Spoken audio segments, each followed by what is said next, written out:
as the concept note has rightly stipulated, this webinar will provide an opportunity to the research scholar cutting across countries and continents to sit and discuss African literature, orature, and culture in all its wide variety and diversity.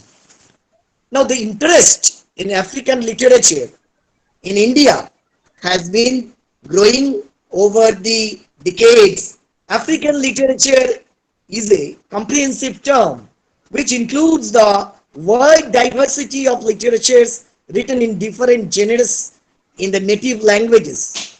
We read African literature written in English and also in English translation, and there is a substantial amount of African literature in English that has been popular over this world. It is really heartening to know that this webinar has elicited such a lot of interest among scholars, researchers, and students.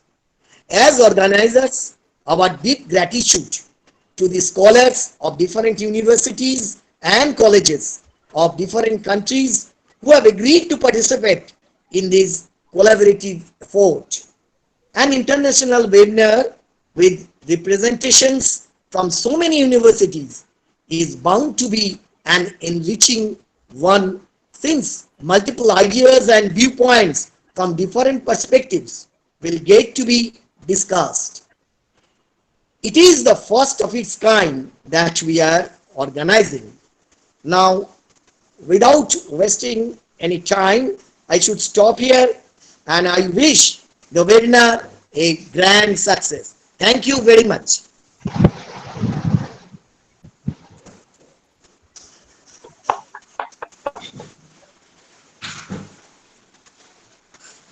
Thank you, Principal Sir, for your kind words of encouragement, inspiration. Thank you, sir. And with your support, our college will tie up with the eminent universities across the globe for advancing African studies. I am especially grateful to all the participants who have registered across the globe for this webinar. And because of the support, untiring support, this international webinar of such a grand magnitude is possible. Now, may I request our head of the department, Dr. Debashish Sengupta, to deliver a welcome address to the participants of this international webinar. Dr. Debashish Sengupta, please. Thank you, Shubh, Sarkar. Respected Principal Sir, friends and scholars across countries, distinguished speakers, participants and students. It gives me immense pleasure to welcome you to this international webinar on African literature, orature and culture, hosted by the Department of English, Rishi Bankim Chandra College, in collaboration with the English departments of West Bengal State University, University of Yoho, Nigeria, University of Nigeria, Nsukka, and Dhaka City College, Bangladesh. It is a two-day webinar with a number of papers to be presented today, and a plenary session tomorrow, which will also have a number of distinguished scholars presenting papers. African literature is now included in the syllabi of undergraduate and postgraduate courses on literature of different universities in India and the world. It is a treasure trove for scholars and researchers. With oral literature now available in print, comprising folk epics, folklore and tales, etc., and written literature of diverse variety in multiple genres, African literature has wide diversity, which is a combination of the exotic and the popular. It is written in different languages in countries across Africa, though we read only that which is in English and in English translation. Even African American writing, which is rich and popular, is included in the syllabi of American literature of universities. We are overwhelmed by the enthusiastic response by scholars across the countries to our seminar, to our webinar. Rather. We have received an immense number of papers, which is unprecedented. It has made us decide to operate multiple sessions simultaneously to accommodate them all. A webinar of this magnitude is probably unthought of. I am sure that the commemorative volume which is to be published as a sequel to this webinar would be a compendium of interesting and erudite articles. I am sure that the experience of attending this webinar will be enriching and edifying for us all. And with these words, I welcome you once again to this webinar, expressing my gratitude to all the participants and scholars. Thank you.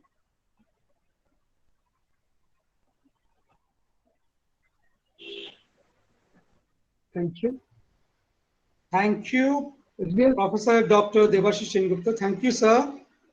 Thank you, sir, for your welcome address to our participants and delegates. So as the first session will start with the concept note to be delivered by Professor Pradip Sengupta. May I request Dr. Debashish Sengupta to chair this session for this concept note to be delivered by Pradip Sengupta. Professor Pradip Sengupta has been the guiding force for this international webinar. He has been in the teaching profession for more than 45 years, and with his vast experience in studies, in cinema making, in scholarship, in drama making, and in African studies especially, we have got his presence today to deliver the concept note of this international webinar. Sir, Professor Pradip Sengupta, please deliver a concept lecture. Thank you. Thank you, Dr. Shubh Sarkar. May I now request Dr. Pradip Sengupta, visiting faculty of the Department of English, UG and PG Studies of Rishi Bankim Chandra College, Naihati, to deliver his keynote address. Thank you, everybody. Yes, sir. Thank you, everybody. Thank you, Dr. Sanjib Saha, the principal sir. Thanks to Dr. Debashish Sengupta for the welcome address. And triple thank you to Dr. Shubh Sarkar, who has been tirelessly working for days to make this webinar a success. Dr. Shubh Sarkar has given a very kind introduction of me, and it is because of him, because of his request to me, that I am presenting today a concept note. But in the beginning, let me confess to everybody that I am not a scholar on African literature, but still I shall try to present the concept note from an Indian point of view. And I have framed the title of my paper, the concept note, as this: African literature and an Indian point of view.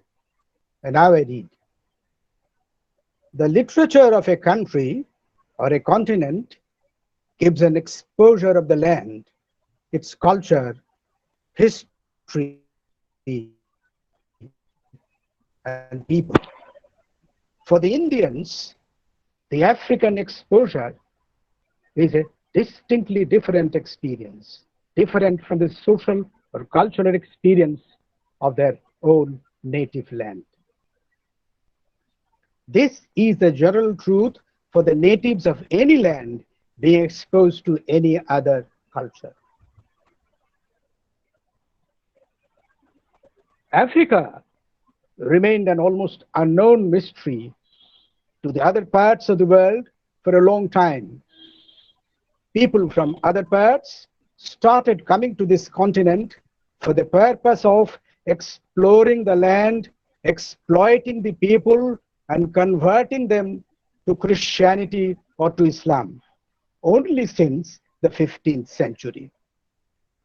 The imperial and religious onslaughts on Africa and African traditions began to escalate rapidly, and the African civilization was sandwiched between the cross and the crescent. The oral narratives, folklores, folk tales of Africa, her rich traditions in music and dance started facing threats of extinction. The greed and unscrupulous imperialist design of the Arabs and the West had been pushing the natives almost to the point of annihilation.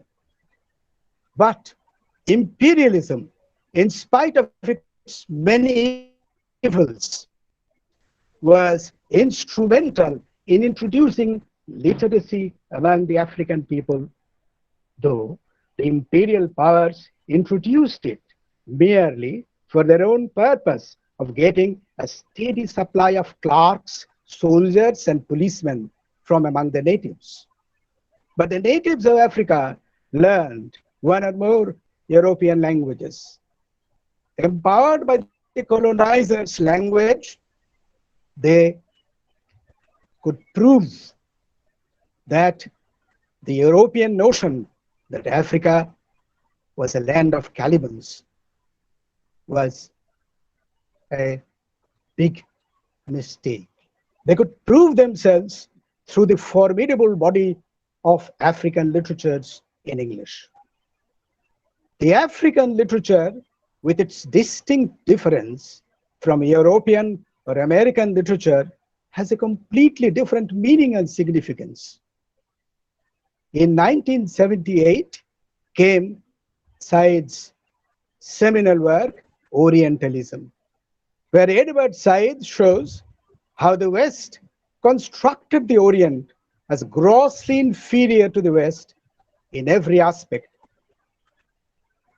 And this fabricated representation of the East was built out of the Occident's derogatory attitude towards Middle Eastern, Asian, and African societies. The study of African literature in India has perhaps a more significant importance. But what are the ways of exploring and understanding African literature in India? Should we read African literature from a historical angle? Or should we read it simply as a story of another civilization? Or should we take a purely literary and aesthetic angle? African countries and India have a strong point of similarity, as both India and Africa passed through a traumatic colonial period and a crisis-ridden post-colonial period. And the colonial hangover is still not completely over. Perhaps India, with a cultural history and written literature of around 5,000 years, could more effectively resist the Western onslaught to break down the cultural fabric of this subcontinent. But both Africa and India are labeled by the West as the other, and both fought back with the same weapon, the weapon of English language, to forge an identity in the map of global literature and politics. Literatures by Asian, African, and non-English speaking authors have finally found a compulsive place in the map of global literatures. And Amitav Ghosh says, it is no longer possible for critics to dismiss the third world literature in English. Writers of the West had been forming distorted and imaginary images of Africa and India even centuries before Said had pointed it out in his book. The Prince of Morocco in Merchant of Venice and Othello in Shakespeare's Othello apparently suffered from a psychological complex for their black skin. Andrew Marvell speaks of a fantastic India where rubies are scattered on the bank of the river Ganges. And for P.B. Shelley, India meant champak odors. Attempts to represent the African world and the colonial intrusion and oppression in Africa in fictions and non-fictional works in English language in the late 19th and early 20th century failed to give an authentic picture of the land and the people. It is rather interesting that in 1927, a Bengali author chose Africa as the major setting of his fictional work. Mountain in the Moon or Chander Pahar gives the people of this part of India a unique African exposure. But Vibhuti Bhushan's version of Africa is the version of a poet who, with information from books alone, could create his own Africa without ever moving away from India. Conrad's Heart of Darkness, 1899, a novel based on Conrad's voyage along the river Congo, and Graham Greene's travel book Journey Without Maps, 1936, based on Greene's 4-week walk through the interior of Liberia, are definitely important works. But Conrad's novel is virtually rejected by both Ngugi wa Thiong'o and Chinua Achebe. Achebe notes, Conrad was a seductive writer. He could pull the readers into the fray, and if it were not for what he had said about me and my people, I would probably be thinking only of that seduction. Achebe also said that Conrad's language and attitude were terribly wrong in portraying the Africans. The works of Conrad and Greene no doubt took up Africa as their subject, but they cannot claim the status of African literature. Abdul Jan Muhammad points out two phases of African literature: the phase of colonial domination and hegemonic colonization. But it is difficult to find a common theory to bring Kenyan literature, Nigerian literature, South African literature, West African literature, and so on under a single umbrella. Janos Reyes has suggested 5 thrust areas of the third world literature, and of them, 3 are most important.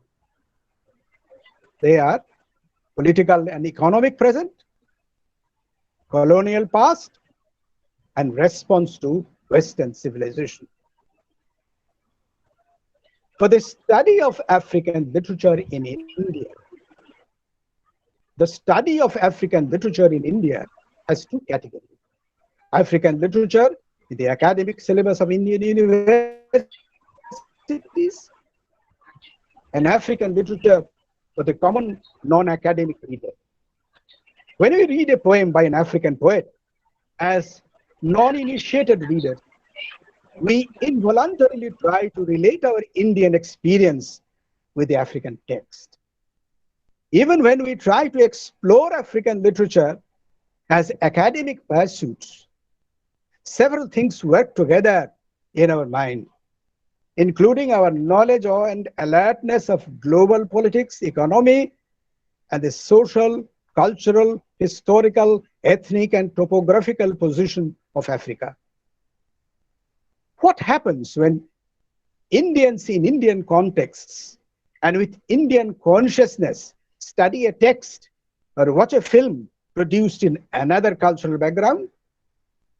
Willingly or unwillingly, the lens of Indian consciousness works. And perhaps similar things happen when an African reader reads an Indian text. She or he also thinks in a similar way. Language is a hugely important aspect of a culture because language does not simply mean the signifier and the signified. Language means the sound, sentiment, and the very pulse of the land. The post-colonial realization of the deep-rooted effects of the inheritances from the imperial power, even after decolonization, is that the decolonized people often remain still dependent on their erstwhile masters. And this is a psychological dependence. Cultural colonization has a deeper effect than political colonization. The language itself is a mask. So a Negro or an African using a white man's language must be suffering from a sense of guilt that she or he is neglecting the Negro identity. The negritude movement started in the early 20th century, and black men tried to convince themselves that emotion is Negro and reason is Greek. One of the earliest poets who preached negritude through poetry is Leopold Sédar Senghor. To him, beauty is black, black Africa. He voiced African attitude towards beauty and death, and negated the Western concept that beauty is white and that death suggests finality. In African concept, death is a bridge between the living and the dead. Now let us quote from Senghor's Black Woman. Naked woman, black woman, clothed with her color, which is life, with her form, which is beauty. When in India we read these lines, we find in the African poet's eulogy of black beauty something similar in the eulogy of his wife by the vanished Yaksha in Kalidas's Meghaduta, where the Yaksha describes his wife as Tanni Shama. Shama means dark. In another poem of Senghor, I pronounce your name, we may find something more interesting. And I quote two lines from that poem. Yet your name is mild like cinnamon. It is a fragrance in which lemon grove sleeps. A reader from the cultural background of Bengal may remember Jibanananda Das, সবুজ ঘাসের দেশ যখন সে দেখে দারুচিনি দ্বীপের ভিতর, when he sees the green meadows in the cinnamon island. Perhaps in both the poets, cinnamon comes in an association of nature, love, and beauty. Senghor, sitting in France, remembers Africa with nostalgia and love, while Hughes in America speaks of America in the voice of an Afro-American. I too sing America, I am the darker brother. Swenka, in many poems, takes up the post-colonial problem, while Imamu Amiri Baraka's poems revealed a disillusionment with white culture. Mabel Sagun is a pioneer gender poet of Africa, and other great poets of this genre are Christopher Okigbo, Ifeinwa Lekwa, and Catherine Obianuju, etc. Poetry is a genre which always transcends the barriers of border. So whether we read Senghor or Swenka or Obianuju, in spite of the authentic smell of the African soil, we discern in them the essential fragrance of man in every condition. Perhaps Indians can more easily relate themselves with African novelists. Some of the great names are Chinua Achebe, Chinamande Ngozi Adichie, Ben Okri Ngugiwa Thiong'o, Buchi Emecheta. Just a few words about Buchi Emecheta. Buchi is a feminist writer, and she declares that she writes from a feminist point of view.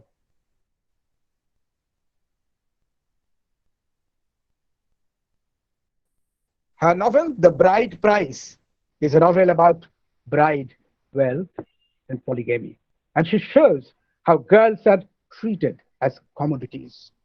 In another novel, Joys of Motherhood, the deplorable predicament of women is highlighted. In The Second Class Citizen, Buchi presents the life of a black girl who had a dream to go to the United Kingdom and receive education there. But when she goes there with Francis Obi, she faces gender discrimination and social discrimination from Francis and from the society. Meja Amayunji's novels portray a socialist realism, as you see the novels like Kill Me Quick or Going Down the River Road and The Cockroach Dance, etc. The problem of unemployment, the predicament of construction workers, and the life of a meter reader are the subjects of these three novels. Chinua Achebe is one of the most well-known and well-received novelists in India and to the Indian people. The Indian people can easily relate themselves with his two seminal works, Things Fall Apart and No Longer at Ease. Things Fall Apart is a record of a time when the Nigerian civilization was shifting from the pre-colonial independence to colonial domination of the white race. The novel shows how the Igbo society fell apart as the colonial masters intruded in the territory of Nigeria. The novel is about European imperialism and the disintegration of Umuofia. Achebe leaves in the novel a note of inevitability, as if such a thing was destined to happen. Things Fall Apart basically presents the angst of the Nigerian people. But the novel is much more than that. The title of the novel is taken from The Second Coming by W.B. Yeats. And the poem articulates a belief that in spite of the evil forces, the continuance of the human race is guaranteed. Surely some revelation is at hand. Surely the second coming is at hand. Every change in humankind comes through a prolonged and intense trauma. The physical and the psychological agony of the Indian subcontinent during the time of political independence and also during the time of emancipation is not merely a part of history, but it is a living presence. And thereby you can say that the experience of India and the experience of Nigeria are somewhat the same, because the people of both the countries suffered perhaps the same agony, the agony of colonization and post-colonial crisis. The reference to the poem by Yeats is, in essence, a negation of the rigid Europe-Africa divide. In Achebe's novel, the episode of the killing of Ikanafuma seems to be a reversal of the theme of patricide in Oedipus the King. And it is at the same time almost a replication of the theme of unexpected violence from a loved one, as we see in Julius Caesar. Thus, in an African narrative, we discern the ghost of Sophocles and Shakespeare. Beyond the theme of imperialism and colonial politics in the African world, and beyond the theme of guilt and punishment, there are fairly visible glimpses of a wider world of the community of man. And that is the hallmark of any great art. The sufferings of the African communities symbolically become the sufferings of the neglected, deprived, and exploited people in any part of the world. The title of No Longer at Ease reminds a reader of T.S. Eliot, and the narrative shows the predicament of confusion of Obi in post-colonial Nigeria. Obi finds himself psychologically exhausted in a country that he cannot love in the same way as his father and grandfather did. And in spite of the Western education, he is not at all at ease with Western values and standards. He has to cope with these values and standards. The fall of Obi indicates the tragedy of post-colonial Nigeria, and such a situation is not unknown to the people of India. The origin of African drama is not different from the origin of European drama and Indian drama. Greek drama originated from the rituals during the festival of Dionysus, and in India, there was a close connection between Nritya dance and Natta drama. African drama developed from festival drama and ritual theatre. In the plays of Harbat Ogunde, we find an amalgamation of different musical traditions of the various kingdoms of the Oruba land. Ogunde would weave different contemporary political issues into Uruba stories. And the two more well-known plays of Ugande are Strike and Hunger and Tiger's Empire. They were basically protests against colonial politics and exploitation. The name of Jip Clark certainly merits to feature in the list of meritorious playwrights. The Song of a Goat by Jip Clark, shaped as a Greek drama, is certainly a noteworthy one. Soenka raised a crucial issue when he asked if ritual could be called drama. He could retain the African worldview, handle Oruba rituals, and still shape them in a dramatic mode with the movement and momentum of a drama.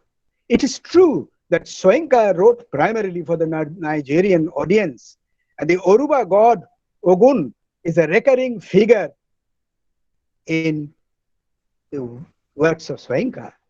But with his political commitment and his intellectual objectivity, Soenka could transcend the barriers of the local, and he sternly rejected any form of extremism. He believed that it is logical to support freedom of worship, but he condemned religion that practiced apocalyptic violence. It is perhaps true that the non-academic readers in India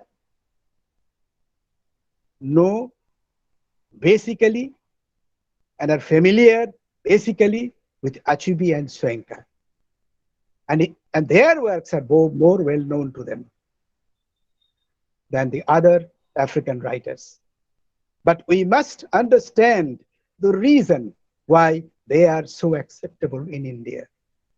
And at the same time, it is necessary for us to create a greater readiness to understand African literature in the Indian context. Thank you. Thank you very much.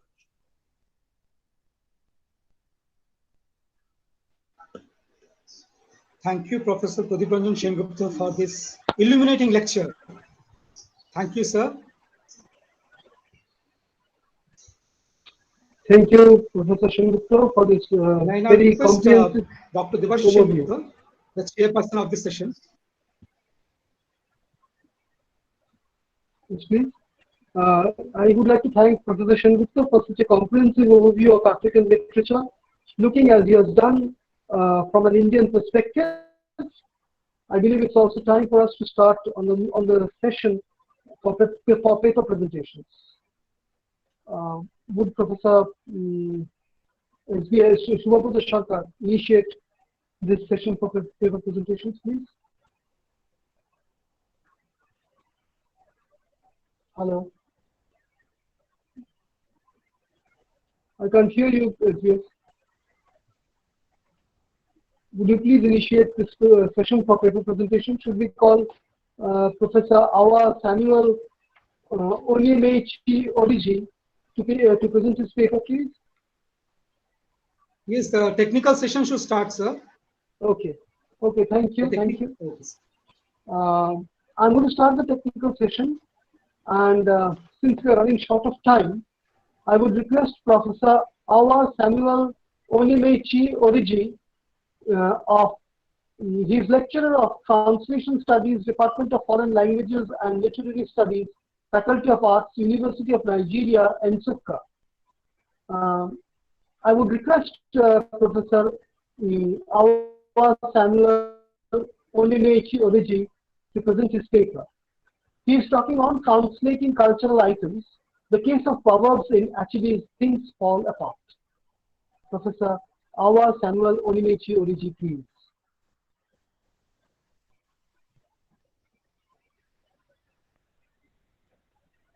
Professor Oriji, can you hear me? Professor Oriji, can you hear me, please?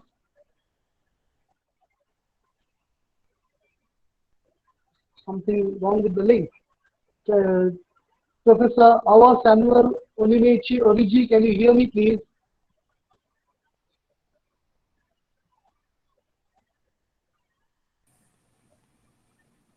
I would request you to present your paper if you can hear me. There must be something wrong with the connection.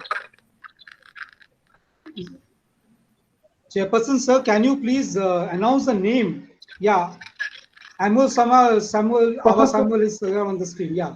Professor Awa Samuel Onyemechi Oriji, please. Can you hear me? Yes, he's online. Yes, yes, but sir. I can't hear him.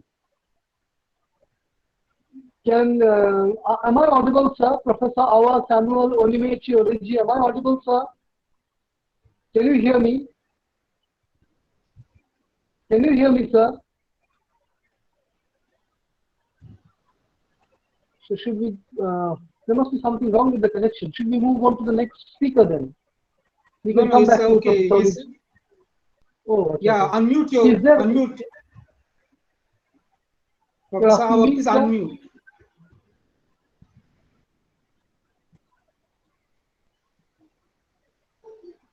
Professor Awa Samuel Onyemechi Oriji, please unmute your audio and please, I can't hear you.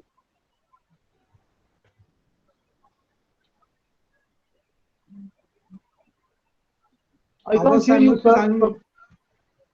Please unmute your mic.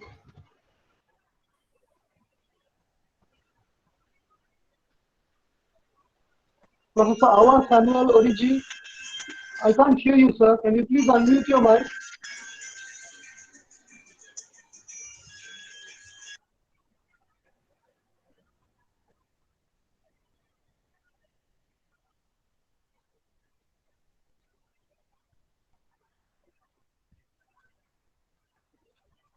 Professor Awa Samuel Onyemechi Oriji, can you please unmute your mic, sir? I can't hear you. Hi. Yes, I can hear you. Can you hear me now? Hello, can you hear me now? I can hear you now, sir. Yes, sir, I can hear you. Please present your paper. Can you hear me now? Yes, sir, I can. Yes, I can. You are absolutely audible, sir. We can hear you. Please present your paper, Translating Cultural Items. Sorry? Okay, sir. Yes, sir, please. Can I go ahead now? Yes, sir, please go ahead. Can I go ahead with my presentation? Yes, sir, please. Okay, thank you very much. Sorry? Yes, sir, please continue. We can hear you. Hello? Yes, I sir, you're start audible. now? We can hear you. Please continue. Please do start. Please do start. Okay, I am going ahead. Good day, everybody, and my name is Awa Samuel. I am calling from, I am presenting from the University of Nigeria, Nsukka. And the title of my presentation is Translating Cultural Items, the Case of Proverbs in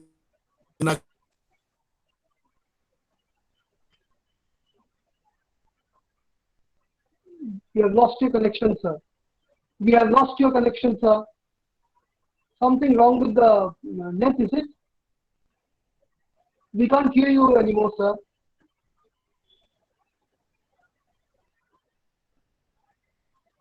Professor Awa Samuel, we have lost your connection. We can't hear you, sir.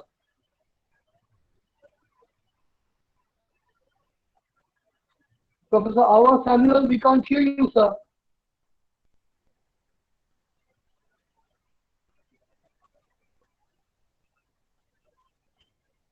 Professor Awa Samuel, we can't hear you, sir. We have lost your connection.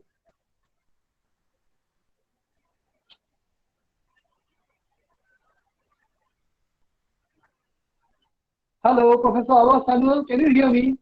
Can you hear me, sir? Professor Awa Samuel, can you hear me, sir?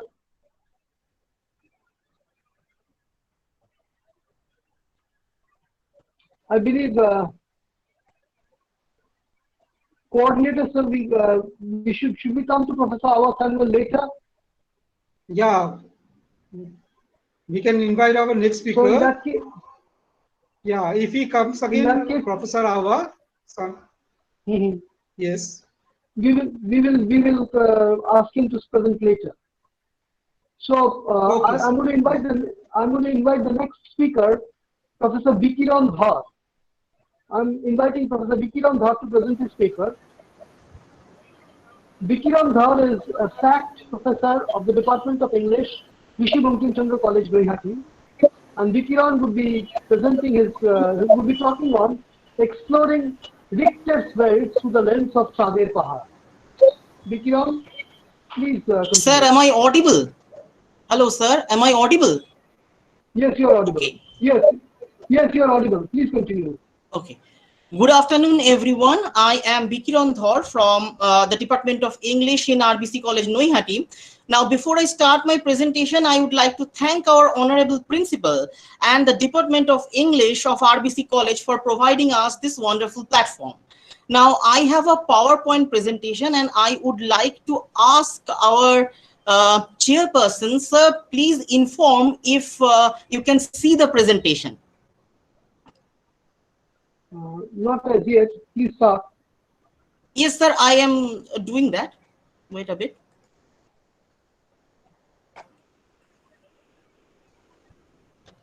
Sir, is it visible now? Yes, we can see you. It is visible. We can see you. Sir, is the PowerPoint presentation visible? Initially it was. You said Bikiran Dhar is presenting. That part was clear, but otherwise I can't see anything more. Sir, while I will be delivering the presentation, I cannot see what is going on in another screen. So, okay, so I am starting. No, I can't see. No, I think the presentation is visible. Why is visible?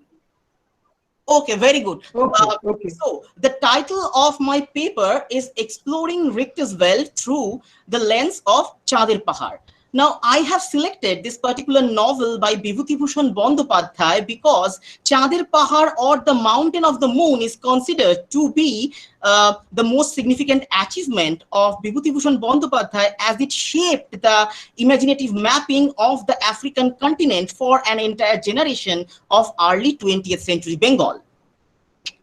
Now, I would like to start the presentation or the discussion with an image of Africa by Chinua Achebe, where he accuses Joseph Conrad of racism. From the many points of the essay, I would like to focus on two important points. First one is the presentation of the landscape, and the second one is the language as the voice, language or the voice of the natives, as presented by Joseph Conrad in The Heart of Darkness.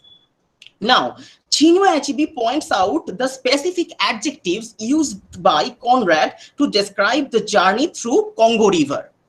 Prehistoric, primordial, inscrutable, these are the adjectives which are used to describe the landscape. Achebe also points out that throughout the novel, Conrad has restricted the language of the natives into the boundary of broken phrases and incomprehensible short grunts. For example, one may recall the famous line, "Mr. Kurtz, he did." According to Chinua Achebe, these are done by Conrad deliberately to alienate and dehumanize Africa and the Africans. Now I would consider these 2 points provided by Chinua Achebe to evaluate Bibhuti Bhushan's position while writing down The Mountain of the Moon, as Bibhuti Bhushan had never set foot outside the British India. So, while writing the novel, his sources, majority of his sources were limited to the journals of the European adventurers. So, it seems, or it might seem to someone, that his vision would be prejudiced, would be biased. Let us see if it is true or not. Now, 1937 is a very important year, because in this year, The Mountain of the Moon was published, and in this year, Rabindranath Tagore's Africa also came out, which he translated at the request of the Ugandan prince, Akiki Nyabongo. Now, moving on, the background of Shonkor is important for our discussion, as Shonkor is an ordinary boy from a remote village of Bengal. However, this local boy from the village of Bengal, Shonkor, is a boxing champion. He is a great swimmer and a great horse rider also. So naturally, he becomes very depressed when his mother asks him that he should try and get a job, as his father is ill and is unable to bear the expenses for his education. So Shonkor, the spirit of Shonkor actually cannot accept this seemingly unavoidable destiny of a clerk in the local jute mill with a 9-to-5 job. However, soon in the course of the novel, we find out that a letter appears which confirms that Shonkor has got a job in Africa. Now let us focus on Bibhuti Bhushan's presentation of language and landscape in The Mountain of the Moon very briefly. Now, when Shonkor joins as a storekeeper and a clerk in the Ugandan Railroad Construction Company, we see that the Maasai workers are warning their masters about the nature of the man-eater lions. Let us see in the words of Bibhuti Bhushan. I quote, "The old Maasai said, 'The lion is taking away its kill. It will make our lives miserable now. No more will it be satisfied with any other meat. It will search and kill only humans. We have to be very, very careful from now on. A lion that has become a man-eater is a very clever, shrewd, and alert animal.'" So, it seems that the author from Bengal has not restricted the language of the natives into the periphery of incomprehensible phrases or short grunts, as it was done by Joseph Conrad in Heart of Darkness. Now let us consider the presentation of landscape by Bibhuti Bhushan Bandyopadhyay in The Mountain of the Moon. One day, while working in the camp, Shonkor, before going to bed, concentrates on a baobab tree, and immediately it takes him to his homeland. I quote once again, "The sight before him was beautiful. Was he really in Africa? Or Had he been magically transported back to his beloved village? Was he standing in a camp, or was he in the little veranda of his home? If he opened his eyes, would he see the bonfires and baobab trees, or the hawk plum tree with its branches spread out and leaves that gave such a pleasant shade in the hot summers? It seems Shankar here appears as a bridge through which the Bengali readers connect with an unseen African landscape, the unfamiliar with glimpses of familiar. Let us consider another example. In chapter 4, Shankar and Alvarez, on their way towards Richtersveld, board a steamer from Kisumu. The boarding scene itself at once reminds us of a domestic color of our motherland, and it takes us to the famous poem by Sarojini Naidu. The name of the poem is The Bangle Sellers. The description the description in the words of Vibhuti Bhushan would be, as I quote, "At Kisumu, they boarded a British steamer on which they traveled on deck to save money. Negro women traveled with them with their babies tied to their backs and with their chicken and other belongings in tow. Masai coolies were going back home on leave, carrying with them their purchases from the Nairobi markets, glass beads, mirrors, cheap toys, knives, and various trinkets." In this connection, the nature of Shankar is also important while discussing the presentation of Vibhuti Bhushan, as without him, Alvarez would have been reduced to a skeleton in the grasslands of Uganda. Shankar did not stop and rest after rescuing Alvarez from certain death. He stayed awake all night and watched over him as he would have done for his father.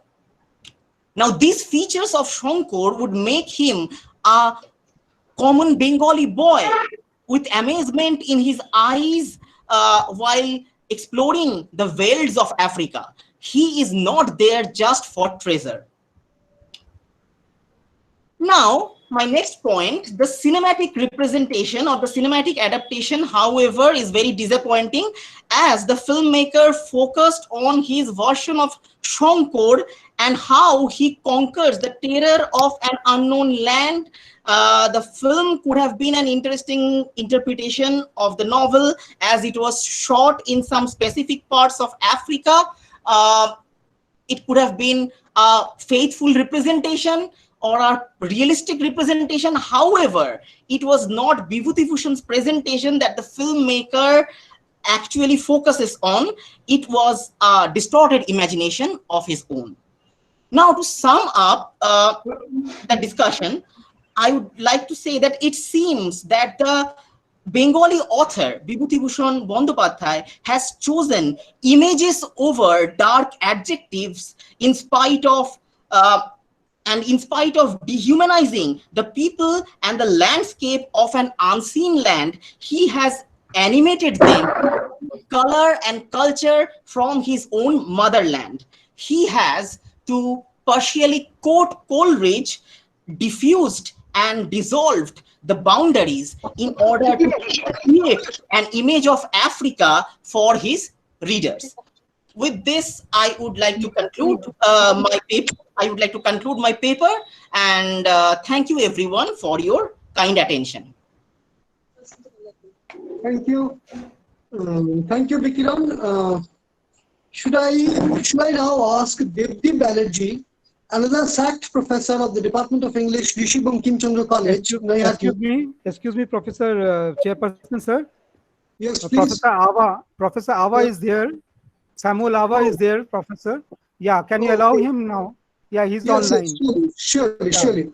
Professor Ava, if you're online, sir, please make your presentation. Professor Ava, if you're online, sir, please make your presentation. Professor Ava, can you hear me, Professor Ava? Am I audible to you, sir? Professor Awa, Samuel, Onimechi, Oreji, am I audible to you, sir?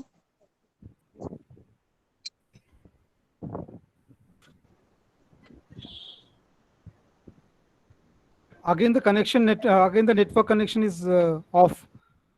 Yes, that's the problem. Yeah. Should we ask Dept Banerjee then to make his presentation? We are running short of time.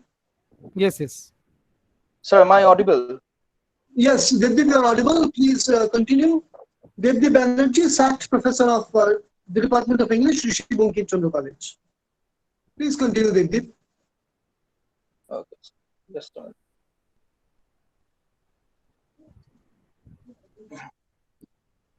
Good morning, everybody, and good afternoon, everybody. First of all, I would like to thank the Department of English of Rishi Bankim Chandra College for arranging this international webinar. I would also like to thank the editorial team for giving me a chance to present my paper. My paper is on inescapable haunting and dehumanization in Toni Morrison's Beloved. Toni Morrison was an Afro-American novelist, essayist, book editor, and a professor. In 1988, Morrison won the Pulitzer Prize for Beloved. She gained worldwide recognition when she was awarded the Nobel Prize in Literature in 1993. Am I audible, sir?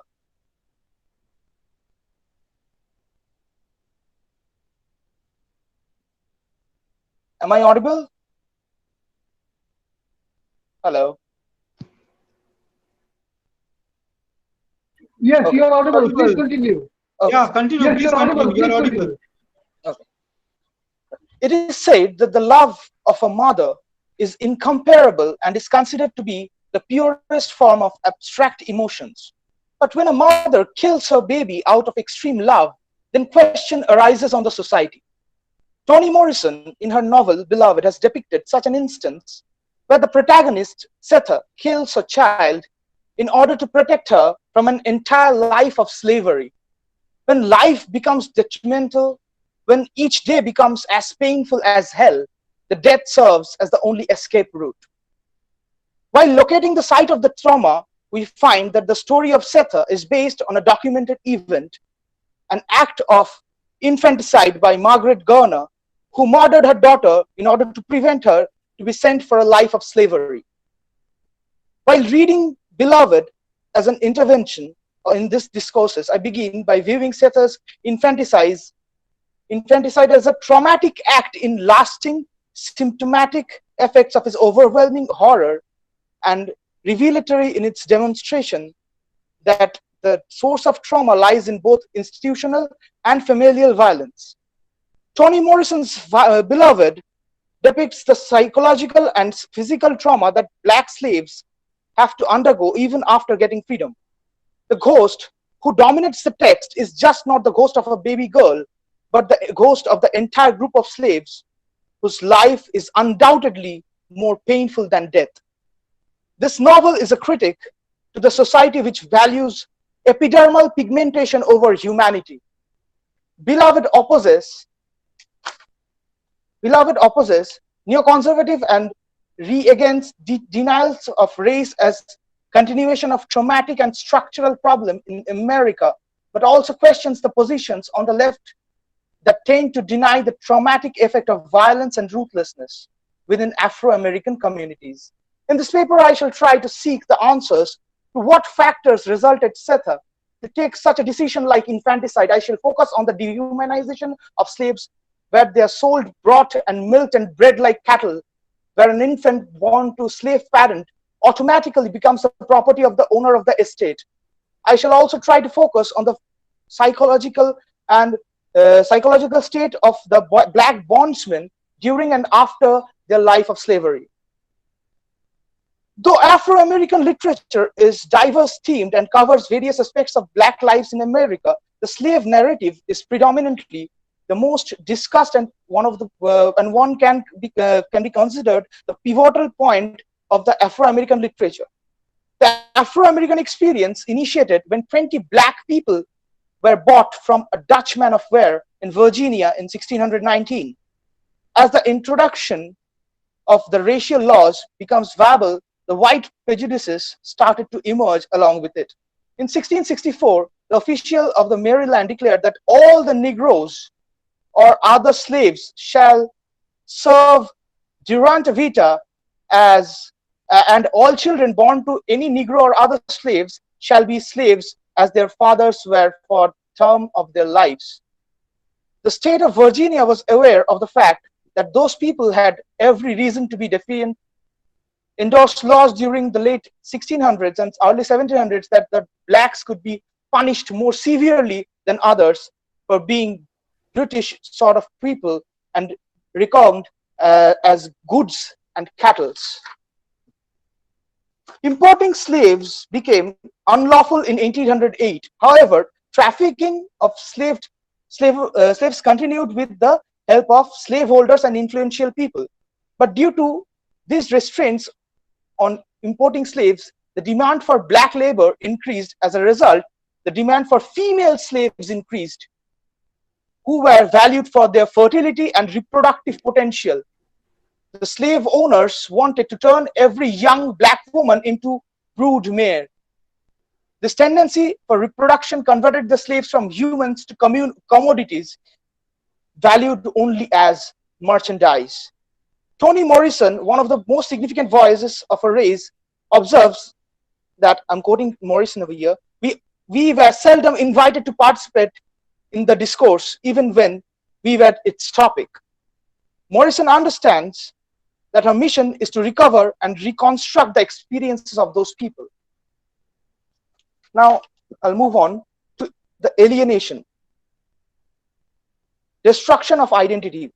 Beloved explores physical, emotional, and spiritual devastation of slaves who were dehumanized in such a way that even after receiving freedom, these people are haunted by their past experiences. The severe impacts of the past on former slaves are often disastrous. This novel contains multiple examples of self-alienation. Paul D, for instance, is so alienated that at one point he becomes ambiguous about a scream he hears. He couldn't even recognize his own scream. Slaves were treated as subhumans and were traded as commodities whose worth could be expressed in currencies. Paul D, throughout the novel, is insecure about whether or not he can possibly be a real man and is often concerned about his value as a person. Saha also was treated as subhuman. She was once used by the school teacher while giving lessons on her animal characteristics. Saha too is alienated from herself and is filled with self-loathing. She finds the best part of herself in her children, yet her children also possess volatile and unstable identities. Denver conflates her identity with ghosts of the beloved. Baby Sug's self-conception gets shattered as she is deprived of the right to become a true wife, sister, daughter, or a mother. Other slaves, Jactil, Anpeles, and Hell, went neurotic and thus suffered a complete loss of self. Saha fears that she too will end her days in absolute madness. Even she proves this act by killing her own child. Yet Saha's act of infanticide illuminates the forces of the institution of slavery under slavery, a mother's expression of love for a newborn child. Murder becomes the ultimate gesture of love. She considers death to be a gift for her infant. Excuse me, I would like you to wind up, please. Okay. I would like you to wind up, please.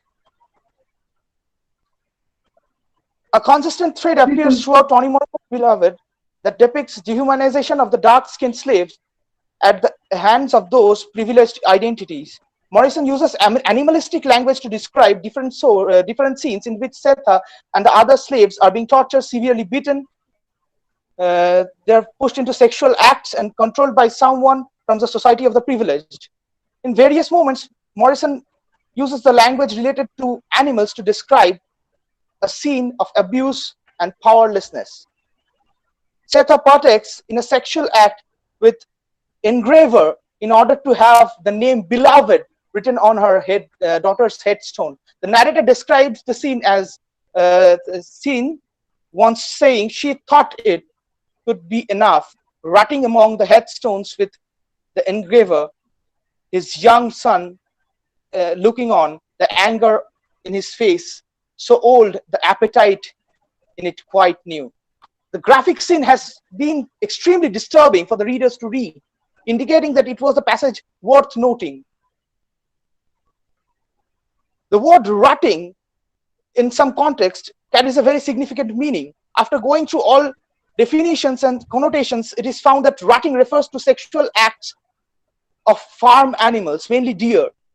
This term is repeated in the section, as the narrator says, rotting among stones under the eyes of engraver's son was not enough. The repetition of this word suggests the engraver and his son treat Setha as non-human. Instead, she is treated like an object with little importance, similar to an animal. So, let me speak in brief. Please conclude. Okay. Please conclude. In this paper, the attention is converged upon the influence of slavery on the past and the present of a community, segregated by epidermal pigmentation, and Toni Morrison has skillfully portrayed the experience of the distorted motherhood by delving into the traumatic collective past of the blacks. Through Setha's Saints of Hope, towards the end of the novel, Morrison has successfully given hope to the Afro-Americans of the future and has hoped for a sense of cooperation between the two communities. Thank you. I would like to end there. Thank you, Dept Banerjee, for your paper on Toni Morrison. I would once again request Professor Awa Samuel Oriji. Is he online? Are you online, sir? Am I audible? Are you online, sir? Professor Awa Samuel Oriji, are you online, sir? Coordinator, sir, should I move on with the next speaker then? Hello, coordinator, sir, should I move on with the next speaker then? Hello? Yes. And would Professor Pradip Ranjan Sengupta now agree to share the next three papers? Of course, but then, well, the one respected speaker who couldn't connect and speak, what will happen to him or her? Mm-hmm. We'll give him, as you continue with your with the session, so you will request him to come over if he can, if there is connection, if he's online. Well, Dr. Shubh Sarkar, I'm asking this to you. Should Dr. Sengupta take up the paper of Aila Okusa? Then the next two I shall be taking and waiting for that gentleman who could. Okay, fine. Fine, sir, no problem. Dr. Aila Orkusa, sir. Dr. Aila Orkusa of the Department of English and Literary Studies, University of Nigeria, Nsukka. Dr. Aila Orkusa, am I audible? Dr. Aila Orkusa, are you online? Am I audible? Dr. Aila Orkusa of the Department of English and Literary Studies, University of Nigeria, Nsukka, am I audible? Dr. Aila Orkusa, Department of English and Literary Studies, University of Nigeria, Nsukka, am I audible, ma'am? Can you hear me? Can you hear me, ma'am? I would request you to make your presentation if you can hear me and if you're online. Dr. Aila Orkusa, Department of English and Literary Studies, University of Nigeria, Nsukka, are you online? Do you hear me? Do you hear me, ma'am? Dr. Aida Arkusa, do you hear me? Apparently, there's a difficulty with connecting these speakers who are abroad. Dr. Aida Arkusa, ma'am, can you do you hear me? It's time for you to make a presentation, ma'am. If you can hear me, if you are online. Coordinators are here. I believe she is not online. I don't think she can connect us. Should I move to the next speaker, please? Professor Awa Samuel Onimechi Oriji. Can you hear me? Professor Awa Samuel Onimechi Oriji, can you hear me? Am I audible to you, sir? Professor Awa Samuel Onimechi Oriji, do you hear me? Am I audible to you? No. Dr. Ayokunmi Ojebode. Dr. Ayokunmi Ojebode. Dr. Ayokunmi Ojebode, Department of English, Ajay Crowther University, Nigeria. Am I audible to you? Dr. Ayokunmi Ojebode, Department of English, AJ Crowther University, Nigeria. Dr. Ayokunmi Ojebode, Department of English, AJ Crowther University, Nigeria. Am I audible to you? Dr. Ayokunmi Ojebode, Department of English, AJ Crowther University, Nigeria. Am I audible to you? Am I audible? Can you hear me? Dr. Ayokunmi Ojebode, can you hear me? Am I audible to you? Dr. Bernard Dixon, Department of English, University of Oyo, Nigeria. Dr. Bernard Dixon, Department of English, University of Oyo, Nigeria. Do you hear me? Dr. Bernard Dixon, Department of English, University of Oyo, Nigeria. Do you hear me? Am I audible? Do you hear me? Am I audible? Dr. Bernard Dixon, Department of English, University of Oyo, Nigeria. Do you hear me? Am I audible to you, sir? Apparently, all our foreign speakers are having a problem with the connection, and they can't hear us. We did establish connection with our Samuel Onimechi Oriji once, but then the connection went off. I would request you once again, Professor Awa Samuel Onimechi Oriji, if you are audible, if I am audible to you, sir. Professor Aida Arkusa of the Department of English and Literary Studies, University of Nigeria, Nsukka.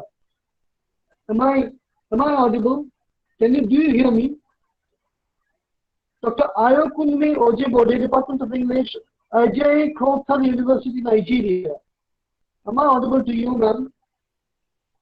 Do you hear me? Dr. Bernard Dixon, Department of English, University of Oyo, Nigeria. Do you hear me? Mr. Coordinator, sir, I believe our speakers from abroad are having a problem with connection. So should we continue? Should we move on with the next session then? Coordinator, sir. Coordinator, SBS, sir. Coordinator, SBS, sir. Coordinator, SBS, sir. Coordinator, SBS, sir. Yes, there has been a severe networking problem. Okay, most of the participants cannot connect over the internet. So can we then move on to the next session? Please do. You can invite questions. Two speakers have already given paper presentation. Yes. If there is and some commentary observations on the papers. If there is any observations, comments, and questions from the two speakers who have presented the papers, I invite questions from the audience. If there are any questions, please, for Bikiran and Dept, for Bikiran Dharan Dept Banerjee.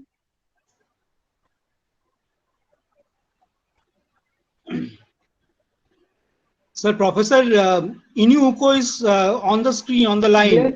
If she can offer some observation. Yes. Professor Inaugural, if she can make some observation on the session, on the papers presented by the presenters, we would be very happy. Professor Inaugural, please, madam. Yes, Professor.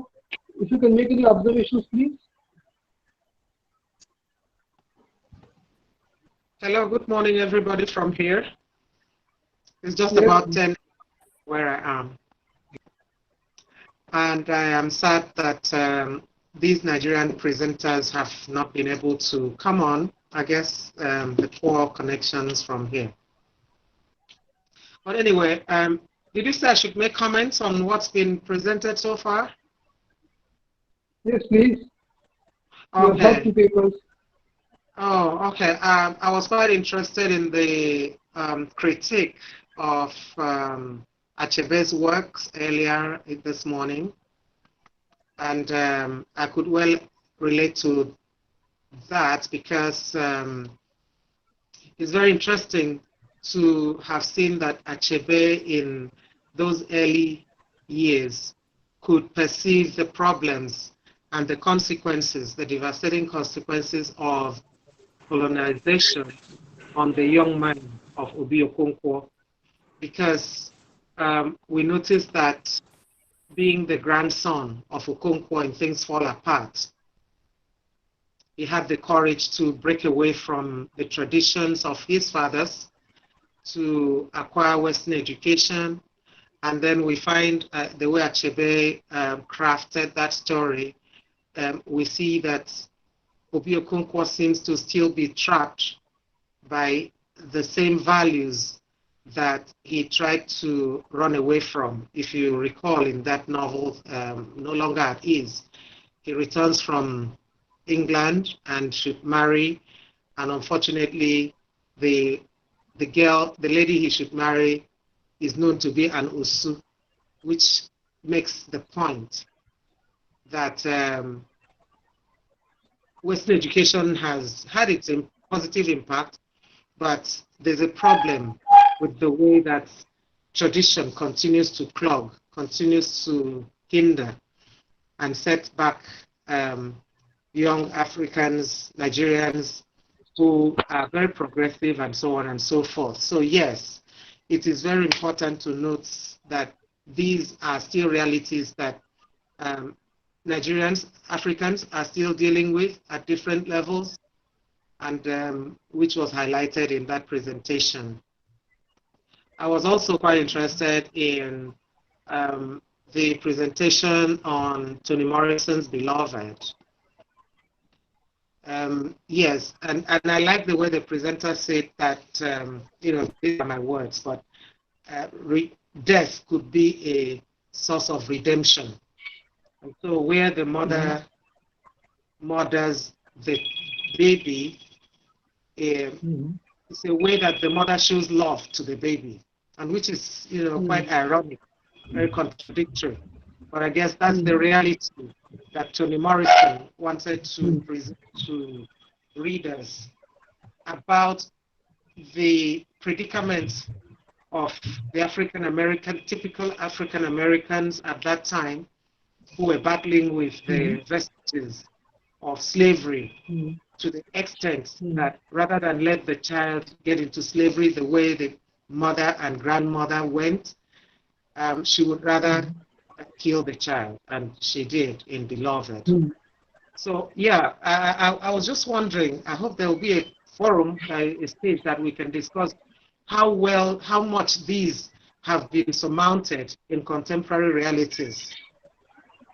How much is the African American How much has the African American walked away from the realities that Toni Morrison portrays in Beloved? I guess that is food for thoughts for contemporary scholars. Thank you. Yes. Thank you so much, Professor. Are there any other questions, please? Are there any other questions, observations on Bikiran Dhars and Dept Banerjee's paper, please? Okay, then. Yeah, person, sir. Professor Bernard Dixon has joined us. Professor Bernard Dixon has joined us. He can make his presentation. Okay, we are going to ask Professor Bernard Dixon. Professor Dixon, please. Dr. Bernard Dixon, Department of English, University of Oyo, Nigeria. Dr. Bernard Dixon, Department of English, University of Oyo, Nigeria. Can you hear me, sir? Can you hear me, sir? Are you online, sir? Can you hear me? Dr. Bernard Dixon, Department of English, University of Oyo, Nigeria.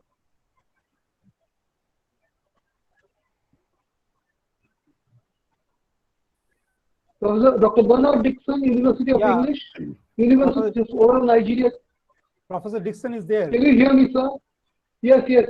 Can you hear me, sir? Am I audible? May I invite you to make your presentation? May I invite you, sir, to make your presentation?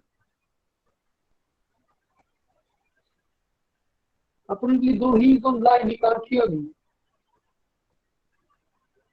Professor Bernard Dixon, sir, if you can hear me, sir, may I invite you to make your presentation? Yeah, please unmute yourself and make the presentation, sir.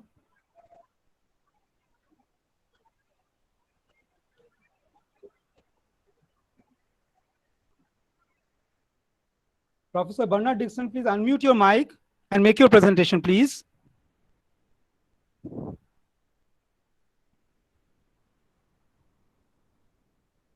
Professor Bernard Dixon, please unmute your mic, please. Yeah, the mic is, yeah, unmute your mic, please.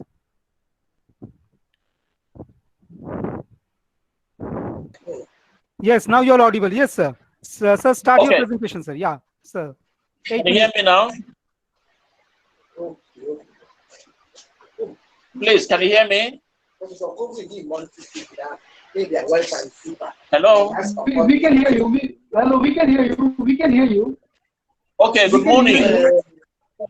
Yes, please. Yes, yes, good morning. Yes, my paper is entitled Dr. Bernard Dixon.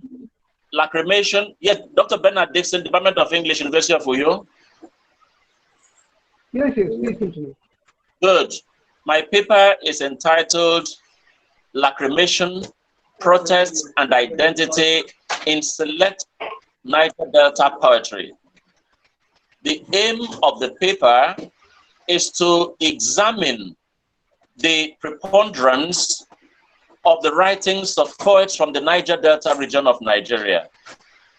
As many of us know, this region is a region that has been consistently subjected to both ecological and human degradation as a result of the economic activities of multinational oil companies and, of course, the government that protects and encourages them to go on with mindless oil drilling in this environment. And when the youths of this region try to resist these activities that have not brought them any benefit, the government has a way of coming down heavily on them in order to suppress them. And in the course of drilling oil, their environment is greatly damaged. They lose aquatic life, they lose all the flora and fauna for which this environment was initially known. And so during the 1990s and 2000s, literary writers began to reflect this ecological degradation in the Niger Delta. And for a period of 20 years, the Niger Delta question became the most topical issue in literary circles in Nigeria. And so my paper tries to find out how the writings of these poets in particular reflect the unique identity of the Niger Delta environment. There are 6 states that belong to the Niger Delta in terms of geographical description. Although 3 more states have been added, but these 3 states are outside the immediate vicinity of what is traditionally known as the Niger Delta area in Nigeria. And so the literature produced in these 6 states, namely Edo, Delta, Bayelsa, Akwa Ibom, Cross River, and Rivers, the literature produced in these states appears to have one common denominator. And what is that common denominator? It is replete with protests. And this protest sometimes becomes violent, both physically and, of course, literally, as we see in the writings of some of the poets that I have selected. And so, because poetry appears to be the most veritable tool to use in advocating this protest, I decided to select 4 writers, 4 poets from this region. The poets I have selected are 1, Tanure Ojaide, and I have selected his Delta Blues. The next is Nimmobasi, and I selected, we thought it was oil, but it was blood. Then Ebiyebo, and I have selected The Forbidden Tongue. And then I also selected Tears in a Basket by Sophia Obi. Now, the title of each of these collections of poetry will immediately tell you the preoccupation of the writer. For instance, look at Tanure Ojaide's Delta Blues. And in Delta Blues, what is Tanure Ojaide talking about? Tanure Ojaide is talking about the carnage that has been wrought on the Niger Delta environment, not just by these multinational oil companies, but even by the government itself that is supposed to protect the people. And so because of that, in his poem entitled When Green Was a Lingua Franca, he examines the lush green environment of the Niger Delta prior to Nigeria's independence as against what the Niger Delta has become right now. The Niger Delta of his youth has lost that greenness. It is now a place scorched, devastated, and according to him, there is nothing that is left of the Niger Delta that he used to know. Why? Because he has said that the people have broken the bond they had with the environment while he was growing up. And it was this bond with the environment that ensured ecological balance in the then Niger Delta. Now, if you leave Tanure Ojaide and move on to Nimmobasi, his is even more pathetic. The title of his work is We Thought It Was Oil, but It Was Blood. What does that suggest? You notice that in his poem, what he has done is that he goes back, reminiscing on the Niger Delta environment that he knew when he was a child. It is no longer the Niger Delta that he has come to see now. But again, Nimmobasi is an environmentalist who has written several works and has even gone up to the UN to defend the cause of the Niger Delta. And so his poetry is more violent in terms of his temper and tenor. Now, he is telling us that the Niger Delta people received these multinational oil companies with open arms, only to be deceived by them. And the government itself has not been helpful to protect what it is own. And that's why in his poem, We Thought It Was Oil, but It Was Blood, he takes a roll call of the Niger Delta communities that have been subjected to this devastation by the government of Nigeria. He says, first, it was the Organised. Today it is the judge. Who will be slain the next day? That question leaves a yawning gap in the issue of the Niger Delta, because everybody now is afraid who will be the next community to be subjected to this bastardization by both the government and these multinational oil companies.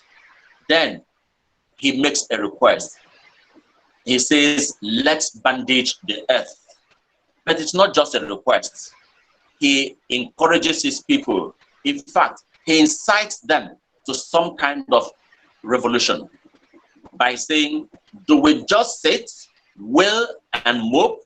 And then he says, arise, people, arise. Let's unite with our fists. Uniting with our fists is a symbol of strong determination to fight with whatever it takes to ensure that their environment is restored to its greenness. Gas flares is another poem by Bassett, in which he covers the gas flaring practice that many of these multinational oil companies have adopted. And this is a practice that has gone out of fashion in many parts of the world, but Nigeria still adopts it. And what does gas flaring do to the environment? It scorches the environment, and it makes it difficult for any life to survive in the Niger Delta environment. And so Nimmobase is against gas flaring because it leaves the people no safe haven. The rivers are heated up, they cannot sustain life, not even aquatic life, and the people cannot go to the rivers. They can't even go to the creeks because he said, where will the people go to? The skies are burnt, the rivers are hot, and so the people have no hiding place. Nimmobase hints at the helplessness of the people. And then Ebiyebo, in his The Forbidden Tongue, preaches protest against these government forces. He feels that there is no need for Niger Deltans to fold their hands and watch while the environment is smothered. The people appear to have resigned to their fate, but the Ebiyebo says no, that they must wake up the dream that their forefathers had. And what is this dream? To ensure that the Niger Delta environment is returned to the paradise that it was initially, so that it will once again become the envy of its neighbors. The same thing is what Sophia Obi does in her Tears in the Basket. So on the whole, the paper insists that the Niger Delta poetry, even though belonging to the larger corpus of Nigerian and African literature, is a unique brand or strand of literature that is characterized, one, by protest, and two, by the use of seascape symbols to ensure that they create poetry that is remarkably different and distinct from the collective poetry of Africa and Nigeria in particular. Thank you. Thank you so much, Dr. Bernard Dixon, on your wonderful poetry, on your wonderful paper on lacrimation, protest, and identity in select Niger Delta poetry. Are there any observations, comments on this paper, please? Thank you for your wonderful paper. But then one thing I was expecting that, well, you know, if you could read a line or two from the poems that you have been referring to. So, well, you know, could you read a line or two from the poems that you have mentioned in the paper? Please, could you say that again? I didn't really get you. Well, you have referred to a number of poems and poets, but could you read a line or two from the poems? You never quoted from the poems. Could you quote Could I read a line in the poem? Yes, please, a line or two from the poems. A line or two from the poems you have referred. Okay, from the poem. Yes, okay, I actually paraphrased some, but let me read a line or two. For instance, I beg your pardon? Okay. Please continue. Please continue. Okay, that's right.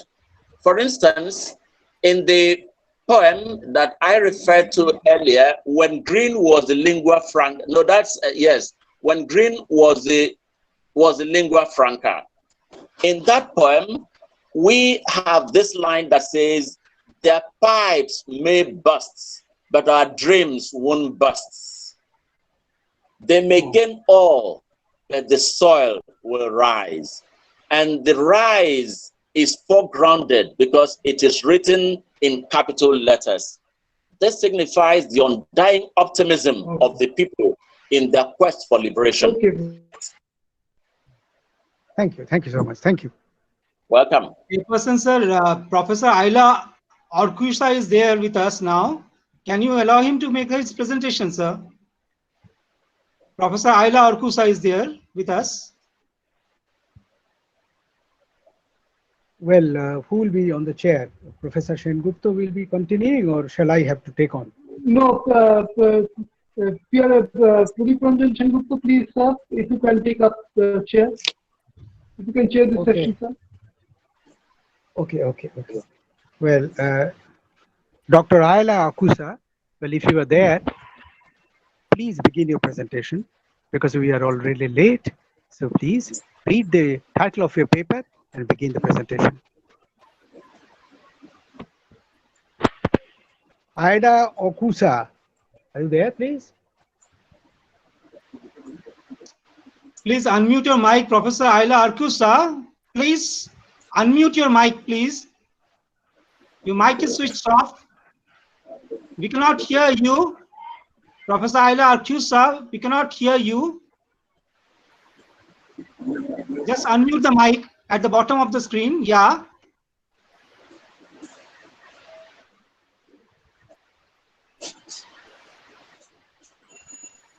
No problem. Oh, no. Honestly, I didn't know.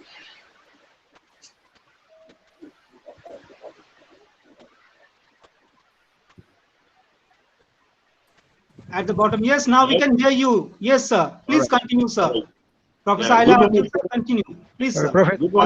I want to really apologize for my inability to be here at the right time. I'm sorry for that. Can you hear me? Yes, of course. Right. All right. I am Dr. Ayla Okusa from the University of Nigeria, Nsukka. I have written on the woman question in contemporary African literary criticism. The motivation for this paper is to demonstrate that African literature has grown to a certain point which has embraced woman question in its criticism. Over time, if you look at the history of African literature, you discover that Africa has been participating in literature as far back as 15th or 14th century, thereabout. And it is discovered that the poem written at the opening of Cervantes' Don Quixote, that is Don Quixote, is actually written. It is a poem written in Latin by an African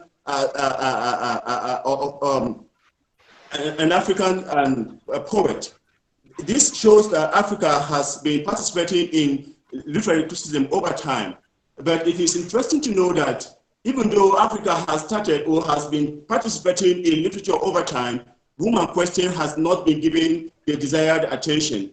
And the reason being that possibly because the African literature itself was dominated by men, or a society that was controlled by men's value.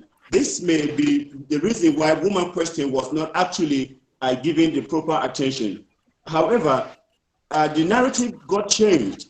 The narrative got changed because there was a kind of consciousness as African literature began to grow and gain ground. Some of the writers began to bring in the issue of woman. How can we handle woman question, we can't ignore it. This issue of woman question couldn't be addressed except through the umbrella term of feminism. And as I said in my abstract, feminism itself is not a theory in literary art. However, it has been adopted from the social sciences for literary art. That means we can treat it now in literature. However, it is not indigenous or it is not intrinsic theory in literary art. Now, what I want to demonstrate here is that African literature has properly and fully engaged woman question.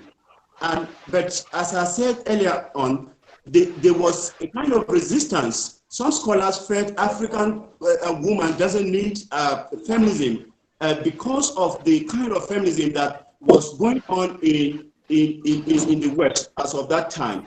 So feminism itself has a kind of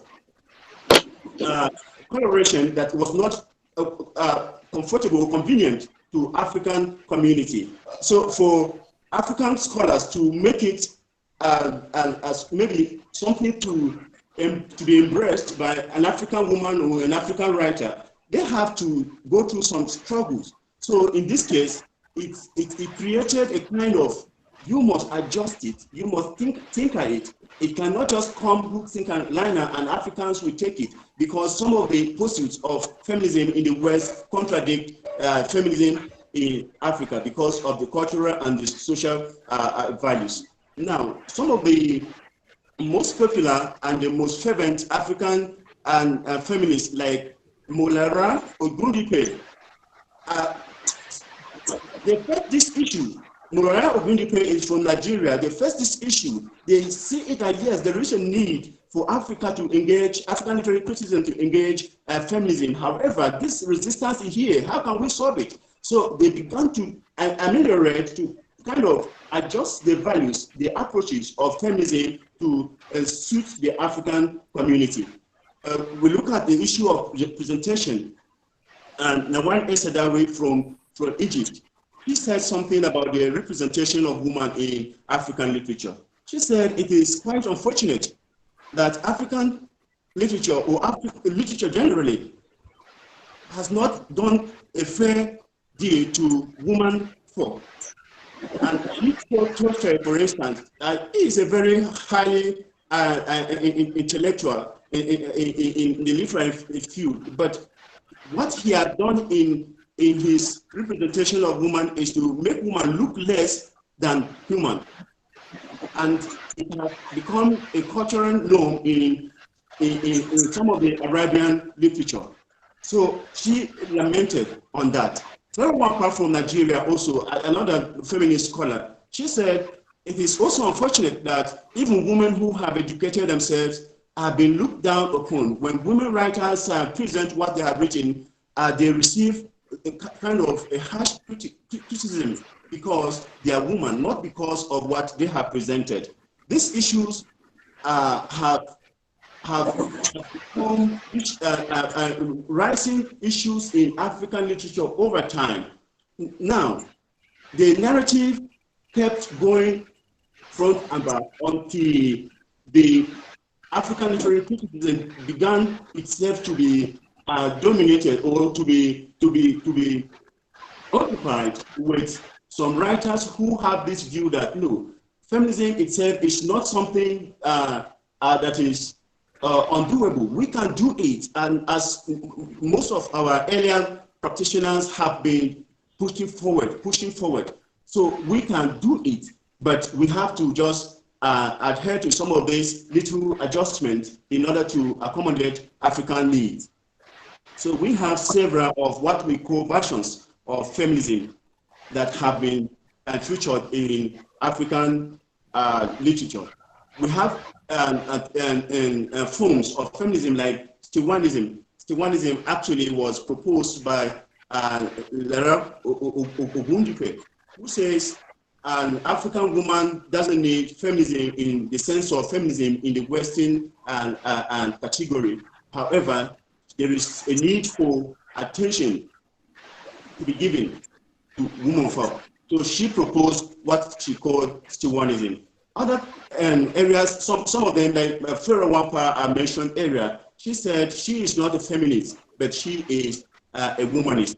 Womanism is another form of feminism that most African or black women or black feminists felt was a version of feminism that can actually cater for the needs of women in the literary circle.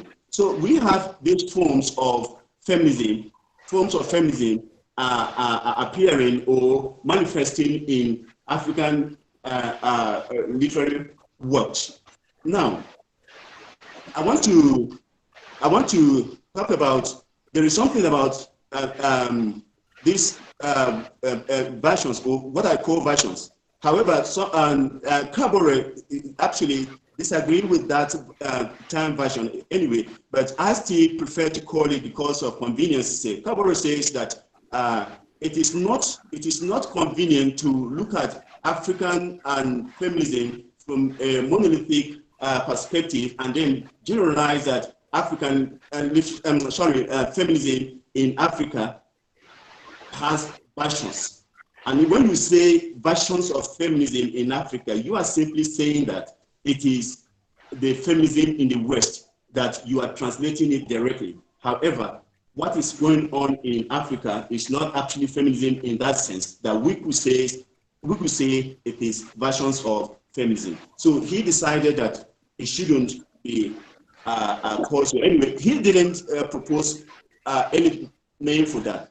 So even though I agree with him that we cannot look at feminism in the monolithic sense of saying that it is that version of feminism in Europe, that we have here a different mode, like what we call Stiwanism, Kwenu, Modernism, Uhamili, and Umoja. Umoja is, particularly I want to make a little comment on that. Umoja is a Swahili word, and I think a village in Kenya that was proposed to be a village that is occupied by women alone. These terms have dominated the African literary criticism over time because they have thinker feminism to suit the African condition. Now, how far has feminism gone, or how far has the woman question gone in the literary criticism? Yes, it has gone so far. It has created a lot of influences, and there are also prospects of feminism in promoting literary criticism. You know, when we talk about activism in literary criticism, actually, it is something a little bit alien to literature itself, because literature has been there, and it began as art, and it has been art. However, there are several approaches to bringing literature to a table against the discourse. You can approach it as an art, you can approach it as an ideology, you can also approach it also as a discourse. In this case, literature has been reduced to more of an ideology. And what I have done in this paper is also to approach literature as an ideology. And this ideology here is that of woman. That is the feminist ideology that has been treated in literature. The influence has gone far. As I said about activism, activism is not rooted in literature. However, we are in a postmodern age where everything must have a utilitarian value. Anything that does not have a utilitarian value seems not to be of any importance. So the question keeps coming: what do we do with literature? What do we do with literature? And literature at a point become a medium of expression. So now people, writers, picked up this medium to express their mind on the issue of woman in Africa, the representation of woman in African art, how this is done. The critics actually have given a direction to how woman question could be solved, how woman issue could be treated. And the writers have picked it up and then taken a position on how to present women in literary art in such a way that it will reflect a correct position of who woman is in African context. Now, what I'm saying here is that African literature or African literary criticism can make use of the feminism as a mode of activism or a means of advocating for women-related issues, if they are properly handled. But there is a challenge. Feminism itself, even in Africa, has a lot of contentions within itself. The feminist house is not a quiet house. After the war outside, they come inside and have a lot of controversies and challenges among themselves. It has become a big challenge even in this present time. You see, when you look at the feminist movement itself, it has been categorized into waves, into phases, and actually there is a little difference between wave and phases. The waves has to do with feminism, feminist engagement outside of the academic, whereas the phases has to do with feminism as engaged both in academic and outside of the academic. There is a kind of a yearning for a disconnect. The younger generation of feminists try to kick against the earlier or the older feminists, and they have something they call familiar metaphors like sisterhood, like mother. The younger feminists, particularly, they are agitating that no, we don't need this. You are creating the patriarchal mood that have created a kind of authority or unnecessary anxiety in the community, in the society for us. So we don't need it. What I'm saying is that these are familiar and metaphors in feminism that even in African studies we could see. They're actually there to connect the past with the present and create a mutual connection among the feminists. However, there is no agreement among them. Sorry to sir, please round up. Please round up. You know, we are running behind time. Hello? Please round off your piece, sir. All right. So what I'm saying here is that feminism has actually created an impact, and there is a possibility for it to move forward. But the question I ask is, and the emergence of the concept of post-feminism has created uncertainty among us, because after the word post, what next comes in feminism. So my conclusion is that African literature has evolved to produce a lot of discourse on women in Africa. African literature produce discourse on women question generally under the umbrella term of feminism.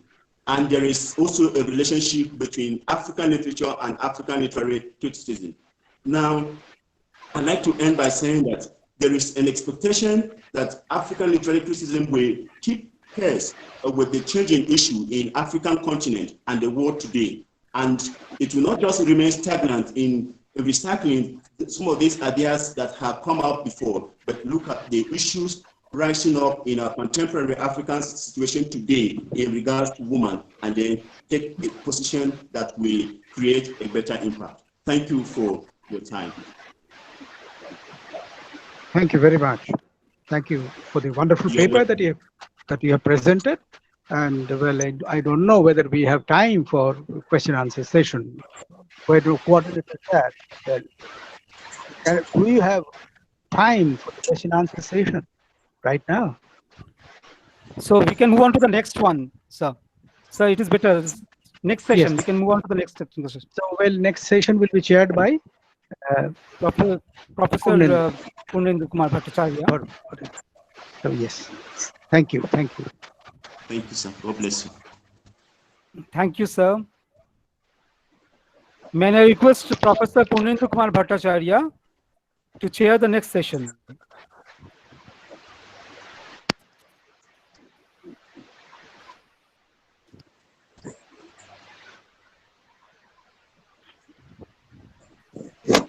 In this session of Professor Purnendra Bhattacharya, we have speakers Dr. Friday A. Okon from the Department of English, University of UO, Dr. Rebecca Okon Usoro, the Department of English, University of UO.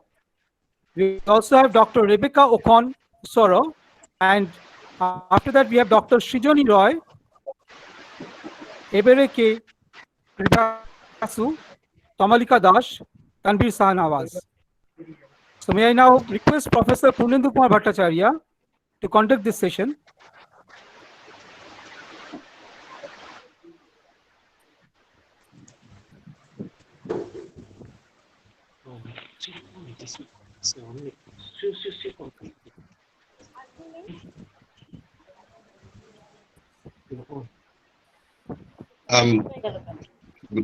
Good morning, coordinator, moderator. I am Dr. Friday Okon of the Department of English, University of Uyo.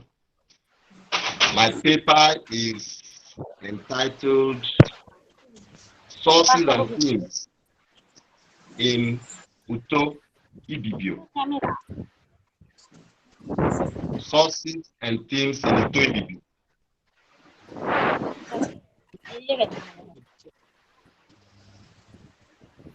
This paper tries to show that Uto is an indigenous performative art.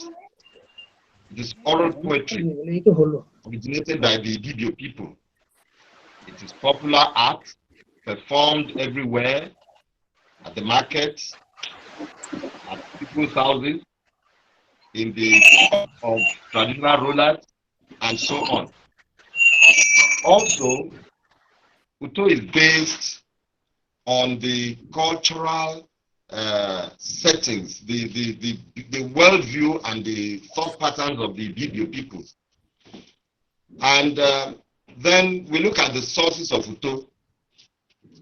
The poets get their inspiration from the worldview, from their culture, from their traditions, from their cosmology, from the land, the topography, and they also get inspiration from activities of modern life, especially as they have affected the culture and traditions of the Ibibio people.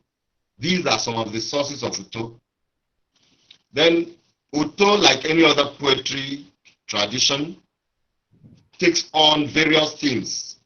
In fact, the themes that are inherent in Uto run the gamut of experiences of the Ibibio people.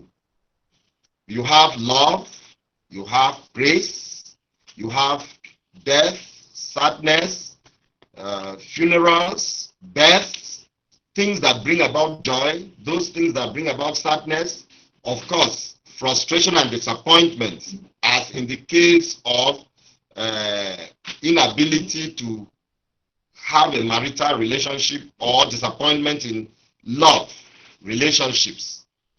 These and many other themes, as can be found in poetry all over the world, are also found in Uto Ibibio.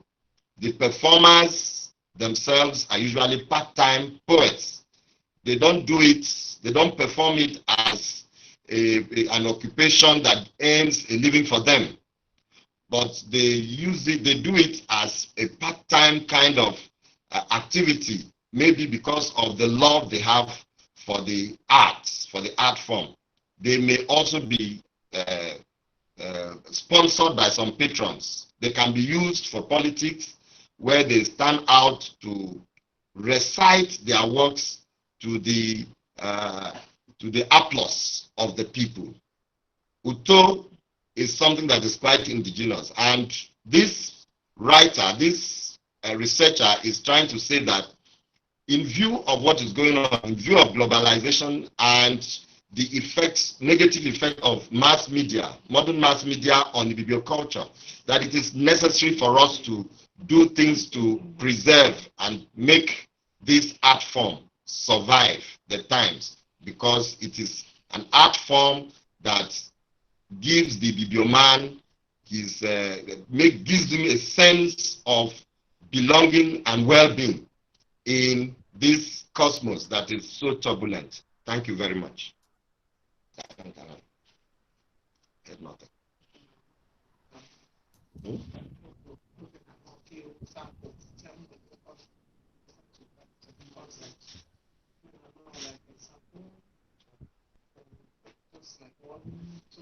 Well, I don't know. They are not making. Professor Bhattacharya, please unmute your mic, please. Professor P.K. Bhattacharya, please unmute your mic, please. Yeah, now it is audible. Yes. Hello. Yes, sir. Sir, Chairperson, sir. Professor Punendu Kumar Bhattacharya, sir. Professor A.O. Ojibode. Professor A.O. Ojibode will speak. Okay, he's online. Will you allow him to speak? He's Yes, online. I am online. I'm online. Yes, I'm online. Yeah, please. Can I go ahead? Professor A.O. Ojibode. Yes, I'm online. All right. Yeah, Good morning, everybody. Yes, good morning, good afternoon. So, I hope you can hear me well. I can hear you. Can you hear me? Yes, we can hear you loud and clear. Oh, all Professor right. Ojibode, please continue. Right. Thank you.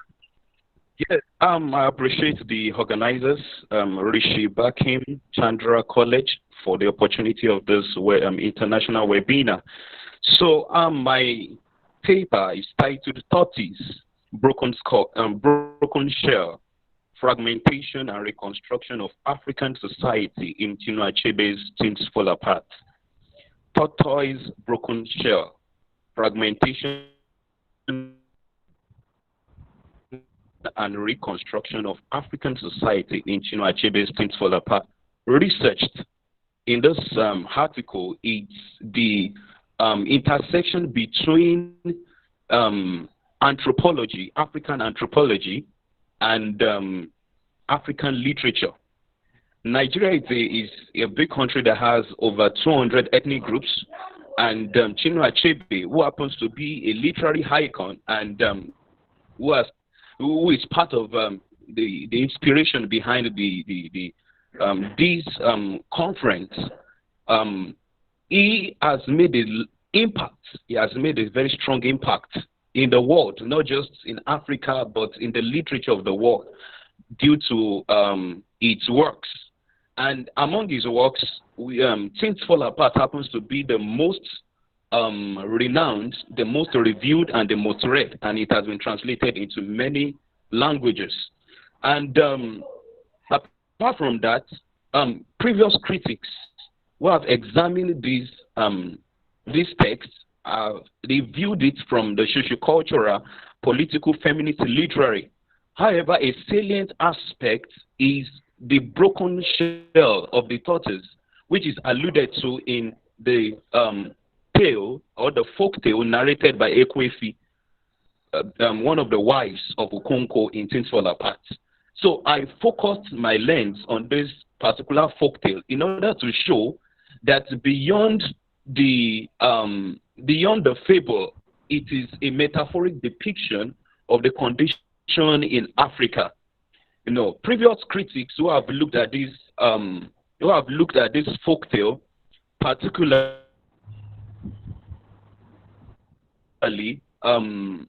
Ojaibe, twist the motive, the figure of the tortoise. He sees it and reads it in terms of Okonkwo's rise and fall. You know, according to the folktale narrated by Ekwefi, the birds had a feast in the sky, and the tortoise was invited because there was famine.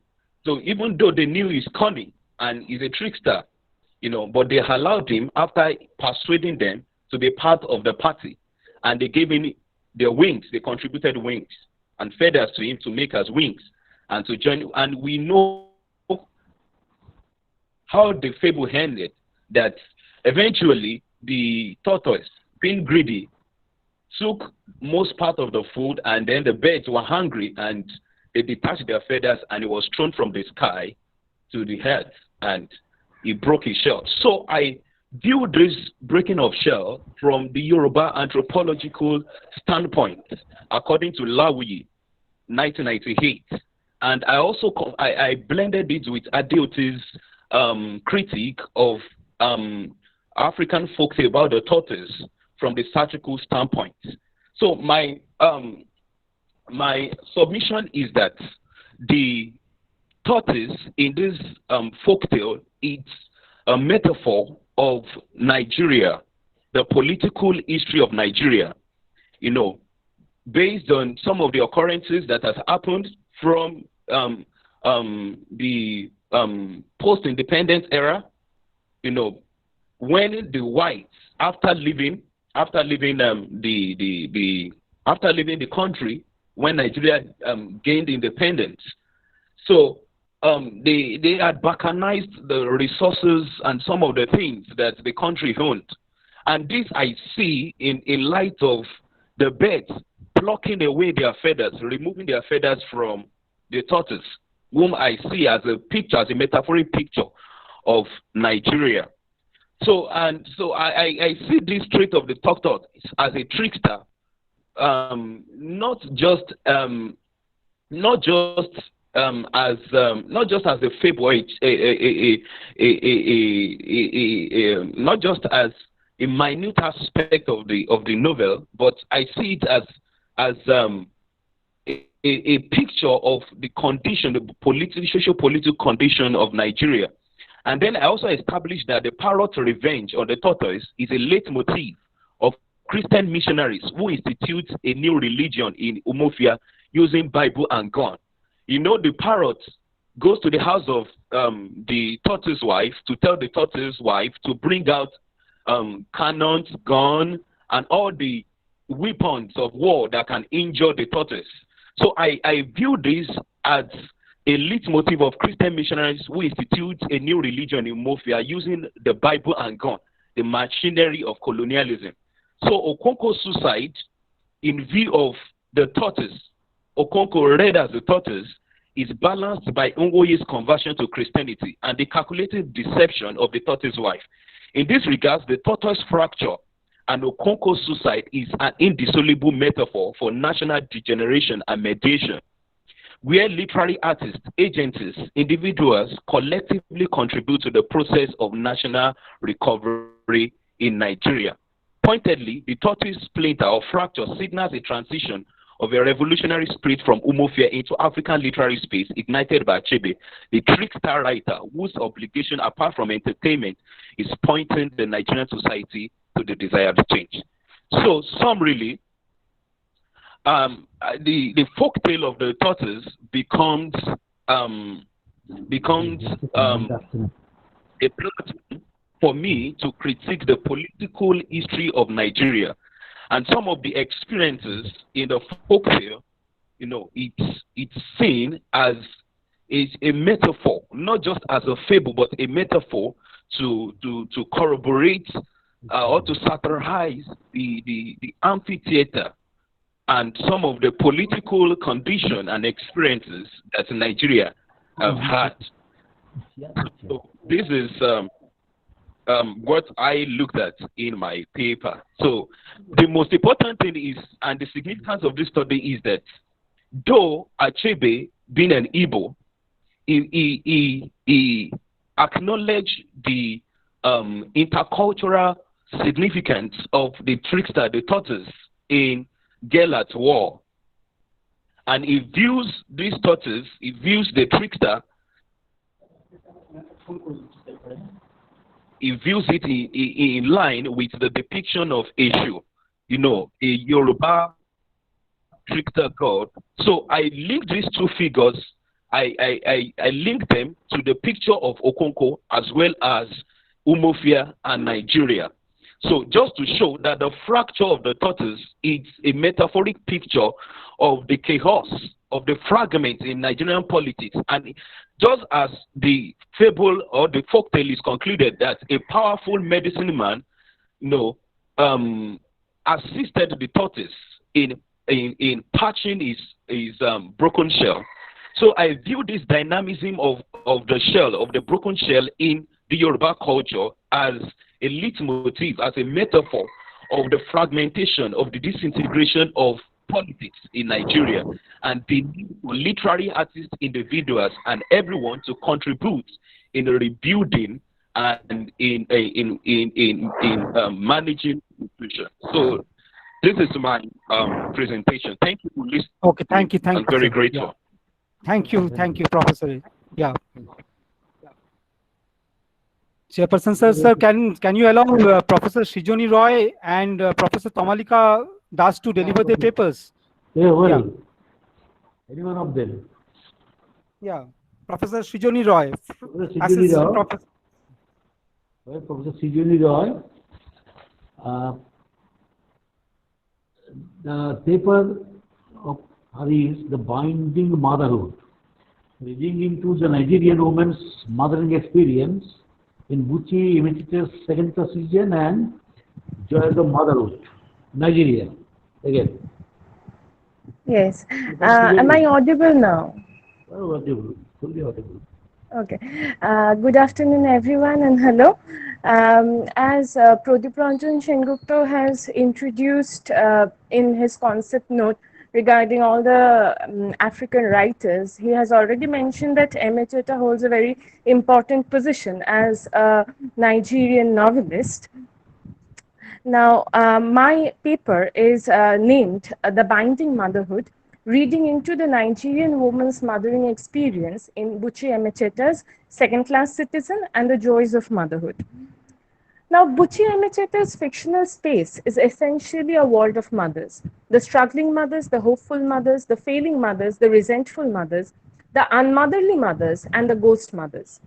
Be it the pre-colonial tribal cultural space of Ibuza, or the developing urban metropolis of Lagos, or the multiracial cosmopolitan United Kingdom, women protagonists in Emecheta's novels engage in an existentialist struggle characteristic of the African woman striving to survive in an overtly gender-biased societal setup.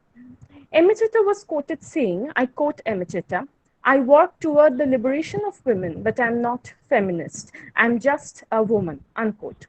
Now, though she rejects the tag of feminism, Emecheta writes about, and I quote Mari Ume, what it means to be an African woman in an African society, unquote, and thereby projecting the insider's view of which her male compatriots were unaware of with their essentially one-dimensional romanticized images of the African woman, primarily as mother. The Joys of Motherhood, published in 1979, places the protagonist New Ego in the colonized Nigerian context of the 1930s, where she shuttles between her homeland Ibuza and the urban Lagos, where her marriage brings her to. Second Class Citizen, published in 1974, looks at the protagonist Ada's voluntary journey from Lagos to the United Kingdom of the late 1960s in search of a better life. Displacement, adaptation, struggle, and resistance underline both these women's experience. Nuigo's story begins with the traumatic experience of her losing her infant son, which propels her to attempting suicide. She was expelled from her first marriage for not being able to produce a timely heir, and she endures her second husband, whom she otherwise detests for his physical appearance as well as for his status as a colonial servant, with the hope that she might become a mother and therefore prove her worth as a woman to herself, her father, and to her entire tribe. For Ada, a lonely and fatherless child pushed into domestic servitude at her maternal uncle's place, who struggles alone and procures formal education, marriage was a way to find a home. Very soon into their marriages, both Nuigo and Ada understand that their husbands are autocratic, loveless, indolent, and often tyrannical. Husbands are only to be tolerated and provided for as they are fathers of their children. Children, a considerable brood of children, preferably male, are the markers of successful womanhood, not only for the illiterate and rustic Nuigo, but for the educated and working and urban Ada.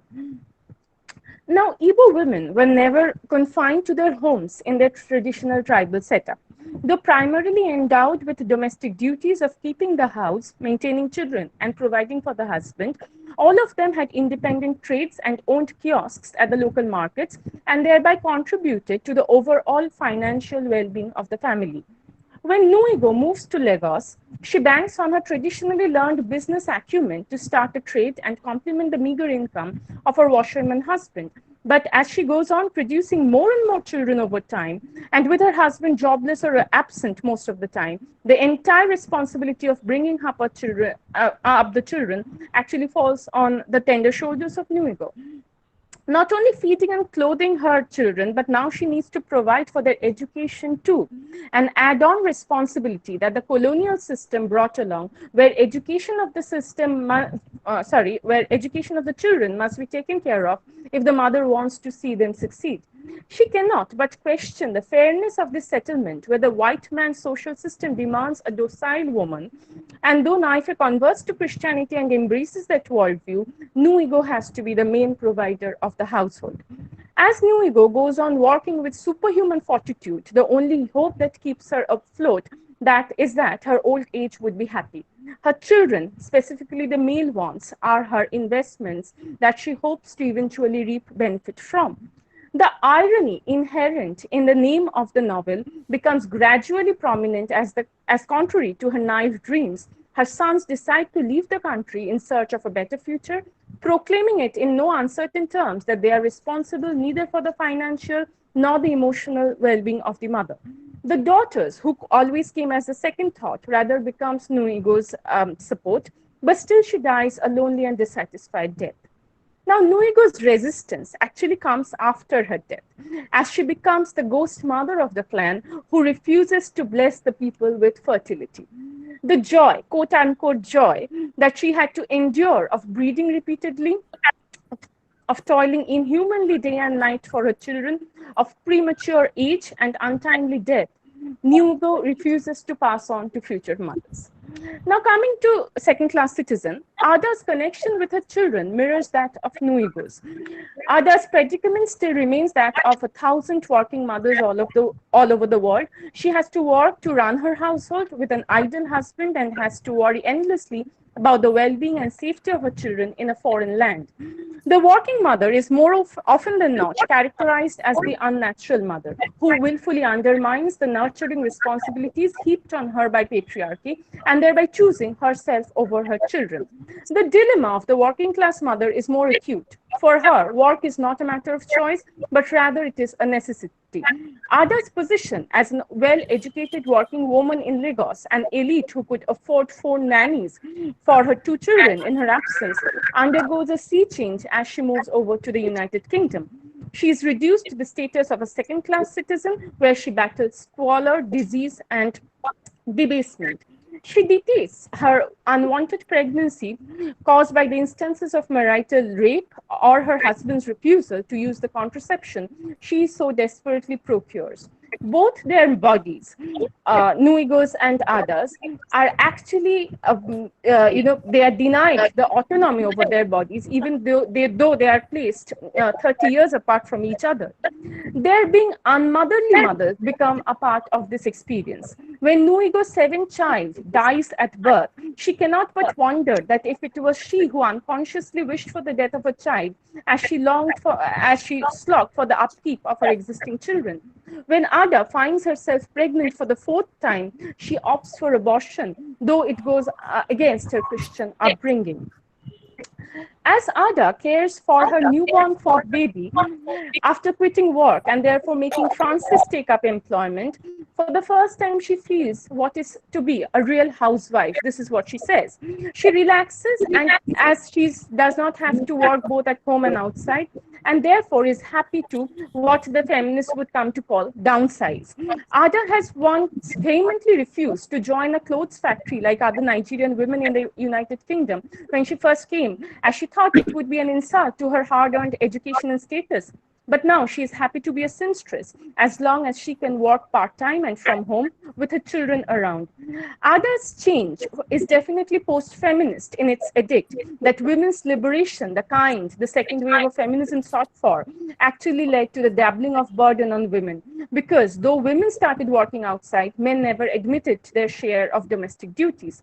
For these overworked mothers, emancipation sometimes would mean having the choice of going back to the domestic sphere. I conclude. The autobiographical undertones present in Second Class Citizen are apparent at many levels, especially when Ada decides to write the novel named The Bride Price, which is the very name of Emecheta's third novel. The term brainchild gets stuck in Ada's mind, and she cannot forgive Francis's despotic act of burning her manuscript, a willful act of homicide that Francis commits to her figurative offspring. The African woman's act of writing, that too in a foreign language like English, is in itself an act of defiance and self-assertion, an act which, like her ability to create a progeny, gave her the essence of self-worth and groundedness. Being the shielding mother she is, Ada decides to finally leave her husband. With this, one may look back at the dedication page of the Second Class Citizen. Emecheta sends love to her own 5 children, and I quote, without whose sweet background noises this book would have not been written. Unquote. The skeptical reader cannot but wonder if the use of this oxymoron, the playful juxtaposition of the words sweet and noise, is more potent than it apparently appears. Was it not too much for an African woman like Emecheta, escaping an abusive marriage, single-handedly responsible for the upbringing of her own 5 children, struggling day and night to make ends meet in a racially delineated London society, to be a writer? Did not her multiple pregnancies and recurrent motherly responsibilities undermine her aspirations as a human being? Motherhood to the end remains a much contested ground in Emecheta's writing, because the scales measuring profit and loss never get balanced to precision. Thank you. Thank you, Sujali. Actually, discussing motherhood, we have widely covered the status of women in Africa. And we have shown nicely how mother, wife, and women, particularly how there are how there is joy of motherhood at the same time, just obligation, pain, suffering, racial discrimination, etc. etc. I appreciate it. Thank you. Thank you. Next speaker, Shubh. Sir, can you allow Professor Tomalika Das to make her presentation? So we are running short of time. Please request the presenters to make the presentation within 8 minutes. Yes, sir. Welcome. Yes, sir, I'm here. Your paper Should I begin? Your paper is showing us Dance of the Forest and Badal Sarkar's succession. Interesting paper, Yes. because Badal Sarkar has started his Ebong initiative in Nigeria when he was in Nigeria. So the paper, Yes. your author is related to Nigeria as well. Yes.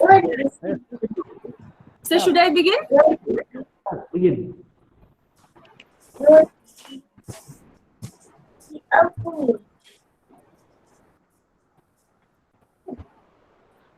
Start. Yes. I'm just hearing the screen. Sir, is my PowerPoint presentation visible? Not visible. You are audible, not visible. Okay, no. I'm audible, no? Yes, you are audible. Fully audible. Okay, sir.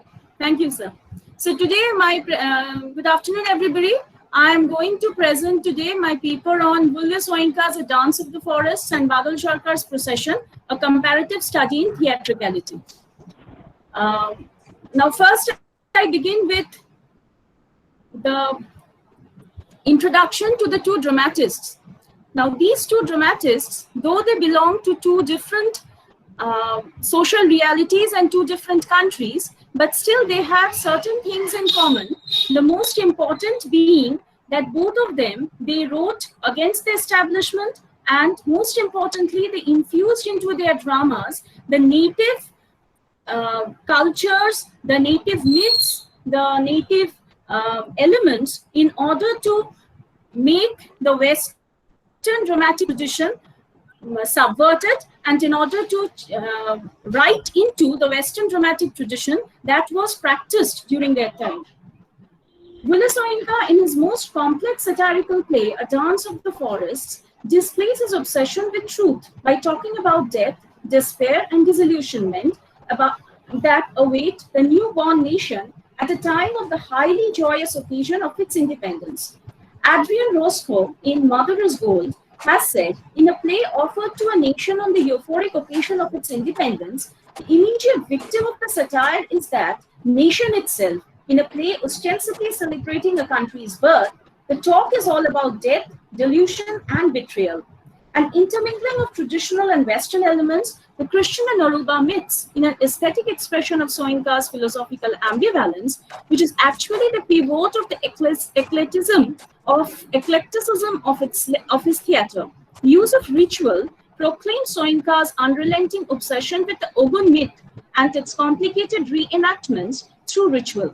It convincingly proves that he is a mythic imaginator. Now, this concept of ritual is also apparent in the theatre of Badal Sarkar. I would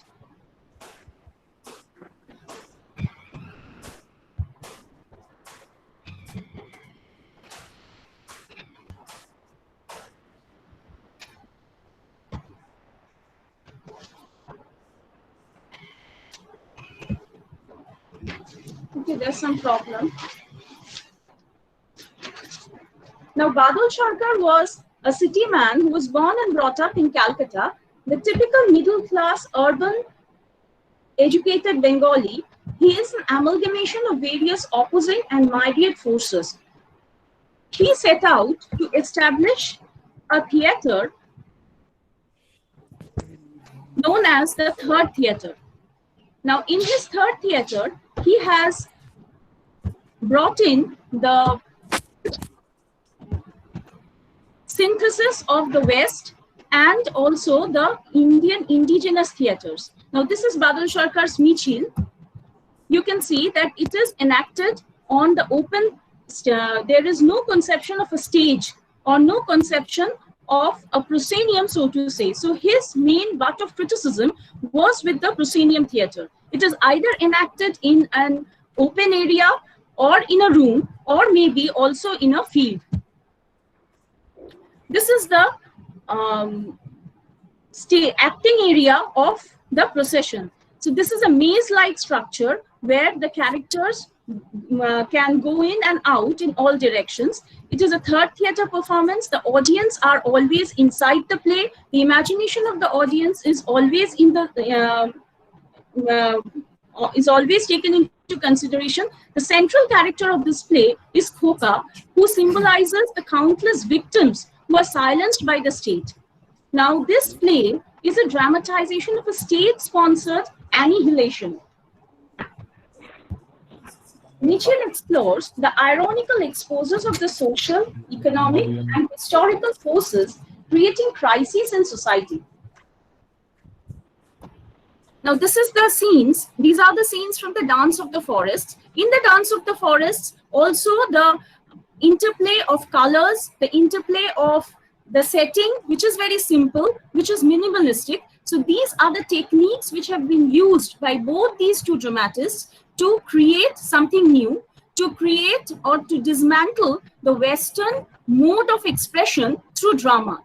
But the chief point of difference from Wille Soyinka and Badal Sarkar is Wille Soyinka in this production has confined himself to the proscenium. He has used experimentation with scene, with the minimalistic techniques, with stage, everything. But for Badal Sarkar, he has broke open completely from the proscenium in order to reach more and more to the audience.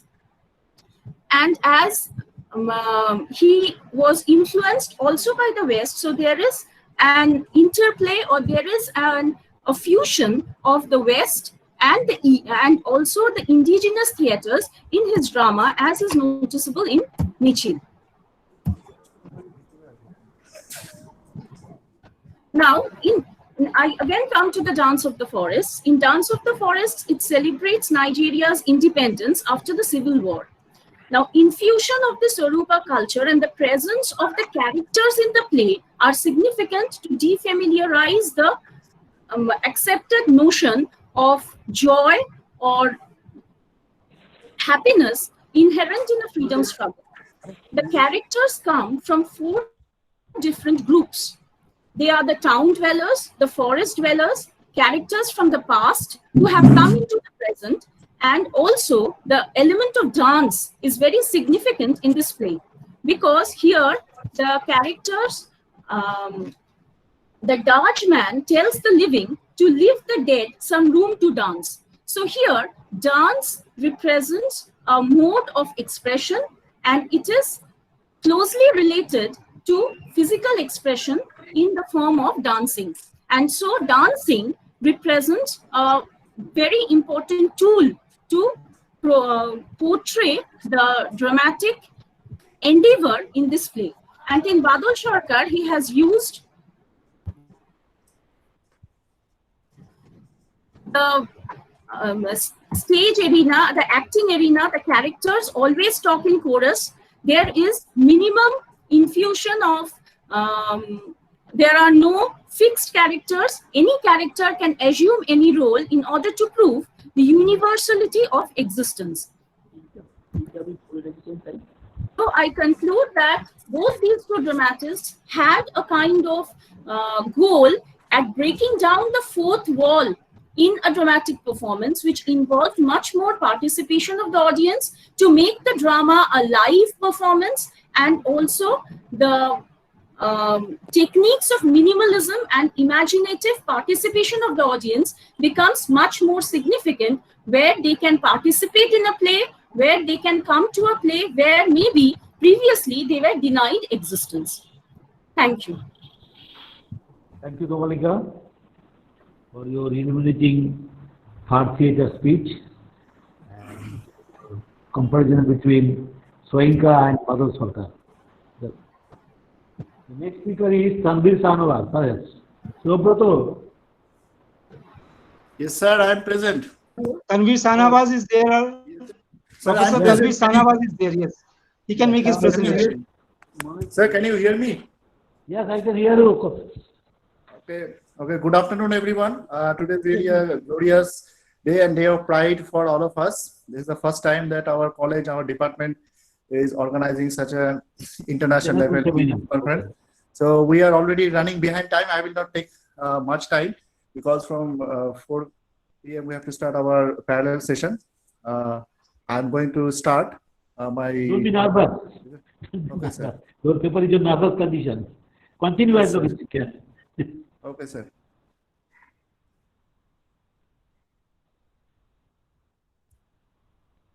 Hello, Tanvir.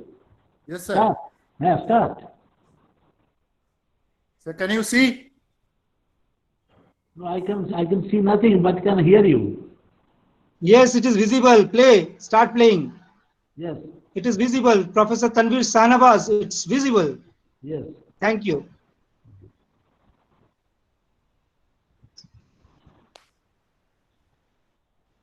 Start, sir. Start playing, please. Yes, it's playing. Start.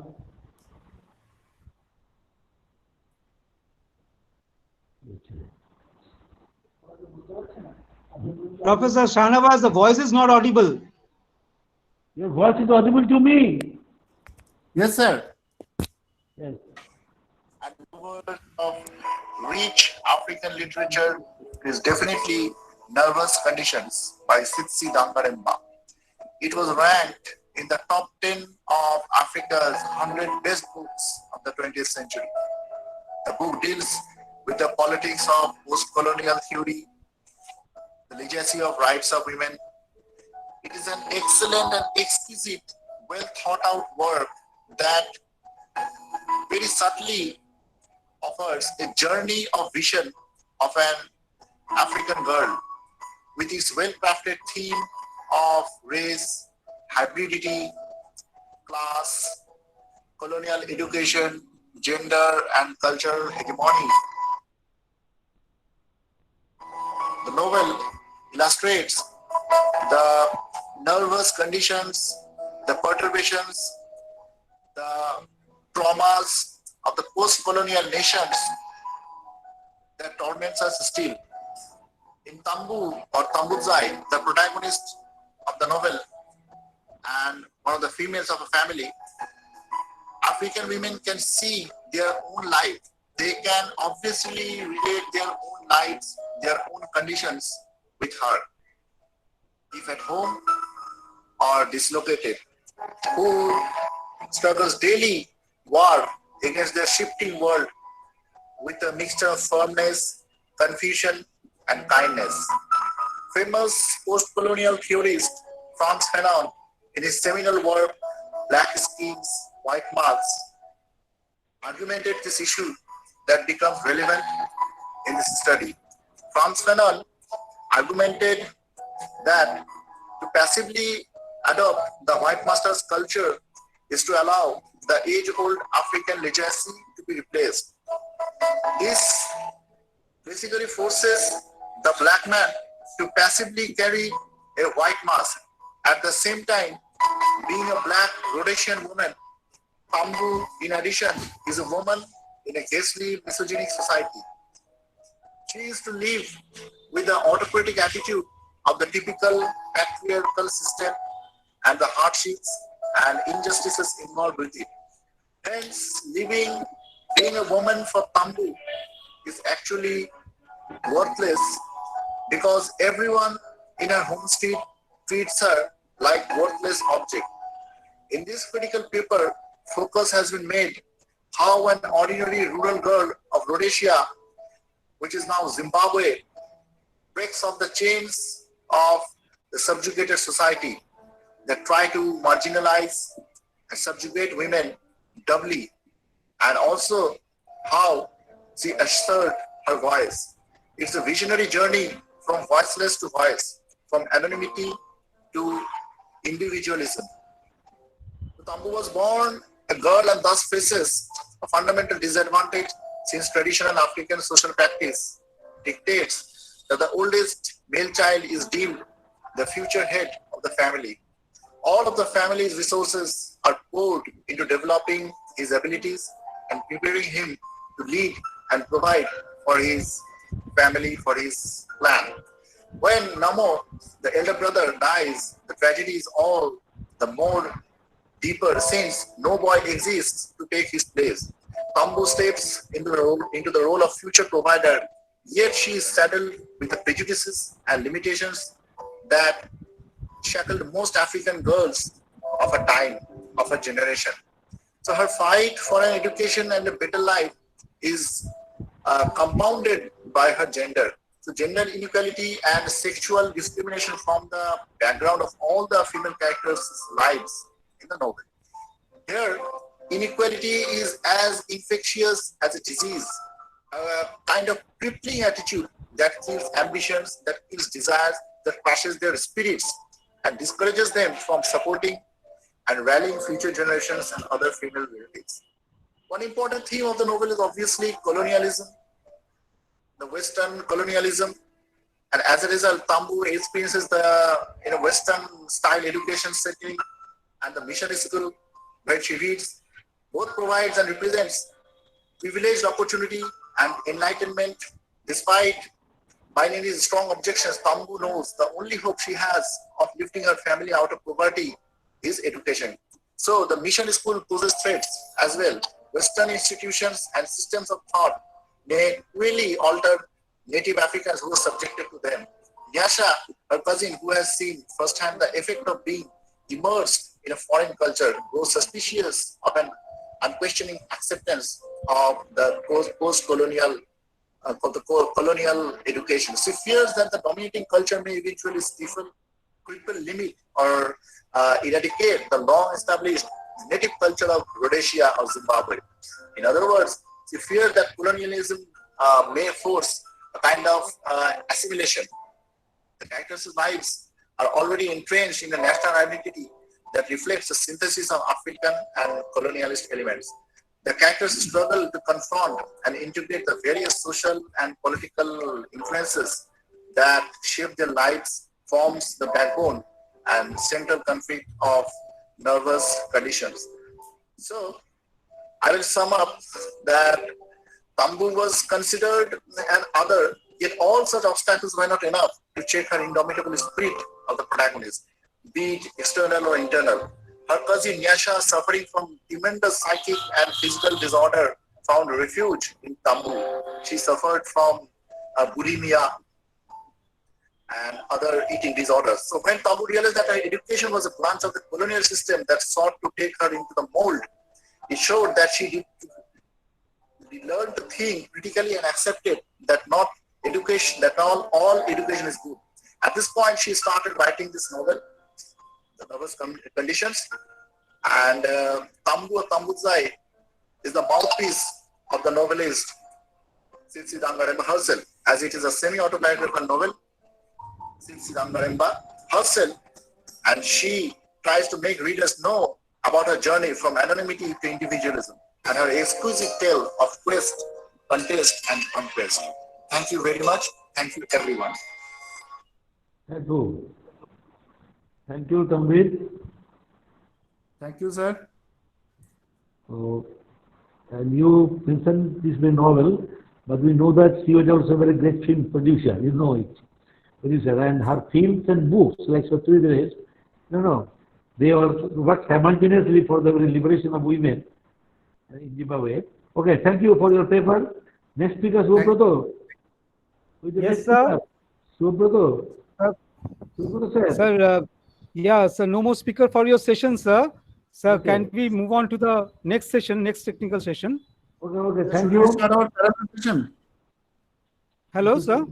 Sir, I'm giving up for the next session and wishing the success for the next session as well. Thank you. Thank you, Professor Purnendu Kumar Bhattacharya, for giving us this valuable time. Professor Purnendu Kumar Bhattacharya has been there supporting us since long. Thank you, sir. I'm always with you, sir. Yes, sir. With 40 years of teaching experience, he's a doyen in his field of academics. We had this honor of his presence. Thank you, Professor Dr. Purnendu Kumar Bhattacharya.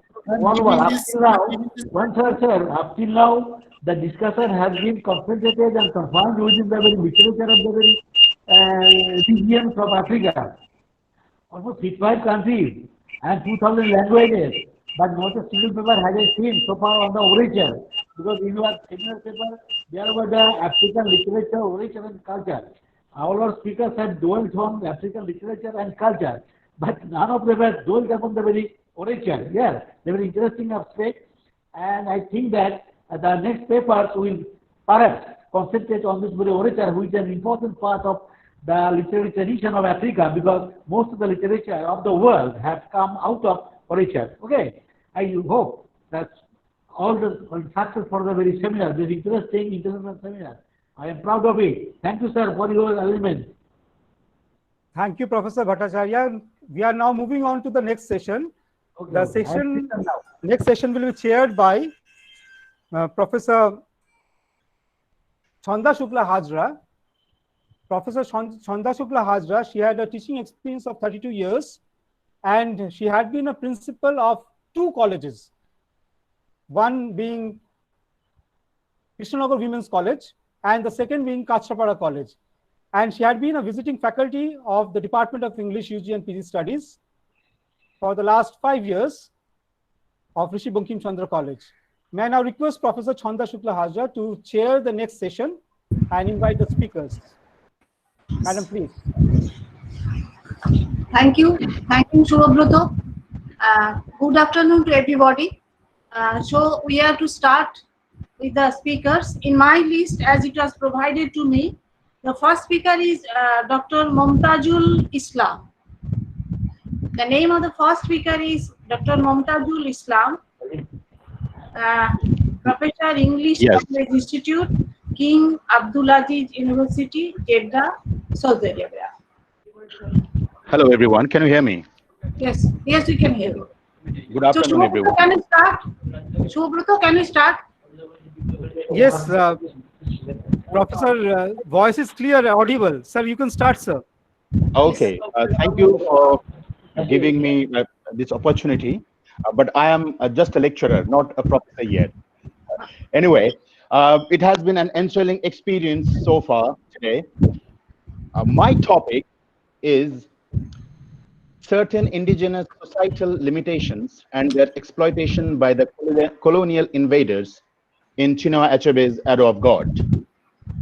Now, since there is a time constraint, I try to be as brief and quick as possible. I try to look into some of the prevalent native weaknesses in the native Igbo society as presented in Achebe's one of the famous novels, Arrow of God. It's part of his trilogy, Things Fall Apart, Arrow of God, and No Longer at Ease. But also try to highlight how a new middle class is being created cautiously, deliberately by the colonial rulers so that they can create tension between the native Igbo people and perpetuate their presence and dominate the native Igbo land. And I'd also, if time permits, I'd also try to focus on different layers of hegemony and domination that were prevalent within the native society long before colonizers came to this land. But how these colonizers, noticed such weaknesses and exploited them for their own benefit. I hope you like this. So quickly, cultural hegemony. All of us know about cultural hegemony. It's basically a domination of one section over the rest in a society, or one state over another. But there is another type of hegemony as well, as Antonio Gramsci, a very famous pioneer of the concept of cultural hegemony, says that it's not only the direct control, it's also controlling the mindset, the psyche of the marginalized people, and to make them believe that, yes, we are supposed to be dominated by the ruling class. I'd like to quote him here. And he says that subordinate section of a society, I quote, consent to their own domination by ruling class as to being simply forced or coerced into accepting inferior positions, unquote.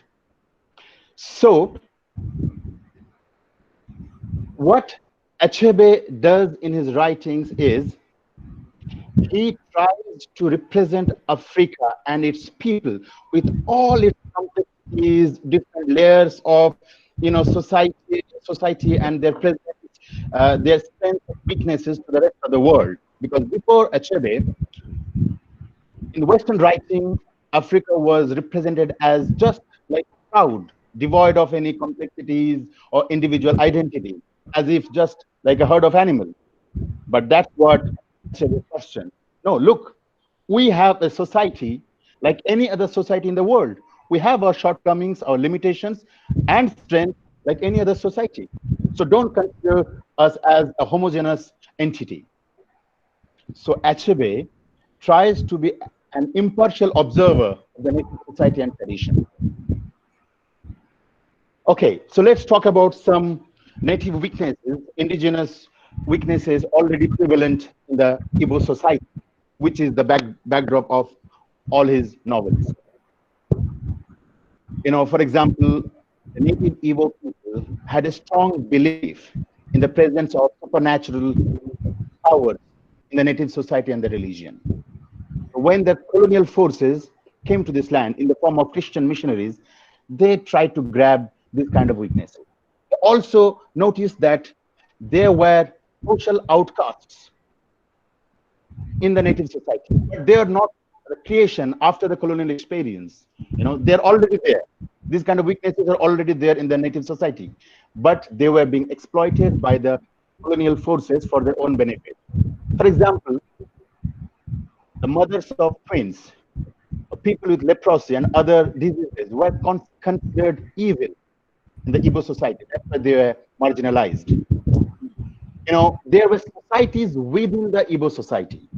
For example, the most powerful society in the Igbo society was the society of elders, who took care of all the legalities, gave verdicts, make decisions.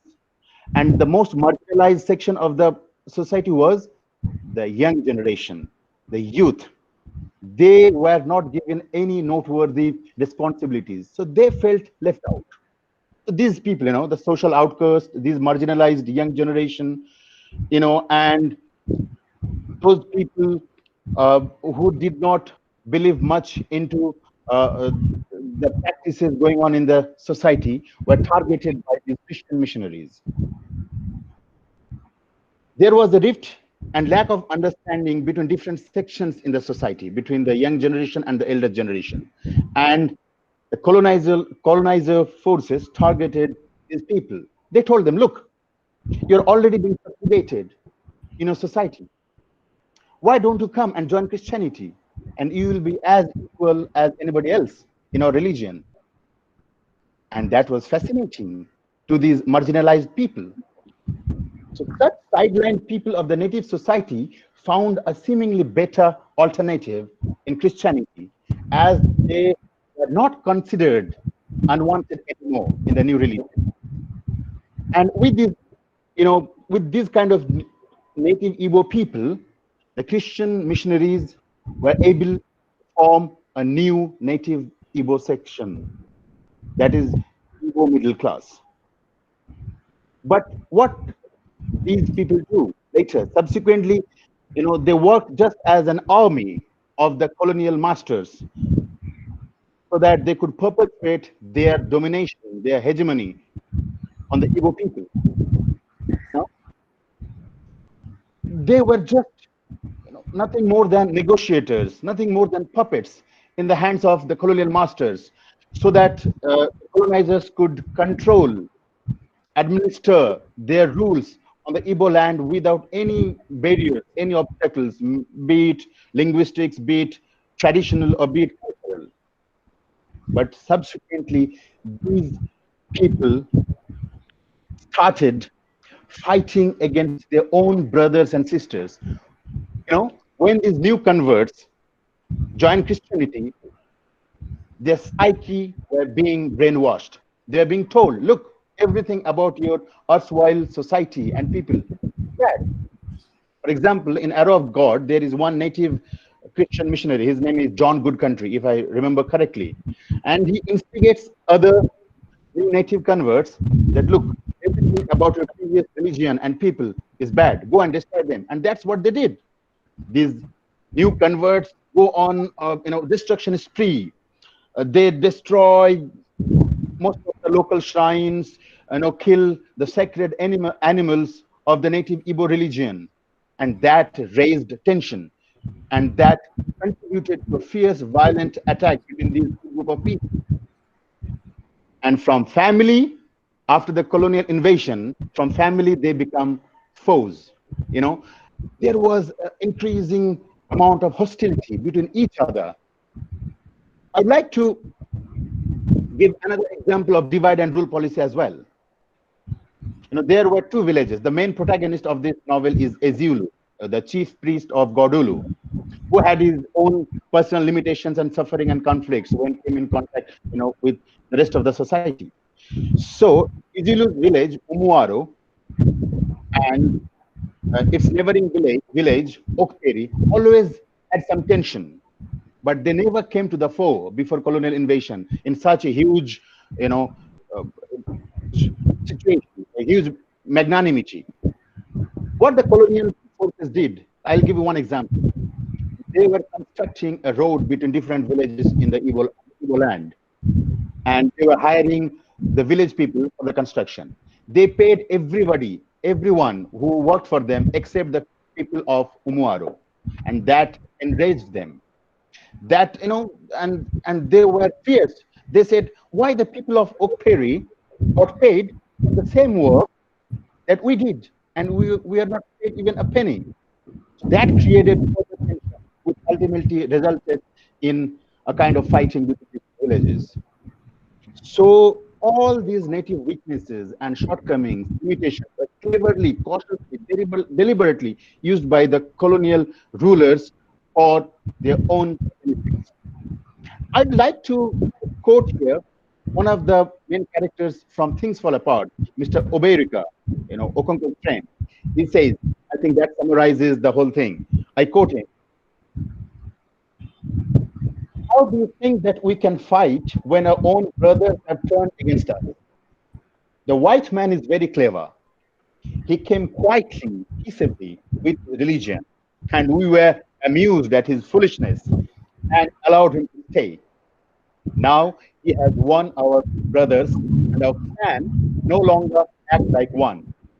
He has put a knife on the things that held us together, and we have fallen apart. Unquote.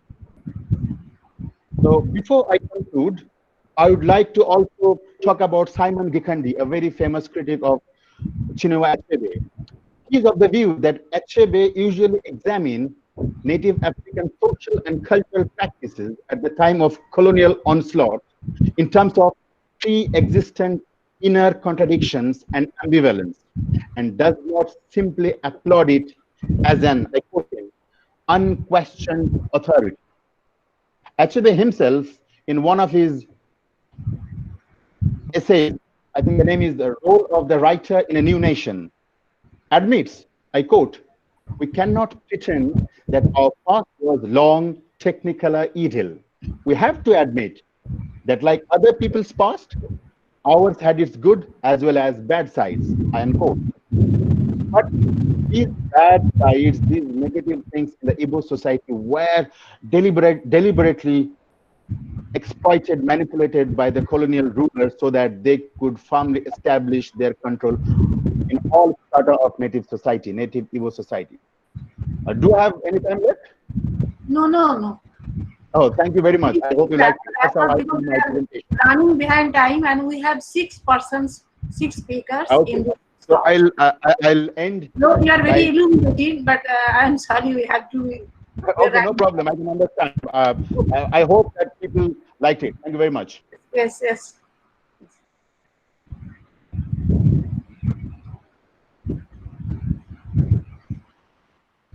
Thank you, Mr. Mumtajul. Thank you very much. Thank you for pronouncing my name correctly. Most of the people cannot pronounce it rightly. Thank you very much. For your illuminating, logical analysis, threadbare discussion of the novels of Chinua Achebe from a different angle. I think those who have heard your lecture will be more interested in reading his novels in a new way, with a new outlook, how to discuss it. Thank you very much. Much appreciated. Much appreciated. Thank you. So our next speaker is Dr. Pritesh Chakraborty, Assistant Professor, Acharya Sukumar Sen Mahavidyalaya, Bardhaman. Dr. Pritesh Chakraborty, are you present? Yes. Yes, I am present. Yes. I think I am audible. Shubh, we can start with Pritesh. Yes. Okay, all right. So you can start with your lecture. Yeah, all right. So I'd like to make a presentation. Let's see if it works just for a minute.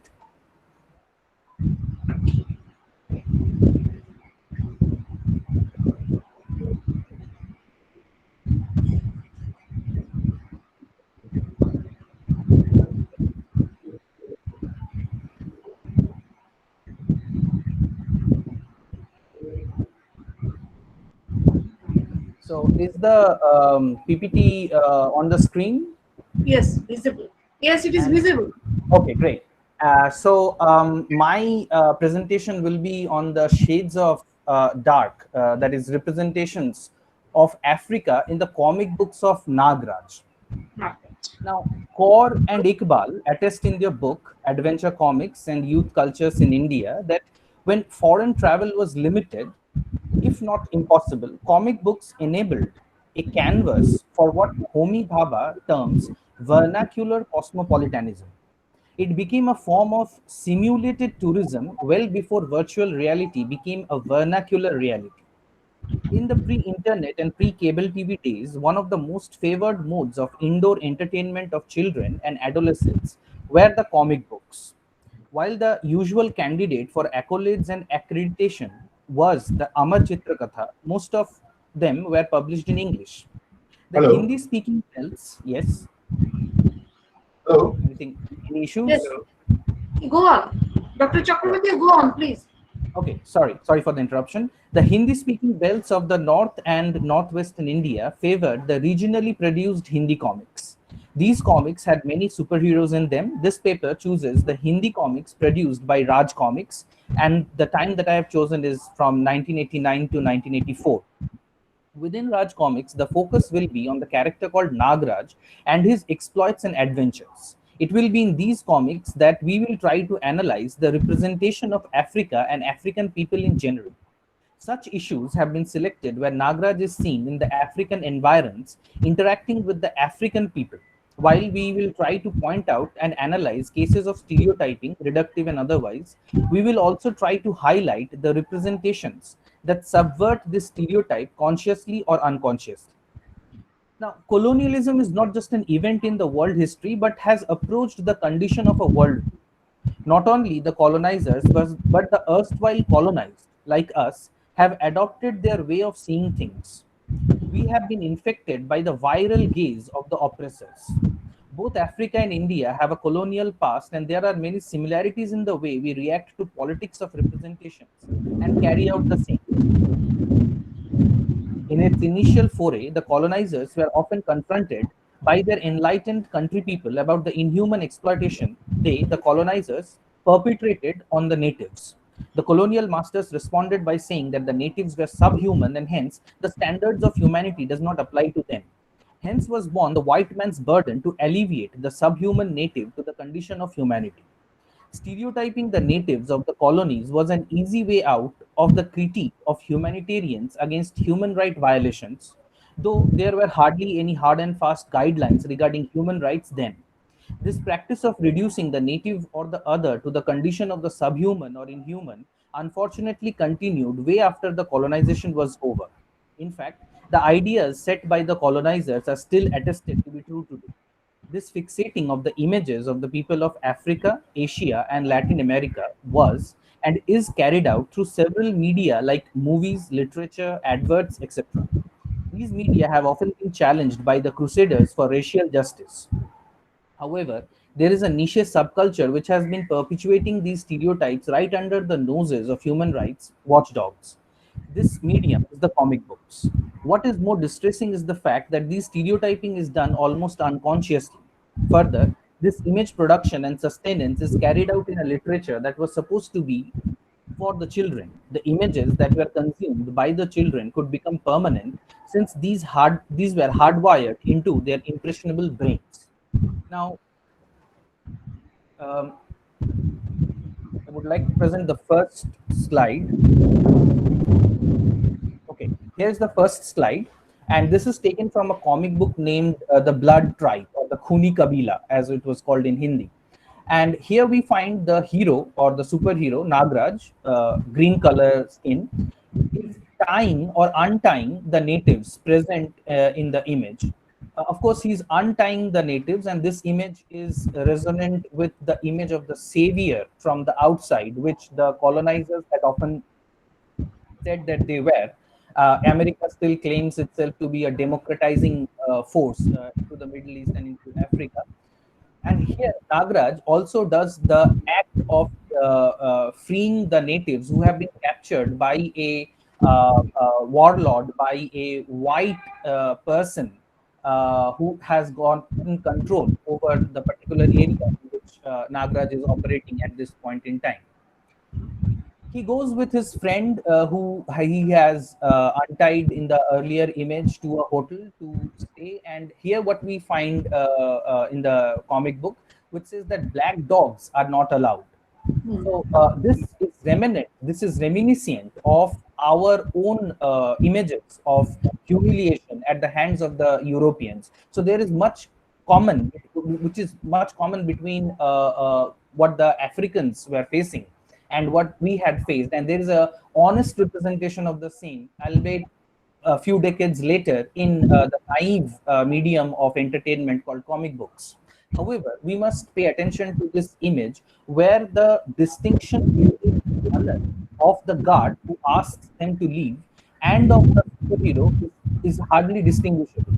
Now, comics just does not communicate through the words that are written in the panel, but also through color. Now, this is interesting because we don't find any distinction between the color of these two characters who are standing opposite to each other.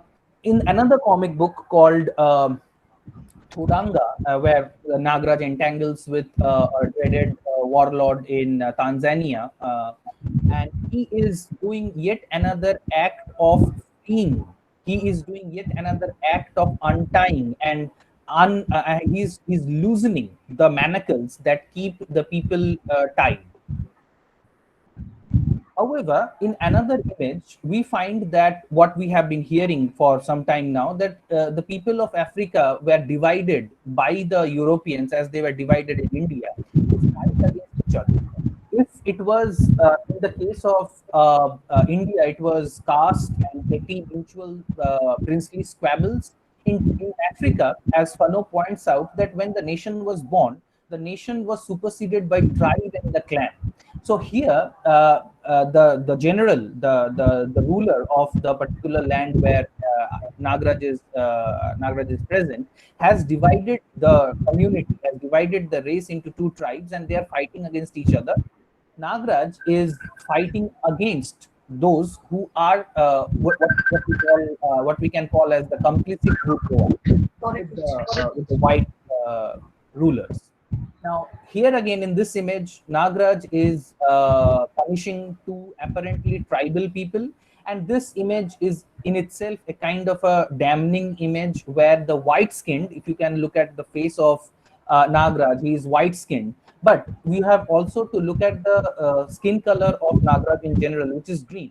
Now, what I have observed is that it does not matter if you are black, brown, green, orange, or whatever. You are not European unless you are white. You are not a colonizer unless you are white.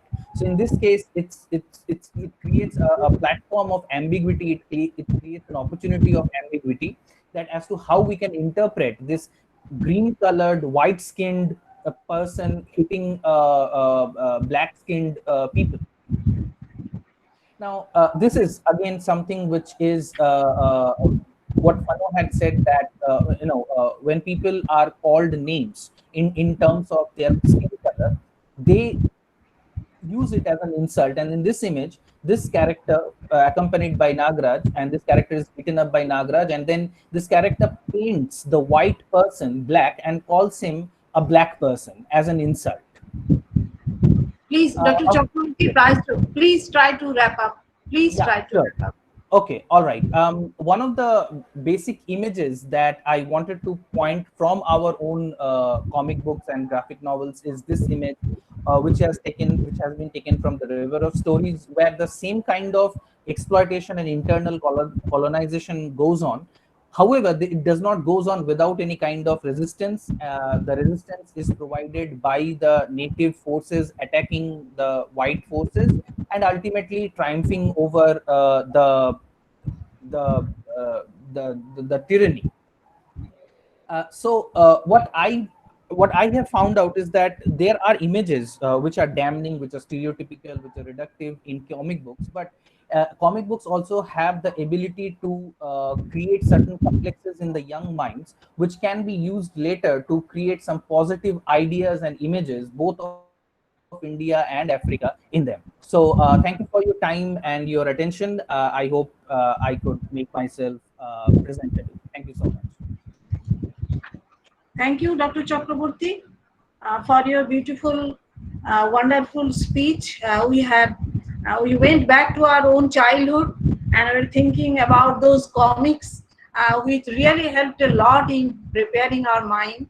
Yes, there are evil as well as good, and ultimately most of the comic books ends with the triumph of the good, and thereby perhaps we have still now being human. So many thanks to you, Dr. Prakash Chakraborty. As we are running out of time, and being an ex-principal, I am always try to be punctual. So our next speaker is Henrietta Okafor, lecturer, Department of English, University of Nigeria. Henrietta has been there from the very morning. This young, I think she's young, still young girl, very junior to me. We are very hopeful to learn from her, to listen to her speech. African writers and homosexuality. Presence is not a signifier of acceptance. Homosexuality is a new term, though not very new. After the publication of Independent Report in 1957, it became regular in England. Before that, homosexuality was a taboo in England and as well as in all other countries. So this is a new aspect. We are eagerly looking forward to listen to her speech. Yes, Henrietta Okafor, you please start. Good afternoon, ma'am. Can everybody hear me? Hello, can everybody hear me? Yes, we can hear Can you. you hear me? Yes. Okay. My Yes, we name can is hear you. Henrietta Okafor. Okay, thank you. My name is Henrietta Okafor. I'm a lecturer in the University of Nigeria, Nsukka. My topic is entitled African Writers and Homosexuality. Presence, not a signifier of acceptance. In recent times, there have been arguments over the presence or absence of homosexuality in Africa. And if we have been following the trend, we would have known that by now, many African writers shy away from the topic for obvious reasons. In my introduction, I stated that African literature has seen different epochs and experienced all kinds of writings and writers, to say the least. It has undergone different levels of transformation. But one thing is sure, though, that African writers are indeed committed and protest writers. And for them, there is always something to protest about. In the words of the renowned novelist Chinua Achebe, he stated assertively that, I quote, "It is impossible to write anything in Africa without some kind of commitment, some kind of message, some kind of protest. African writers have used their writings to project what they believe in, like nationalism, tradition, and communal living. And they also kick against those things they dislike, like colonialism, imperialism, apartheid, slavery, and bad governance." Achebe buttresses his point further. In fact, according to him, I should say that all writers, whether they are aware of it or not, are committed writers. The whole pattern of life demanded that one should protest, that you should put in a word for your history, your tradition, your religion, and so on. African writers have explored different themes under gender and sexuality, such as masculinity, womanhood, female representation, gender roles, and even feminism. But it is obvious that the phenomenology of homosexuality in Africa did not make their priority list. And this is the gap in scholarship that my work is out to fill. Same-sex relationships and unions are so criminalized in Africa that characters withdraw into their closet for safety. There have been discussions and arguments for years over the presence or absence of homosexuality in Africa. A great majority of African writers, on their part, have, through their works, vigorously refuted the existence of homosexuality in Africa. Earlier writers of African literary works clearly dissociated themselves from homosexual themes, like Wang Wood, a recalcitrant child who keeps bringing dishonor to the family and exposing it to content and ridicule. Many African writers tend to believe that the only normal or approved sexuality is heterosexuality. To them, sexual attraction and romantic relationships should exist between individuals of opposite sex, that is, male and female, and not male and male, or female and female, or any other. Most African literary texts represent homosexuality rather negatively and unsympathetically. In recent times, however, a few African works have represented it sympathetically by explaining the homosexual tendency of such characters as a biological phenomenon. On the whole, it is obvious that the majority of the African writers really frown at homosexuality. Hence, the popular claim that it is a Western construct, a taboo, it is un-African and totally absent in Africa. They, however, suggest that it might be found elsewhere, but certainly not in the African continent. The back and forth argument over the existence of homosexuality in Africa has propelled this research work as an attempt to set the record straight. This paper has its focus on the presence of homosexuality in Africa. Whether it receives ovation or applause or suffers ridicule and disdain is yet to be seen.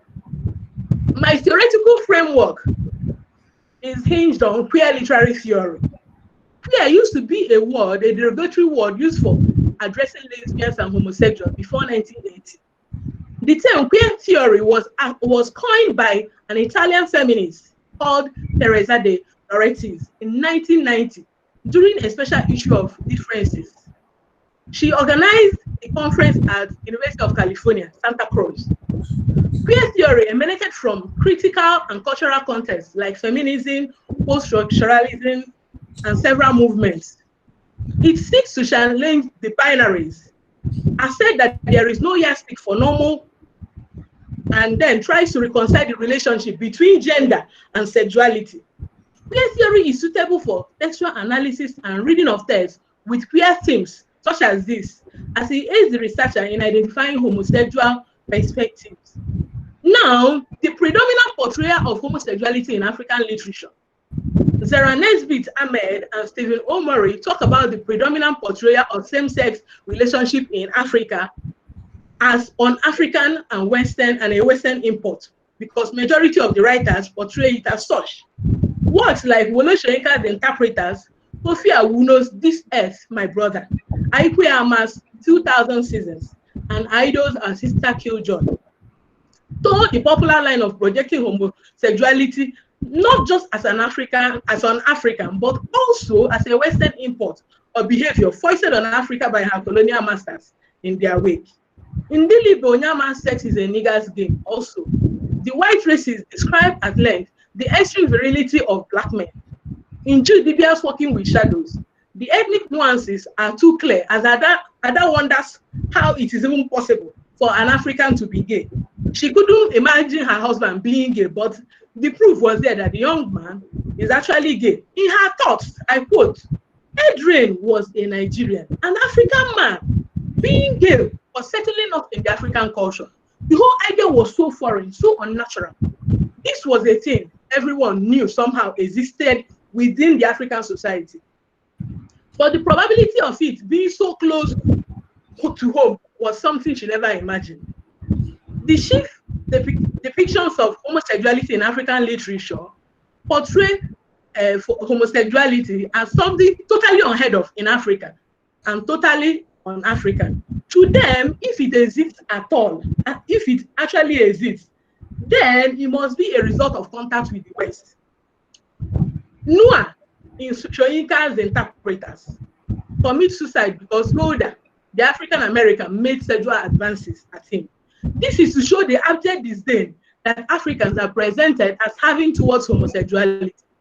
In Maddie's play, Big Berlin, the grandmother inquires about the meaning of homosexuality, which she finds strange. In her words, homosexuality, waiting be that. In Mariam Abbas' Scarlet Song, there is visible tolerance of homosexuality as Yaye Kadi observes that her neighbor's effeminate son is probably going to be a jiguin. That is a gigolo. Kaya Makele's explores in her story the story of immigrants who prefer to establish sexual affairs with boys, making out with them instead of making out with their own wives. Christopher Kibo in the Miss V explores the sexual affair between Gilgamesh and Second Self.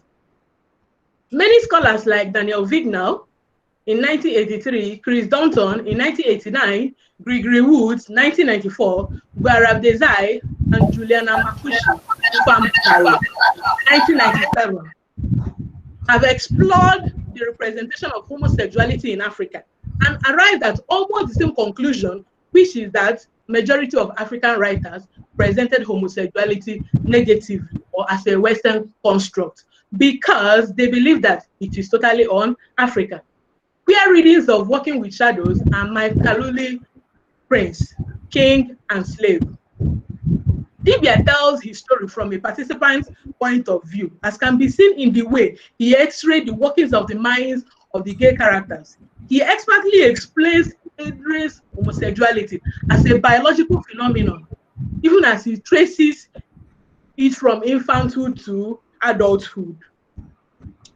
Ebele, that's Adrian. His Igbo name in that work is Ebele.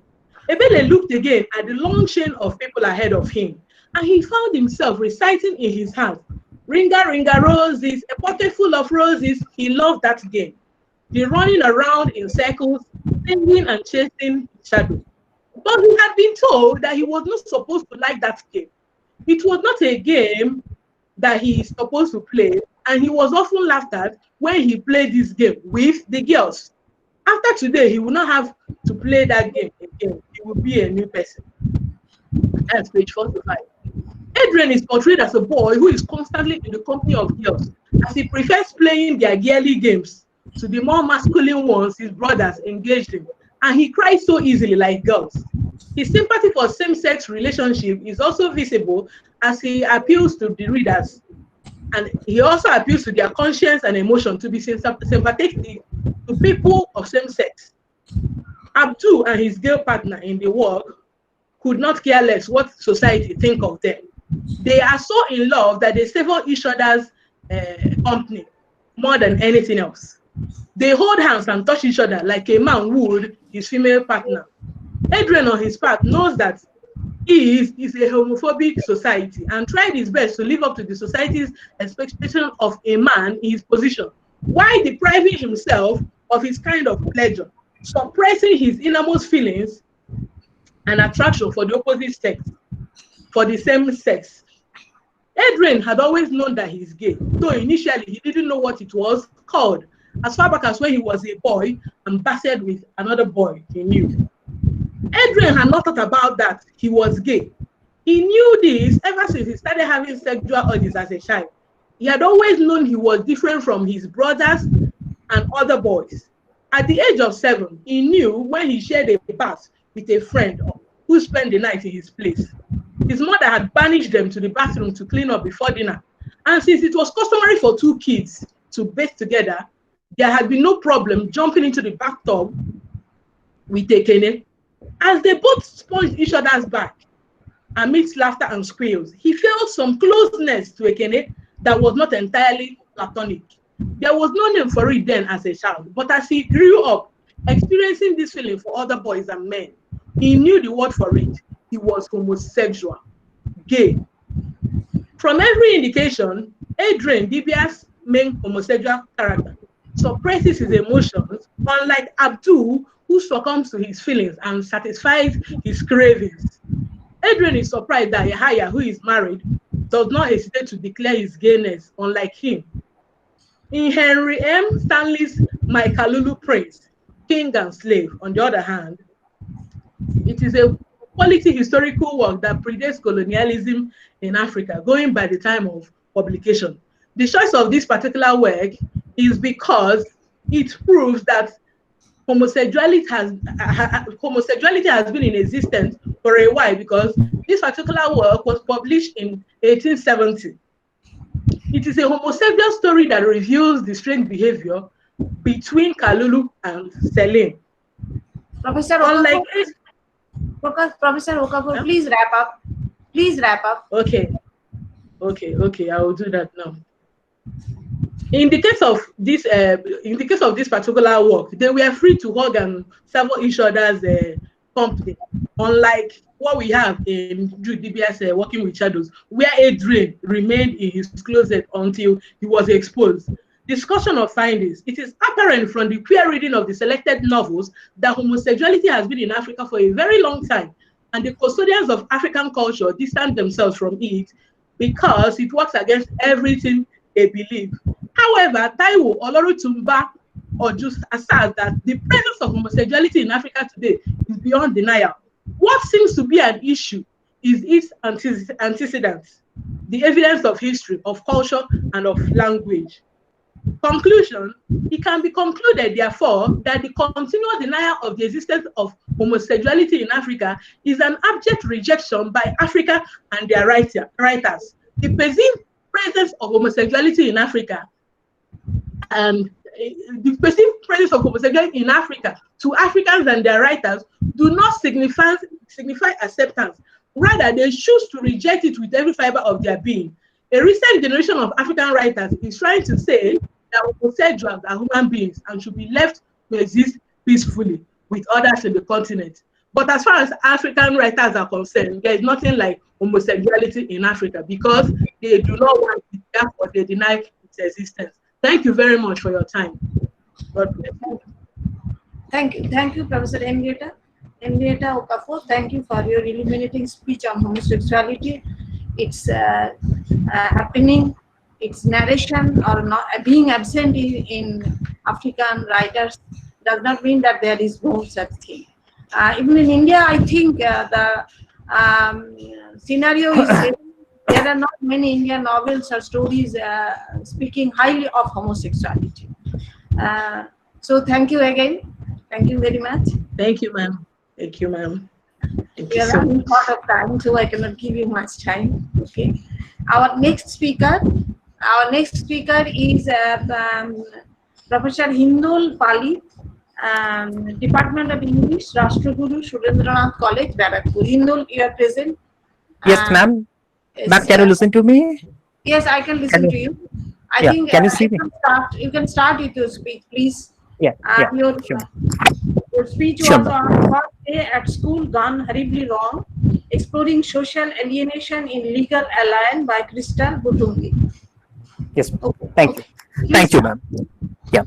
So the title of my paper is First Day at School Gone Horribly Wrong, Exploring Social Alienation in the short story, The Legal Alien. Now, the year 1962, it was a very important year in the history of Uganda because in this year, Uganda got its independence. Now, if we take a casual look, even we take a casual look at the history of the political history of Uganda, we can see there are multiple references of bloodshed, murder, death. But what happened?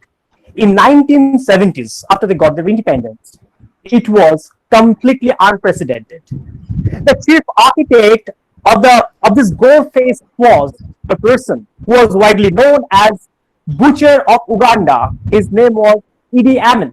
Idi Amin was the president. Okay, he was the president who orchestrated, according to the government report, the mass murder of more than 3 million people. He has a fetish of innovating ways to kill people. There is a legend that once he threw more than 4,000 people, disabled men and women, into a pond full of crocodiles. Now, of course, ostracized by fear, some Ugandan families, they were considering the option of going out of this country. And finally, a small population, they managed to find a safe passage. They went to places such as UK, USA, and Australia. But they always have a desire to make a return to their own land if ever everything falls into place. Now, their long cherished dream finally came true in 1979 once this reign of terror came to an end when this regime was disrupted. So finally, this community, this small community, the exiled community, they make a return. However, after return, they explore or they discover, they experience an invisible net of separation, a wall of separation between them, the exiled ones, and the one who chooses not to leave the land even at that horrific time. Now, the story that I'm going to talk about, Legal Alien, it explores that tension. It revolves around a little girl. That girl whose parents had left the country at the time of immense regime, and the girl was born there, brought up there. When she was 9 years old, she made a return along with her family to Uganda. In Australia, she was already in grade 2, but here in Uganda, she had to be readmitted to a local school. Now here comes her experience of first day in the school. The moment she enters the classroom, she was shocked to find more than 100 students jostling together in such small space. In an Australian school, in the Australian classroom, there are ample space and not more than 20 to 30 students are there. Then she looks around and she finds there was no carpet on the floor. There was no separate desk for the teachers. There was no sleeping corner. There was no refrigerator to keep food there. No, no, no, no. Now this monstrous sense of nothingness, it kind of hits her badly. She asked her teacher where she's supposed to sit. Her teacher makes her sit beside another girl whose name is Lizzie. Now the moment this new girl tries to sit beside Lizzie, Lizzie is pushing away, trying to make distance from this new girl. Lizzie's attitude towards this new girl is highlighting the fact how this community who have chosen to stay back in their land, what hatred, what abhorrence they have for the ones who have gone and now returned.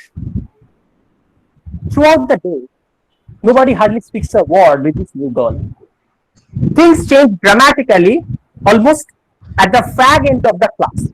What happened? There was an English class. The English teacher came in and she started to ask the students to produce their homework.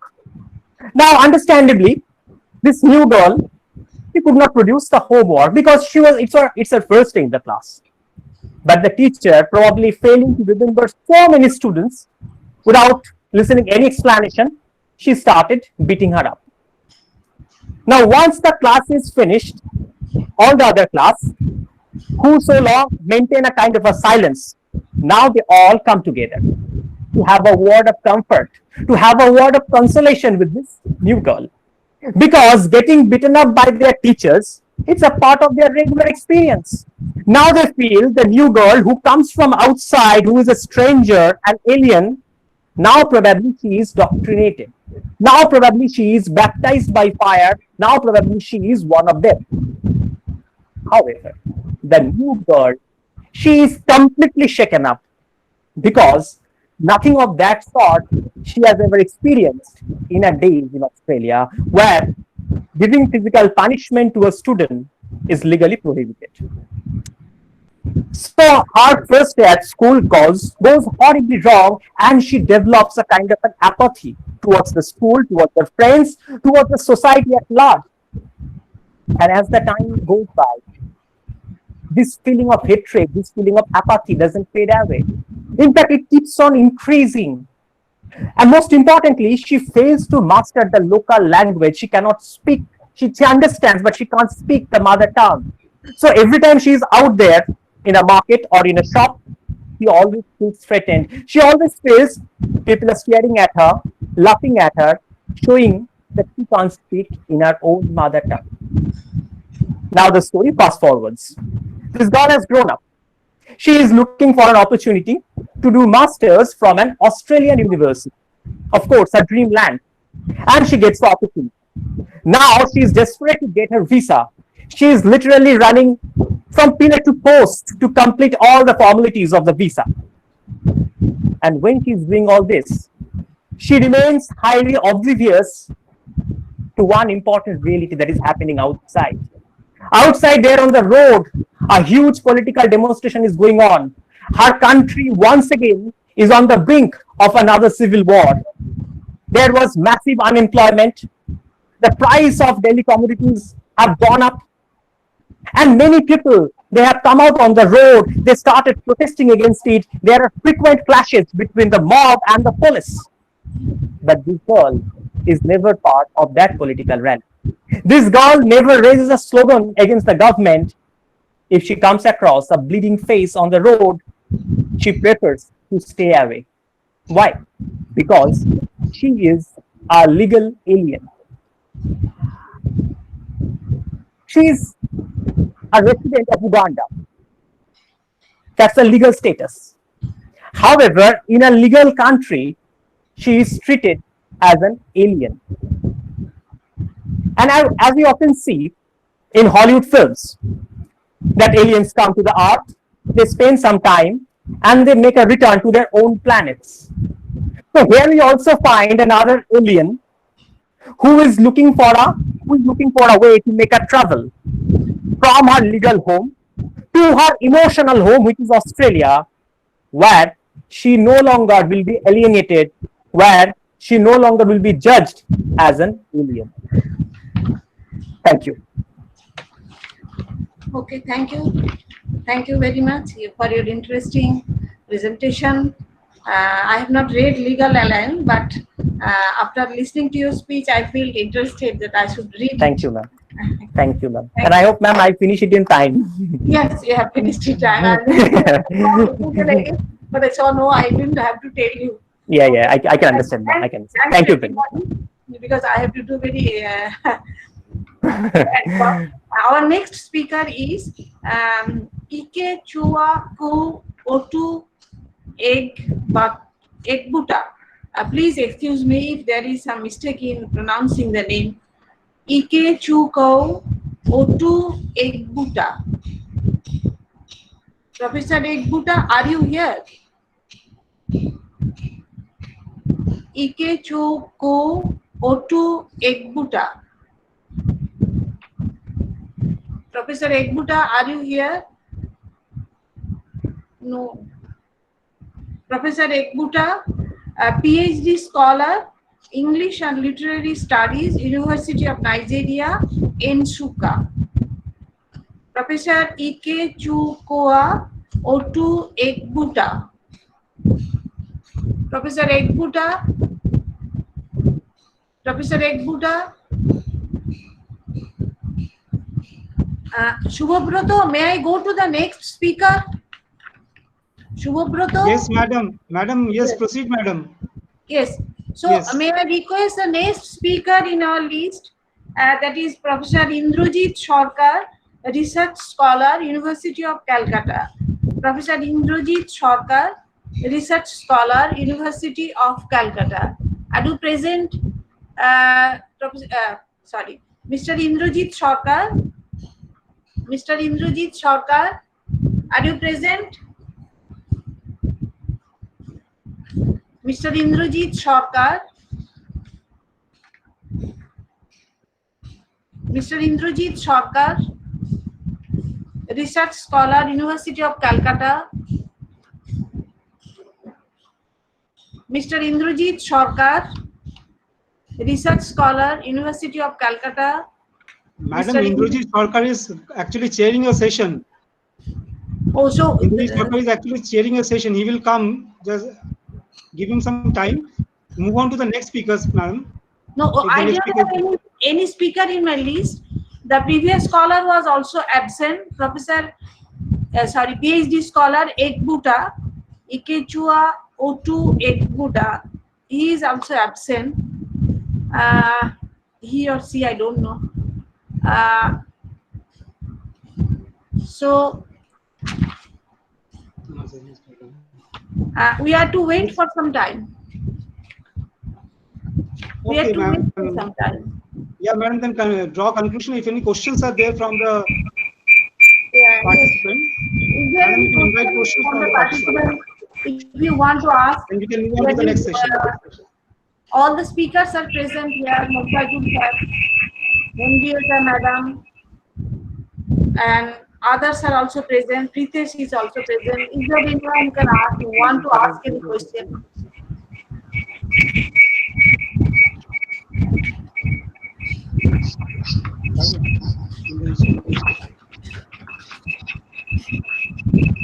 Is there any question? Excuse me. Can I try to a mission? Yes, madam. Yes, madam. Thank you. I had left a message that Rebecca Usoro was quite a long time ago, and she's been waiting to present. Who is waiting? Who is waiting, madam? Hello? Professor Mumtajul, would you like to tell something how you like our sessions? Yeah, it was an excellent session. Especially thank you, Professor Chandra for giving your immediate feedback on our talks, and that was really very helpful. And it's been a great time so far. I congratulate every participants and the participants who are going to present in future. Thank you. Okay, thank you.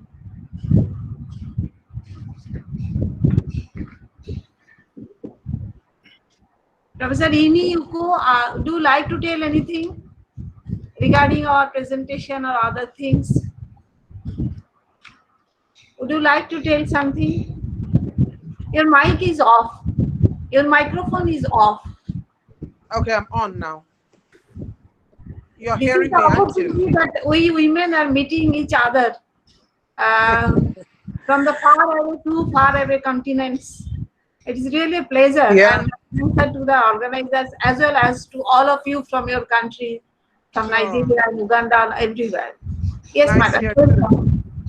Okay, are you hearing me? Yes, if you want to tell something about our sessions, about our teachers, how they are doing the things, I will like it. Yeah, I would, but I was just mentioning that there was an omission of a presenter and she's been waiting to present. What's her name? Dr. Rebecca Usoro. Shubh, someone is waiting. Rebecca something. Yeah, Yes, madam. Induji Sarkar has joined us. Yeah, Dr. Sarkar, Yeah. I had told you. Induji Sarkar has also joined us. If So you can please allow Induji Sarkar to, and the after session that, is on this Rebecca one. ma'am will make a presentation after Induji Sarkar. Inuku, madam. The speaker whom I have already called, Indrajit Sarkar, he is present now. So we have to give him the chance, and then after his presentation, we shall call Rebecca. Okay? Okay. Okay. Okay. Thank you. Hello. Hello. Sorry. Just before the next speaker presents, I want to know. My name is Uche Chukwu. I'm connecting from the United States, and I checked my time according to my the schedule that was sent to me. I discovered that I'm supposed to be presenting at 7:30. I want to be sure that it's true that that should be 5 p.m. Indian time. Is that correct? He's asking, he's asking that he's supposed to. Uchehuku Abbo, sir. Yes, sir. We are waiting. We are waiting for you, sir. The session will start just after this one. After 2 speeches, the session will start. Okay.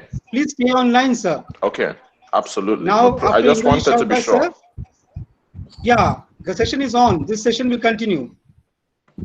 Okay, if you are in session 9, the speech will be done. Okay, Shri Indrajit Sarkar, you can make your presentation. We shall call now Indrajit Sarkar, and after him the Rebecca, madam. Indrajit Sarkar, can you hear us? Yes. Indrajit? Yes, sir.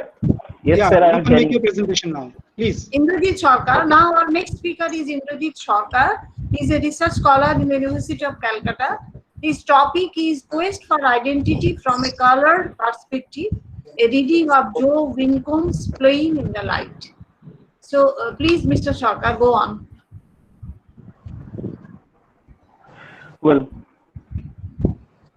the title of my paper is Quest for Identity from a Colored Perspective, a reading of Joe Wincombe's Playing in the Light. In the context of South Africa, the term colored denotes a multiracial ethnic group who have mixed racial ancestry from more than one of the various populations inhabiting the region, including Khoisan, Bantu, Afrikaner, English, East Asian, and South Asian. During apartheid, colored was one of the 3 racial categories, white, black, and colored, suggesting an intermediary status in the racial hierarchy, such as neither white enough nor adequately black. However, a deeper scrutiny can identify 4 major attributes of colored identity, such as assimilation, intermediate status, negative association, and marginality. The area of less clearly assimilation is a complex process by which immigrants and their descendants integrate themselves into the host country. For the colored community in South Africa, this process is broadly exactly assimilated, particularly in the white community. Indrajit, your voice is breaking. Indrajit, your voice is breaking. Indrajit, your voice is breaking. Is there anything, any glitch? My voice is, I'm going to another video of. Can I audible now? Ma'am, can I audible now? You are audible, but not clearly audible. Would I like to ask everybody to off their microphone? To off their microphone, please off your microphone.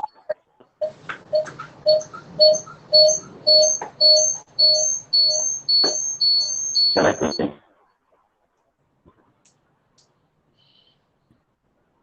Well, I think I'm audible. Please go on, Indrajit. The fourth attribute is the marginality, which is closely associated with the second one, that is the intermediate status. The intermediate status and the desire for assimilation of the colored people in the white community have contributed to create a state of negative. Indrajit, there is some problem with your mic. Indrajit, just replug the mic. Yeah. There is some problem with your mic. The sound is not coming clearly. Please, Indrajit, check your mic, please.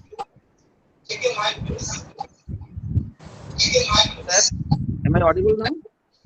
Yes, please. Sir, I am audible now?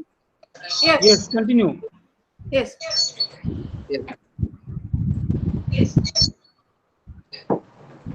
The fourth attribute, that is the marginality, which is closely associated with the second one, that is intermediate status. The intermediate status and the desire for assimilation of the colored people with the white community have contributed to create a state of negative association with colored for the lack of political and economic power and their numerical minority. The community was usually perceived and described chiefly with reference to the black and the white communities, which were respectively larger and more powerful. Kelvin Brown explains how one of the major points of conflict between the communities in South Africa was the assumption of colored individuals as mixed breeds with no nationhood, identity, land, or culture.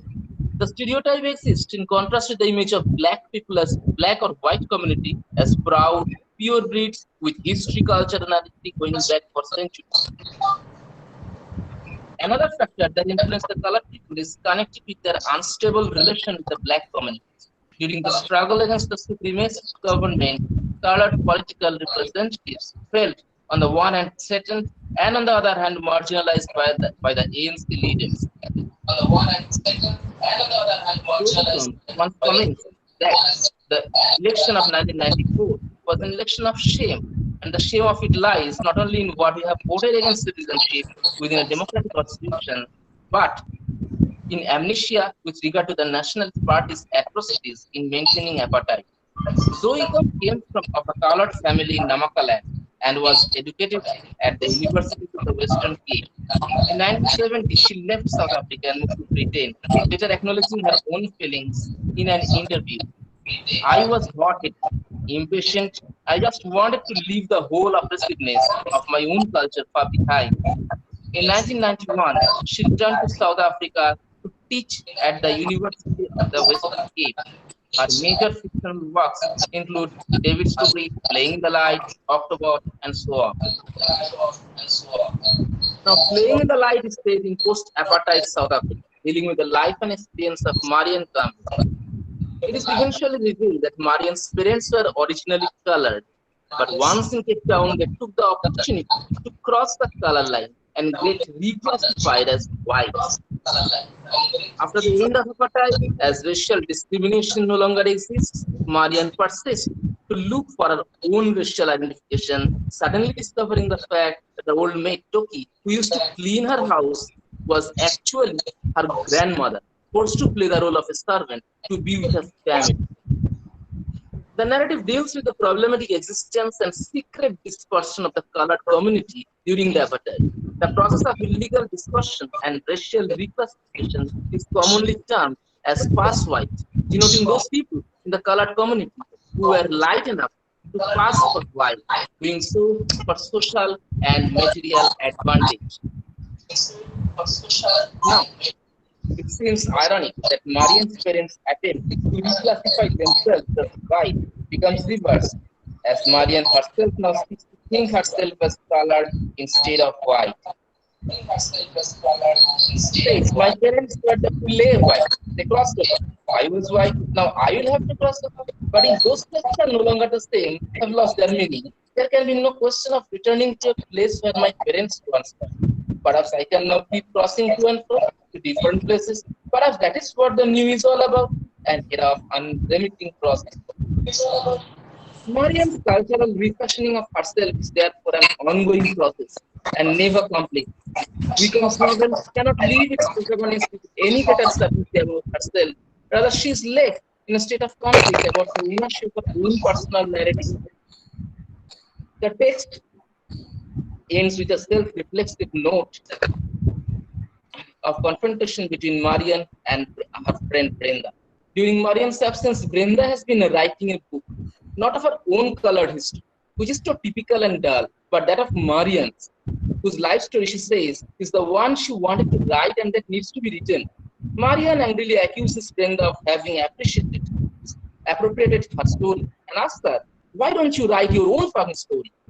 Like Susan Barton in James Woods' Poe, she is left in a state of conflict about the ownership of her own narrative. However, at the end of the narrative, Marian and Brinda become the joint custodians of a gift of a homemade colored lantern, symbolizing the existence of color and the cultural plurality it generates in South African society. As Marian comes to understand the implications of her mother's playing white, she embraces her identity as colored in her life. Stuart Hall once commented that we should not view the concept of identity as an already established fact, but as a production which is never complete, always in process, and always constituted within, not outside representation. This view inevitably interrogates the issue of authority and authenticity to which many ethnic communities repeatedly lay claim. Marian's journey acknowledges Hall's opinion, depicting the experience of identity not as an already established fact, but as an incomplete and always in process. Thank you, sir. Thank you, ma'am.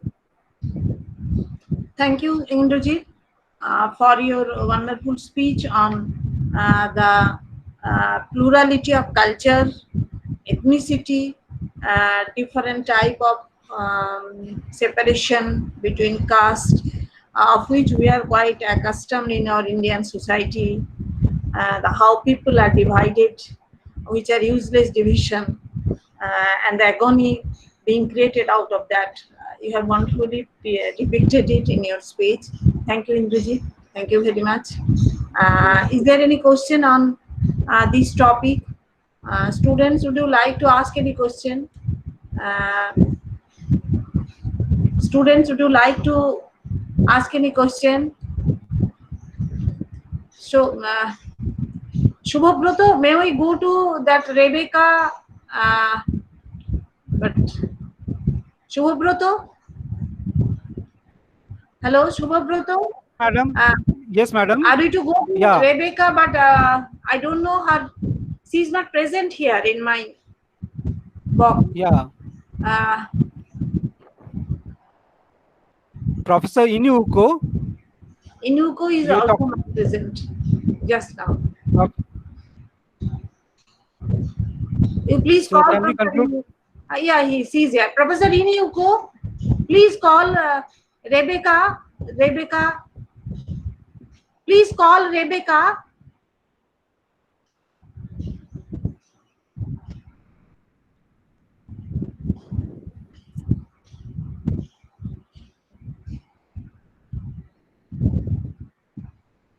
Please put on your microphone, your microphone.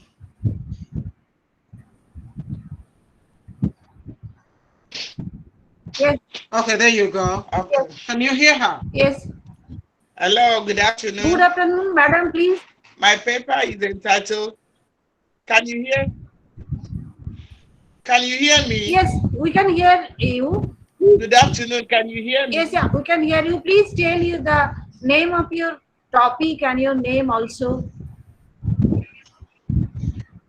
Yes, my name is Rebecca Osoro, Dr. Rebecca Osoro, Department of English, University of Uyo.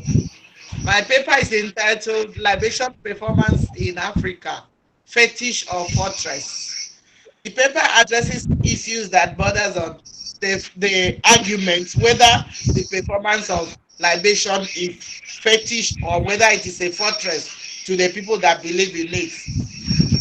Libation itself is the performance that links the religious life of the people of Ibibio or generally Africa to the unseen God. It is an aspect of religious poetry. It talks about the link of the people, their belief, their worldview in their interactive activities with the unseen God.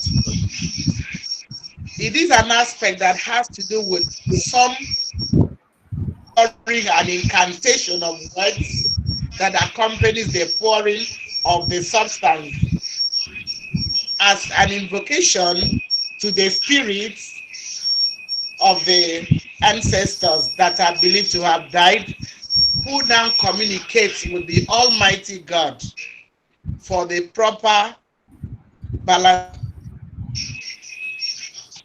among the Africans, it is believed that the normal mortal cannot approach the unseen, the powers beyond the physical.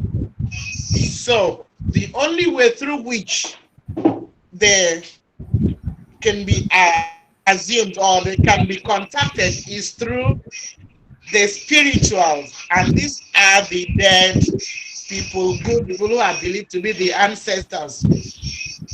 Most societies have these kind of practices. Libation performances occur in occasions like consultation, invocation. It occurs in prayers, sometimes in supplication and praises. It entails an appeal to God, to the ancestors, to the deity for protection of the people.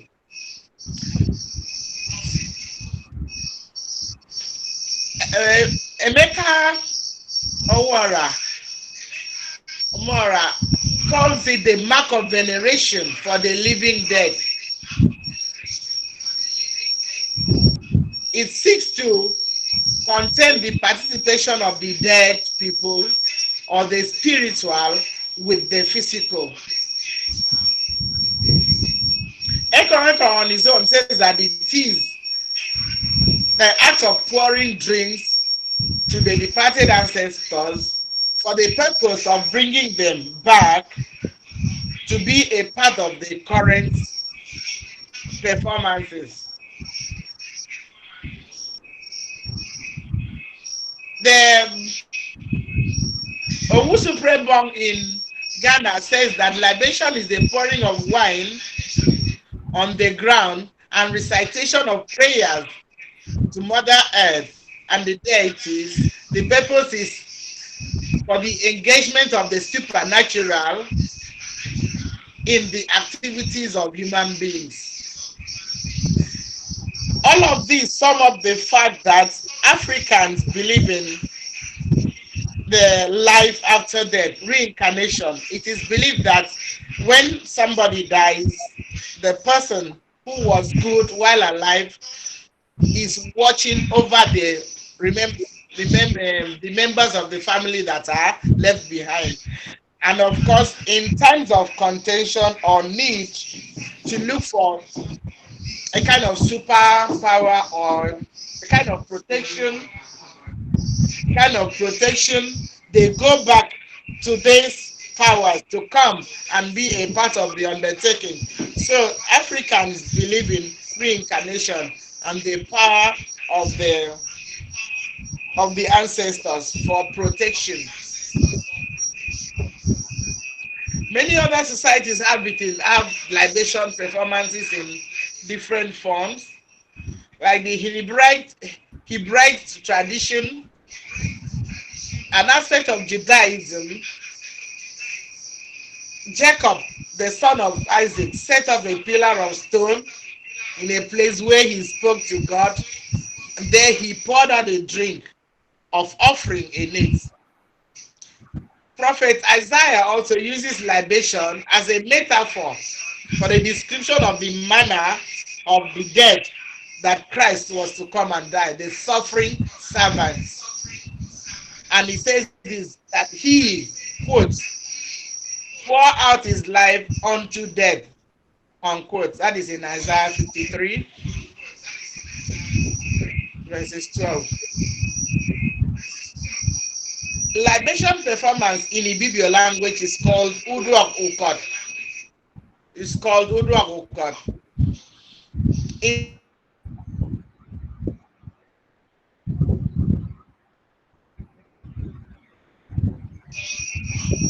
It is called tipping, and generally it comes from the Greek word called liber, meaning to pour as an offering.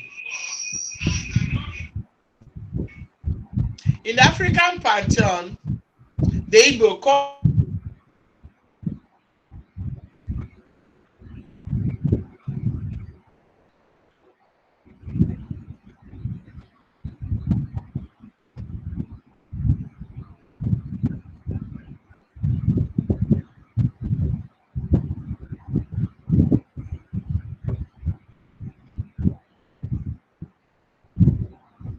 to communicate or give thanks and ask for blessings or guidance in the same way that the Orthodox Christian communicates with God in worship,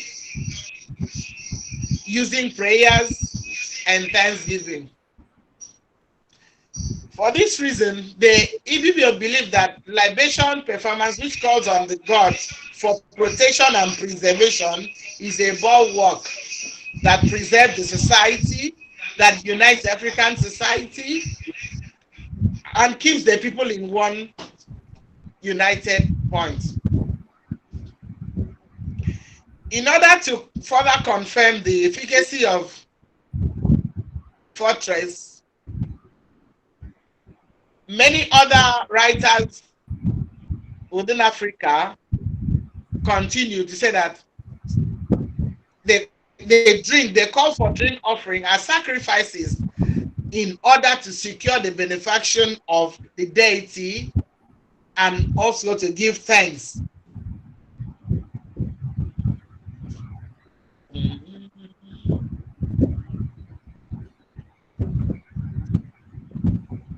Libation as a link with reincarnation or the call of the gone ancestors consists chiefly of the forefathers and the elderly in the society. But then the performer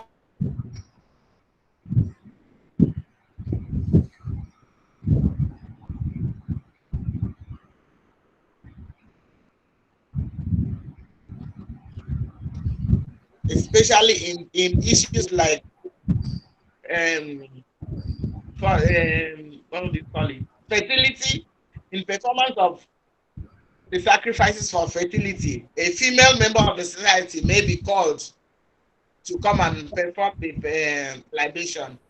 And of course, the items used for each particular occasion differ according to the occasion.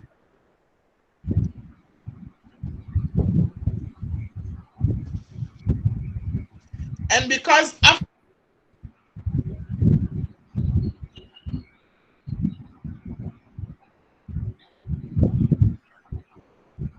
it is believed that in order to access these different realms, there has to be a need to call, to invoke, and to supplicate. And the only known way to the African is the use of libation.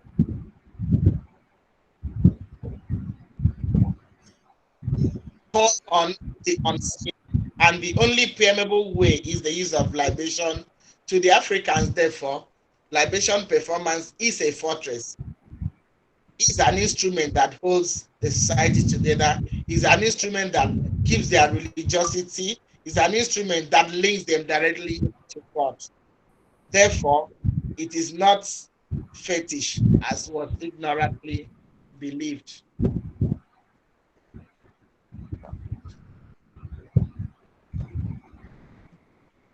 In today's modern world, however, we have realized that some events change and adapt themselves to the various demands of the dynamics of the larger society. Libation as a means of communication to the gods too has embraced this dynamism. It is performed in a lesser shrouded environment. The belief is that once there is that called the invocative power and the words that calls the ancestors would believe. In total, libation in African culture underscores Africans' belief in the nurture of the concept of reincarnation, that is life after death, which is the link of the living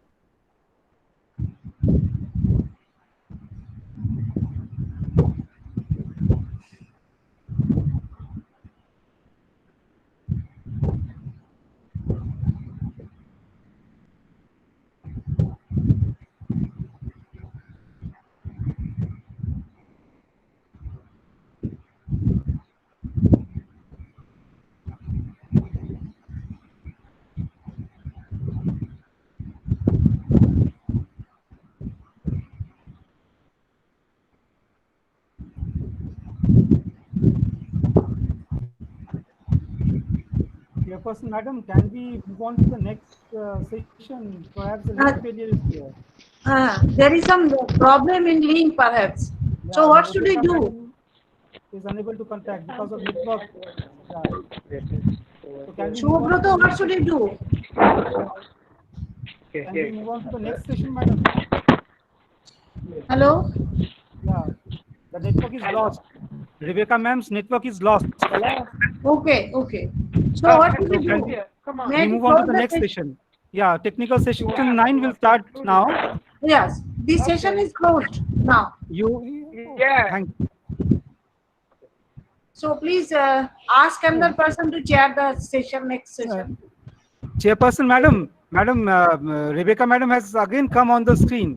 Can we allow her, please? Yes, we can allow her. Okay, okay. I'm here.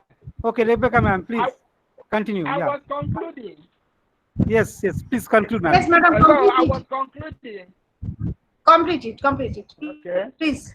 That yes, in the modern today's modern world, that many things change and have adapted to the current realities, and of course, libation performance no longer take the shape that it used to take in the olden days.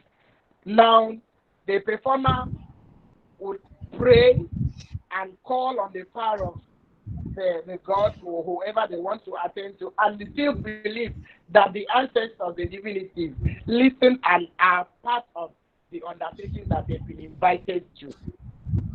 So it is a kind of fortress, a security of safety and a link between the living and the divinity.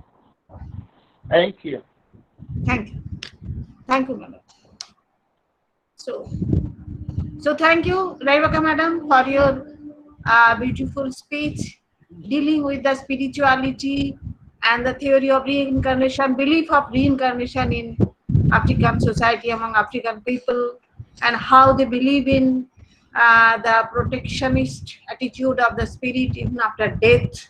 So having a link between the living and those who are no longer living, these are all found. We think we are finding a sort of similarity with our belief system, all the Indian and Bangladesh. Yeah.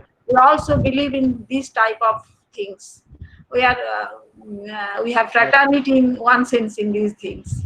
So thank you again for finishing this session with a spiritual note and also energizing us with the belief that yes, we have some great men over and above us. Thank you again.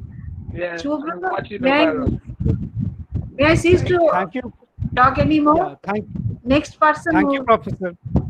Okay, thank you, Professor Chandra Hajra, madam. Thank you. So it has been an honor.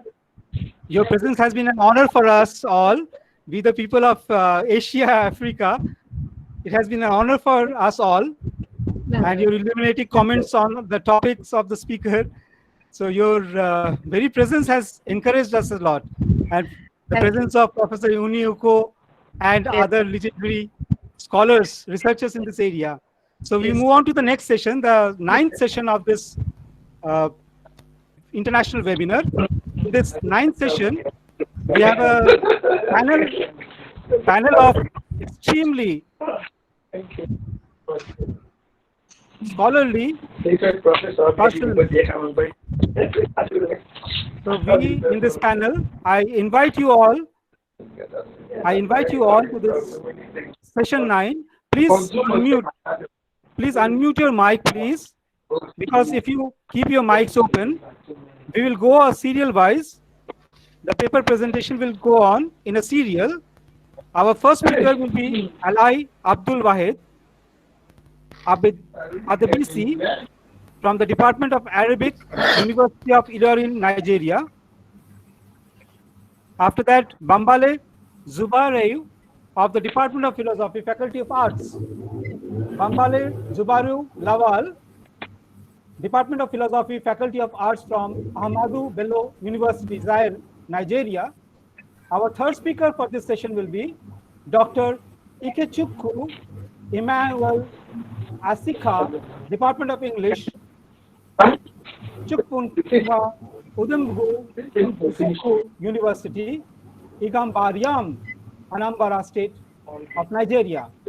Our fourth speaker will be Dr. Monisha Sarkar, Assistant Professor from Department of English, East Calcutta Girls College, Lake Town. Our honorable speaker, we have with us Professor Asabe Kabir Usman, Department of Modern European Languages and Linguistics, Usmanu Danfodio University, Sokoto State, Nigeria. We also have Ibrahim Mohammad Abdullahi, Department of English and English Literary Studies, College of Humanities, Kuala University, Katsina, Nigeria. In this panel of distinguished speakers, we also have Adora Lois, Ayanachibilu, and Chiamaka Ngozi Oeka. They are presenting a joint paper. They are from University of Lagos. We have Daniel Inyang Princevilla from the Department of English, Akwa Ibom State College of Education, Afasani State. So I request all the participants, and the last speaker of this session will be Muangor Adaboy Constance and Ezek Nikechi Utaria, both lecturers from the University of Nigeria, Nsukka. Welcome all the participants. In this chair, we have eminent scholars. So I will just be a coordinator for this session. And my task will be to coordinate and allow the speakers to speak within a time limit. So as we are all running short of time, we are already 1.5 hours late. So I would like to request all the speakers to give space to other speakers. Please keep your mic off. Professor Uniuko, please switch off your mic, please. One of the mic is open. Yeah, please switch off the mic, please. Yeah. Because of that, the sound signal is not coming properly. Yeah, I know. Okay, thank you, madam. Yeah, please switch off that one. The mic. Yeah. The sound. So I have this honor of the presence of so many distinguished scholars, researchers, academicians who are working together in the field of African studies. We from India, we are also interested in African studies, and in our undergraduate and postgraduate courses, we have a lot of materials from the African study. We at Rishi Bankim Chandra College, we are offering postgraduate course studies, and African literature is a special paper. We have eminent writers and their works for this paper, especially the works of Wole Soyinka, Chinua Achebe, Buchi Emecheta, and Athol Fugard. We have the works of Nadine Gordimer, even Doris Lessing. So we have a wide coverage of all the topics. So we, from India, we are much interested in the literature of the roots, in the orature, the basic thing that we do not find in the Western literature. We have been facing the same problem in India also. We cannot interpret our own literatures with the help of the Western tools. The colonialist tools of interpretations are inadequate to represent our reality and to understand our situation. We find in the African studies a very close affinity with the culture, with linguistics, with the areas of literary studies, and especially with the folk culture. So being much interested in the folk culture or the orature of Africa, we have actually planned this entire webinar. So for this webinar, I would be inviting our speakers one by one, and please respond. If you are present, Ali Abdul Wahid Abdesi from the Department of Arabic, University of Ilorin. Sir, are you present? Are you present? So we move on to the next speaker. Whenever the speaker joins us, we will allow that speaker because so many speakers are waiting in the panel.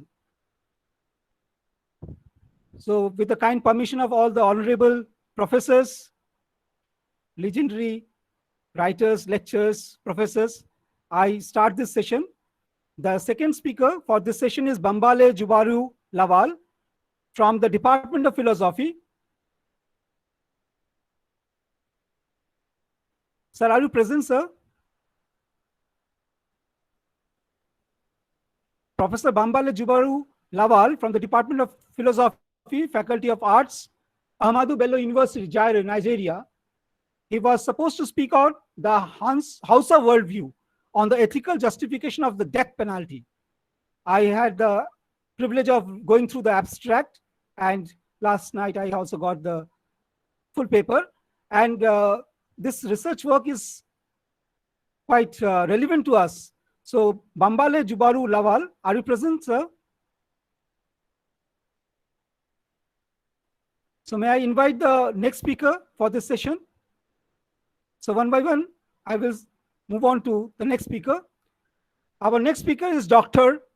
Ikechukwu Emmanuel Asika from the Department of English, Chukwuemeka Odumbu Ojukwu University, Igambarian, Anambra State of Nigeria. The topic of discussion is Egwu Onka in Purview of Globalization, Emerging Perspectives on Moonlight Games in Igbo-speaking Territorial Construct of Nigeria. So Dr. Ichikuchu Emmanuel Asika, are you present? Okay, some network problem might be there. So the speakers are unable to join. So we move on to the next speaker. We invite Dr. Monisha Sarkar. She is working as Assistant Professor, Department of English at East Calcutta Girls College, Lake Town, North 24 I'm present. So can I? I'm present. Yes, yes. Yes. So can you just state your name, please? You want to make your presentation? So in this first session, we have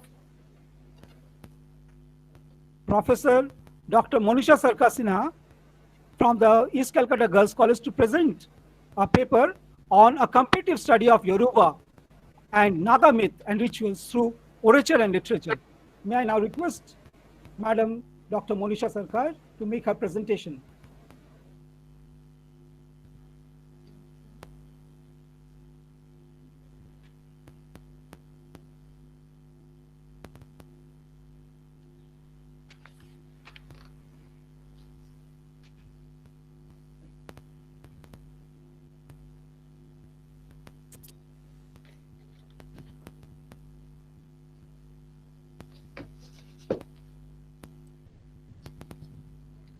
Yes, good evening, and it's a privilege to be on the same platform as such eminent scholars and researchers.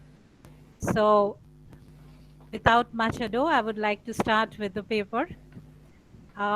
Before I start with my paper, I think it's of an advantage that the speaker who started the webinar, international webinar, Dr.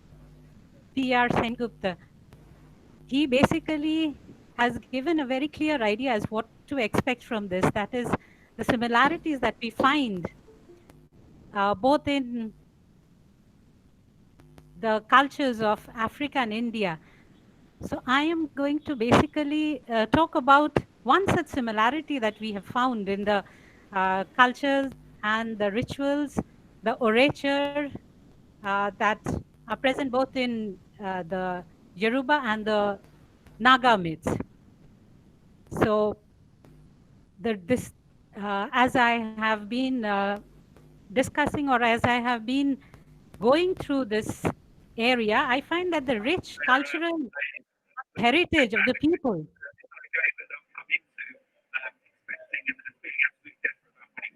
Yes.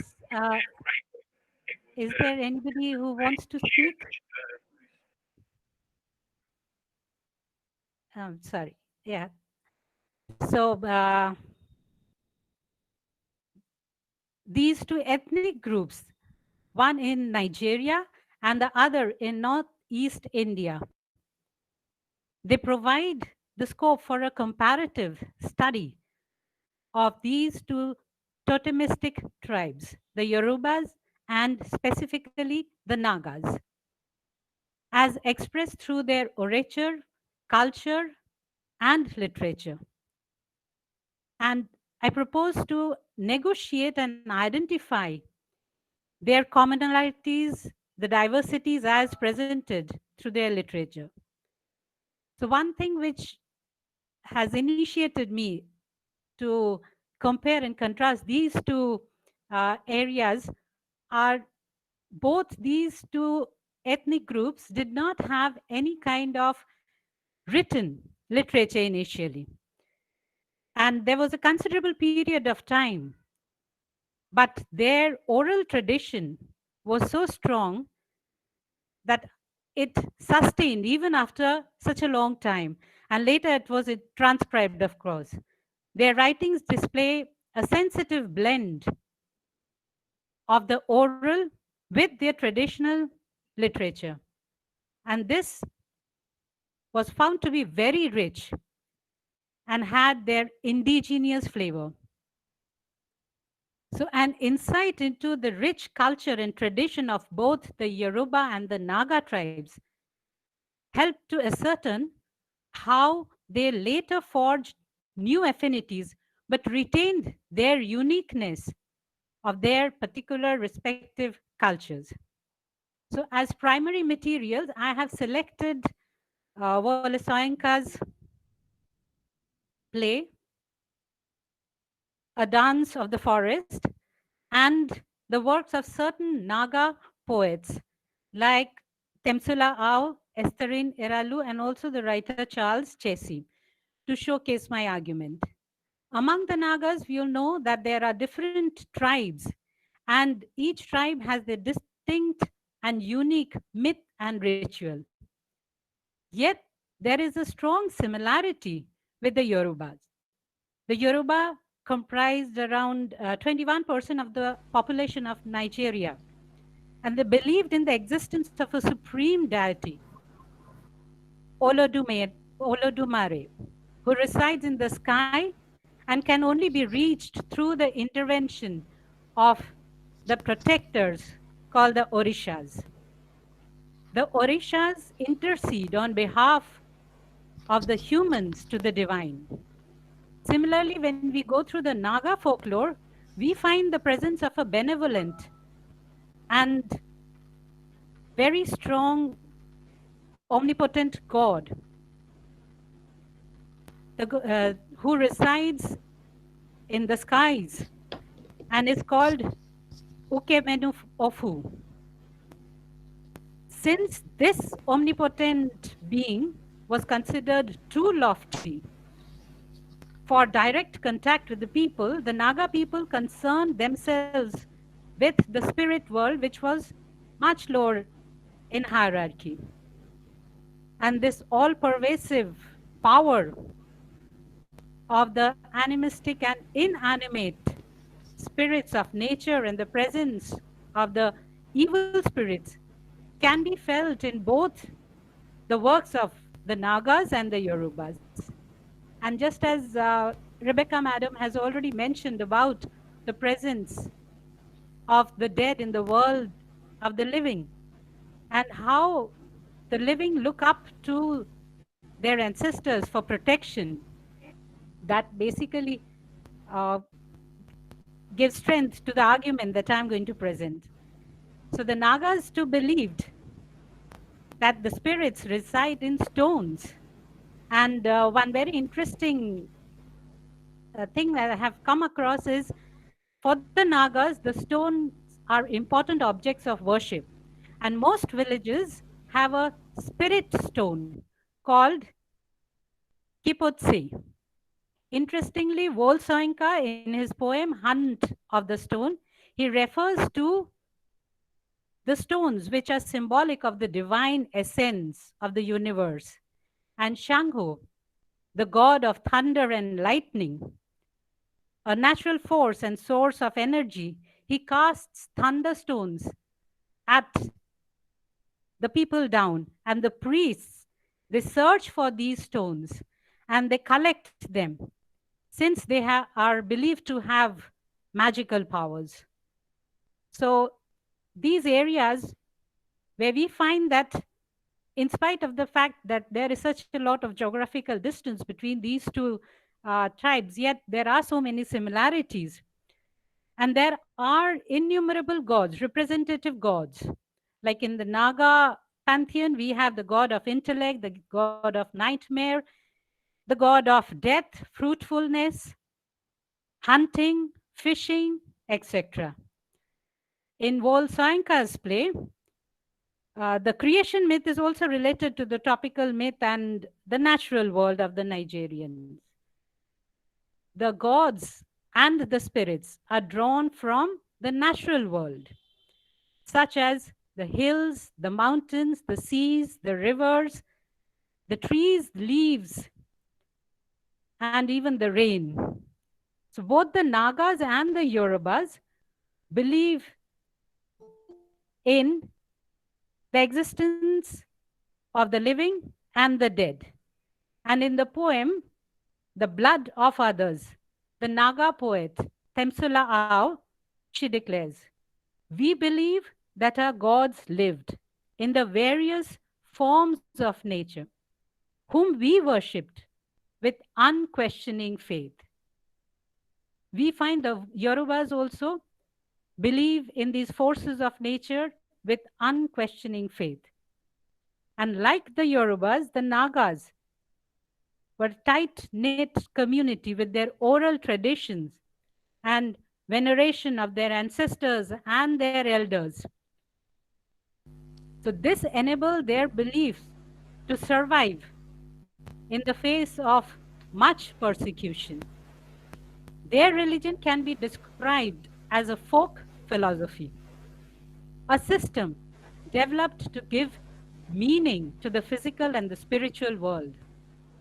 And through an interdisciplinary study of their literature, their orature, their mythology, this paper examines the similarities of these two ethnic groups and identifies the ecological sensitivity which underlines both these cultures. So they are geographically apart. The last 18 years. Thank you.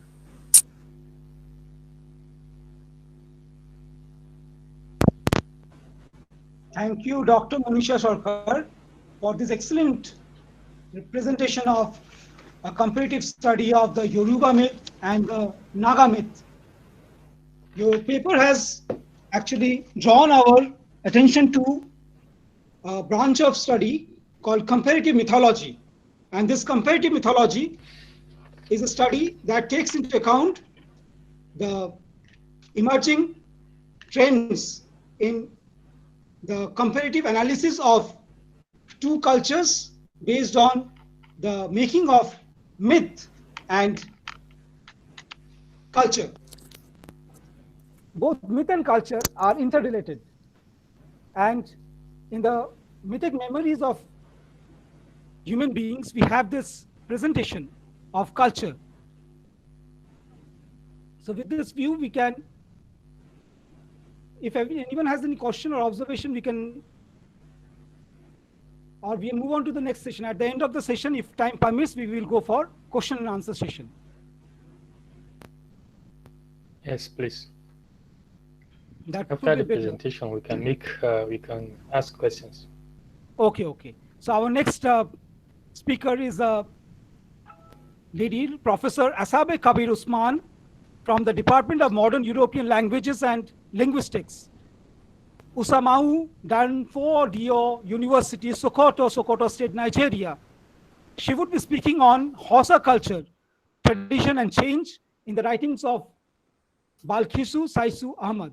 May I now request Professor Asabe Kabir Usman, ma'am, to kindly present her paper. Madam, you have been waiting for long. Please, madam. Good afternoon, good evening, everyone. Can you all hear me? Yes, am I audible?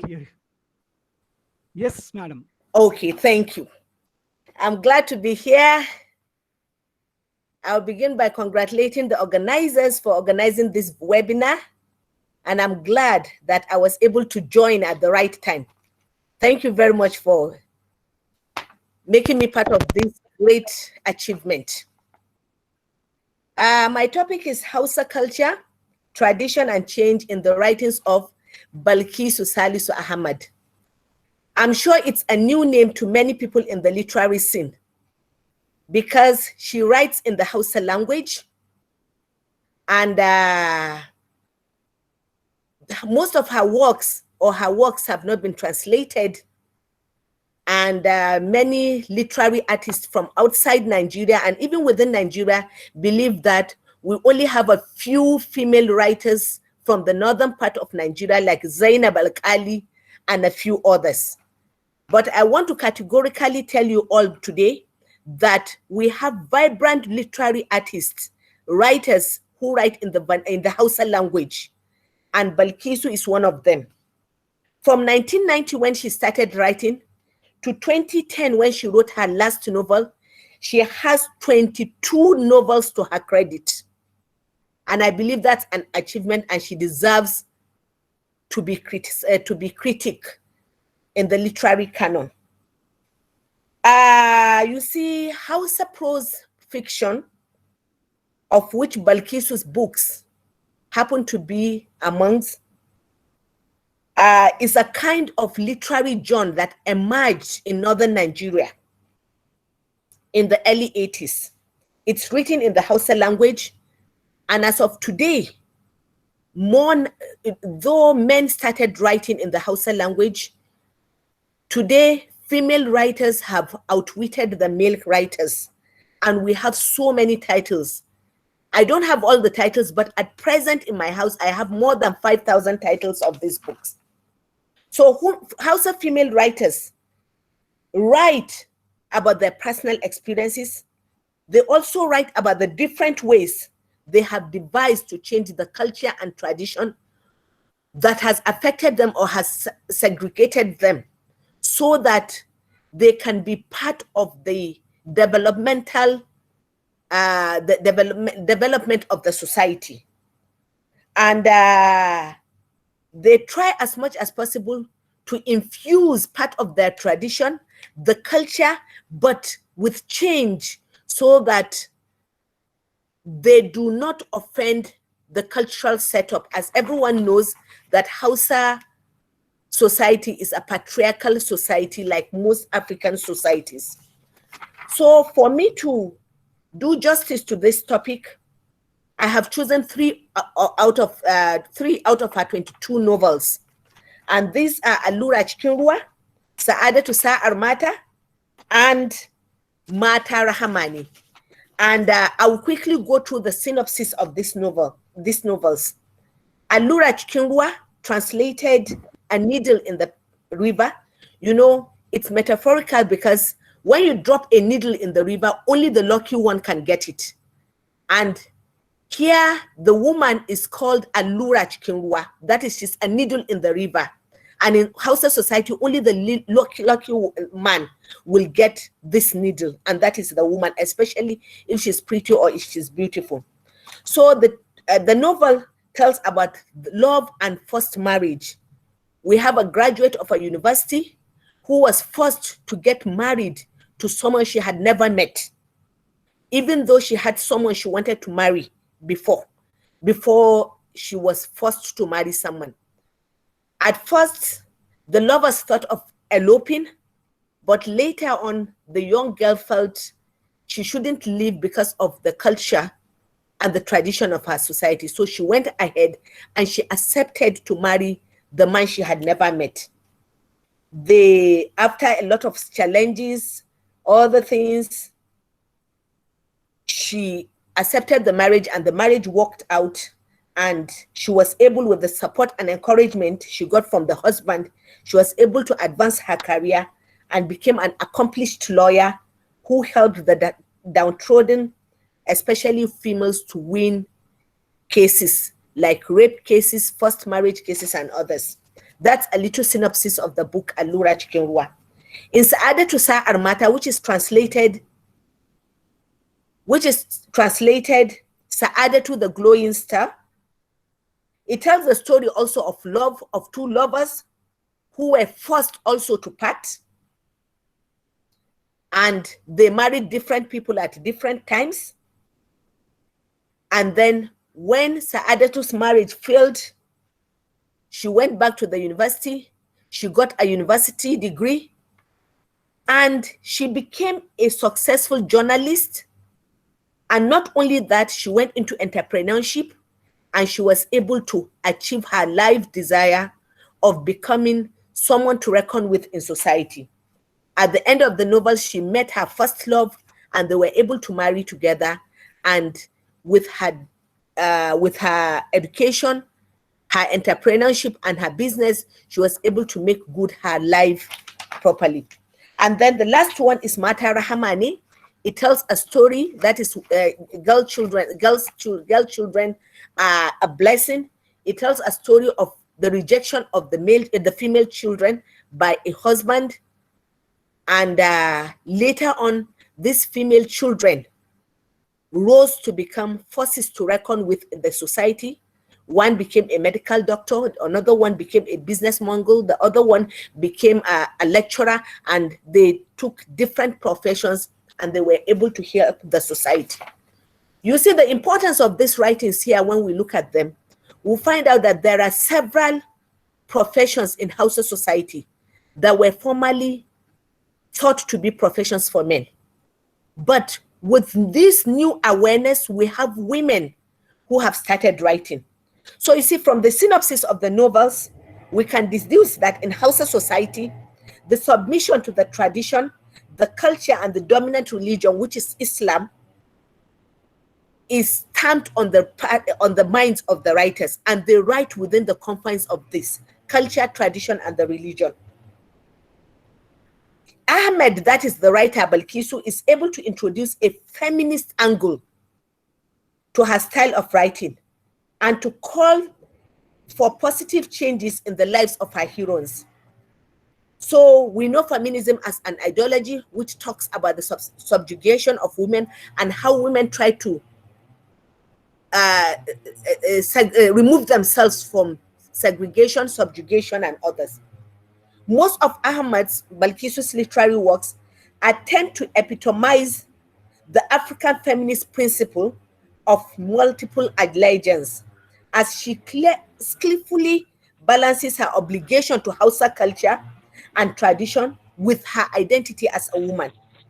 She suggests that Auren Dole, that is the coerced marriage, and the religious practice of polygamy constitute the Hausa family life. We see her Ahmed as she diplomatically compels her female characters to totally submit to the cultural tradition that enjoins the girl to obey her parents' choice of a spouse by drumming it time and time again to her heroines that they cannot trample upon the dictates of culture and tradition. She still goes on to portray them as ones who never allowed these decisions to weigh them down or affect them negatively. She therefore suggests ways women can define and accept their destiny and still be happy. Almost all her characters possess a certain degree of Western and Islamic education, which help them to lighten the pressure of cultural tradition and societal norms and values. Most importantly, Ahmad's female characters are not weaklings, but ones with strength of character, which are flexible and reliable, and they are upright, revolutionary in a positive way, and resist any form of subjugation that may deter them from developing. Ahmad does not portray women characters that are impulsive, rigid, meek, or outspoken, for such portrayals may end up creating continued sexism and narrow-mindedness, which may contradict the essence of these writings.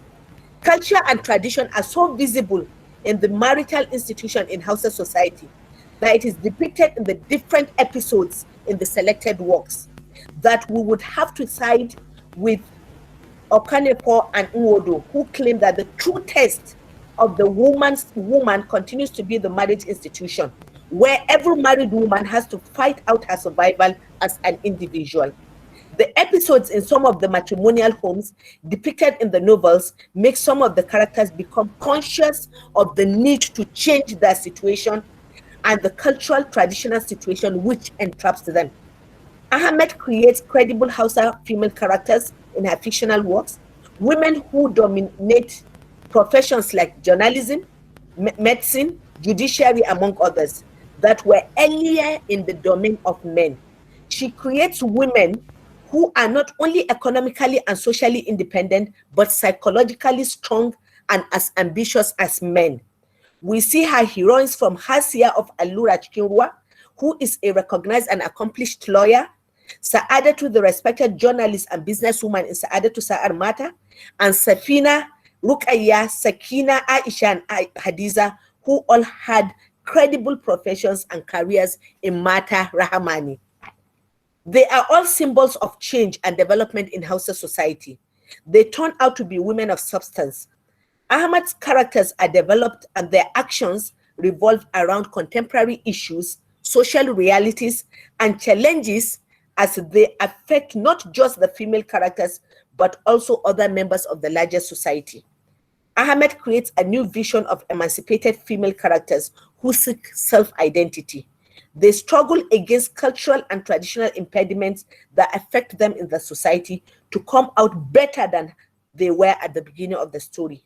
To Ahmed, education and economic independence is the only thing that can provide social security for women.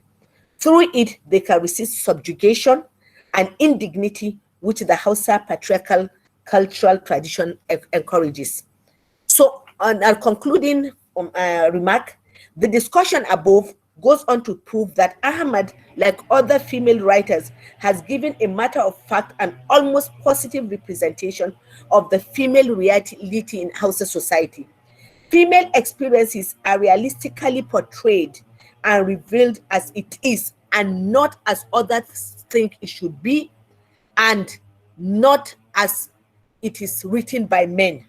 We believe the feminist inclination in the novels are the different heroines' quest for emancipation, selfhood, and identity through not only education but economic awareness. The quest for female identity by means of economic independence and education is the focal point of change in the novel. To Ahmed, this constitutes a unifying force that could liberate women from the clutches of negative culture and traditions. As a writer, Ahmed, like other African women, has brought new angles and insights into fiction, rejecting portrayals of women as docile and passive observers in a woman's world. She strongly advocates the role of education as the tool guiding women towards identity. And so we see the new woman Ahmed depicts as assertive, traditional, but they are able to break away from the supportive stereotype. Though radical in her quest for new and different ideas, her radicalism is more of the positive and accommodating kind, one that makes the woman assertive and hoping to have a full freedom from male subjugation, economic dependence, and societal injustice. Education and economic autonomy become avenue for survival for the oppressed women. Ahmad, through her writings, advocates that women should be educated, determined, and be economically independent so as to bring about changes against negative cultural traditions that discriminate, segregate, and deny women their rights. So in a nutshell, this is what I have looked at in culture, tradition, and change in the writings of Salisu Ahmad. And in all her 22 novels, you find out that she has just done that. She has given her female characters occupations and identity so that they could mingle with the men in the society, even though the society is patriarchal, to make a living and make an identity out of the subjugation and segregation which the Hausa society, like other African society, has been known for. That is the patriarchal society. Thank you very much for listening.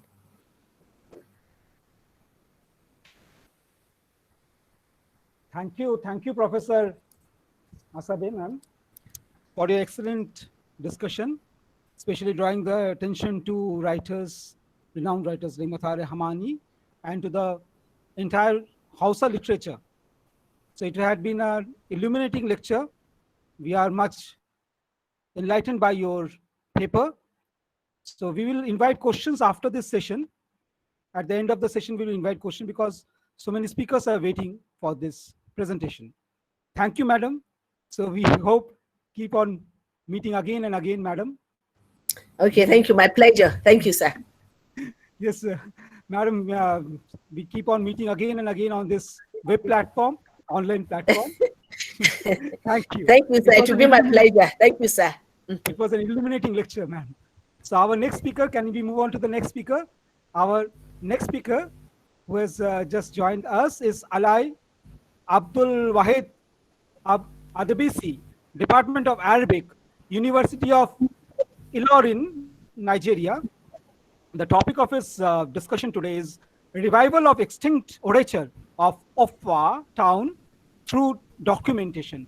It is a social-linguistic study of bridal chants, Rada. So I do not know how this is pronounced, Rada, but bridal chants are also common in our Indian civilization and societies. So let us see what Professor Ali Abdul Wahid Abdesi has to offer to us. Thank you, madam. Professor Abdul Abdesi. Thank you very much, Mr. Chairman. Ladies and gentlemen, are you with me? Are you hearing me? Yes, we can hear you loud and clear, sir. Okay, thank you very much for having me. I want to thank the organizers for this fantastic organization. The title of my paper is Revival of Extinct Orature of a Town Through Domestication, a Social-Linguistic Study of Bridal Chants, known as Rara. First and foremost, Offa is one of the prominent cities in Yoruba land, very rich in cultural value. It was the traditional and cultural value, it was the traditional and cultural headquarters of Ibolo dialect of the Yoruba-speaking people of Kwara and Osun State for centuries. In Offa, as I made earlier on, that they have very rich heritage in cultural activities. Considerable number of works has been carried out on Offa, but specific work, to the best of my current knowledge, is not done on orature of Offa. You know, when we are talking of orature, this is what I mean by orature is that the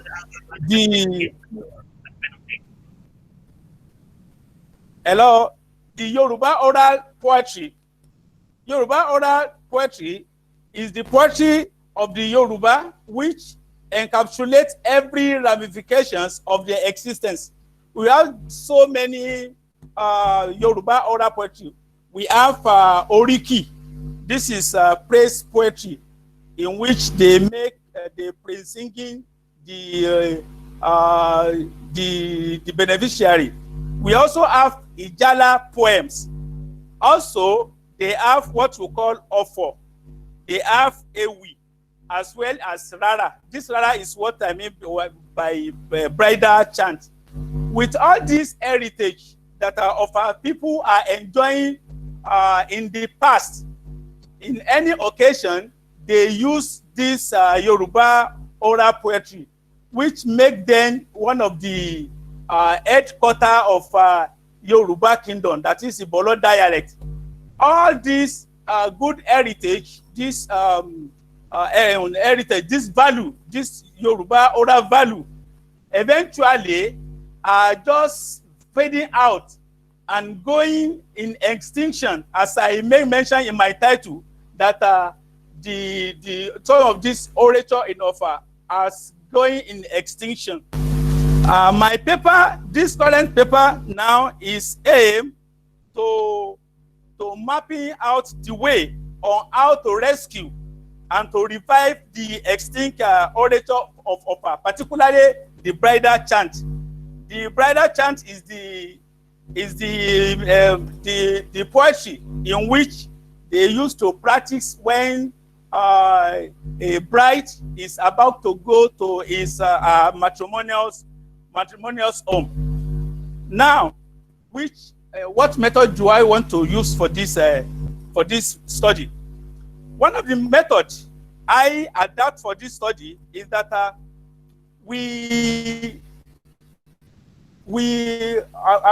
want to make sure I've already organized like 4 to 5 chanters in which they chanted in which I recorded. It is on record now that I made them, I transcribe them and translate them and starting to make them literalize. So the method translation and then documentation, so that incoming generation we come to incoming generation we see this heritage which is now going in extinction. So for this particular paper, some chants, some bridal chants has been selected, like 4 or 5, in which I use social linguistic theory as my theoretical framework, particularly interactional social linguistic. Because of the time, in the paper, in the full paper, there are about 5 revived bridal chants in which was in the paper. But for the purpose of this presentation, I want to use one of the bridal chants, which was very beautiful. I want to say it in Yoruba, then I will give the translation before I go to the conclusion part of my presentation. When the bride is about to go to matrimonial, like one of the chanting, maybe the chanters or the bride herself, we say, "Ori to da mi lóbìnrin ò ṣeun, ori tí ò dá mi lọ́kùnrin ṣe kà o, ilé onílé lèmi ò rè é gbé, ta ni ó bá mi kúnlé bàbá mi o, ire lomi ò rí àfìrè." The meaning is that the bride was displaying her displeasure that she is unlucky to be created a female. It is unfair for him that was not created a male. So she is living to increasing another man's number of another family. Now today, so we will now fill a gap because she believed that going to a matrimonial home will create a vacuum. Who will now create a vacuum is now decreasing the number of our home family, now increasing another family. The implication of the study is that there are 1001 beautiful lessons in this value in which that's going in extinction. And one of philosophers just say that any society, if one loses its cultural heritage, like Clara that I just chanted, the one has automatically lost one of the cultural value. The people affected, that is the people who allow their cultural heritage to be fade away or to go in extinction, that particular society or community is endangered.